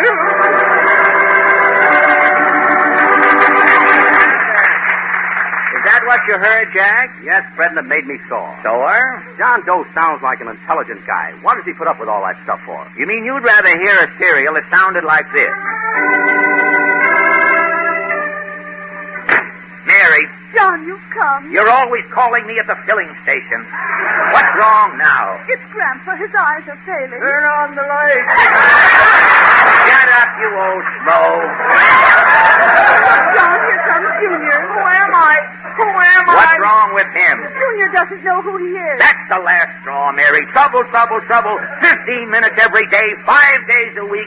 Trouble. I've had enough. John, put down that gun. Get back in that wheelchair, Mary. Who am I? Who am I? You too. Oh. Turn on the light. Okay, Grandpa. Never mind. One more bullet.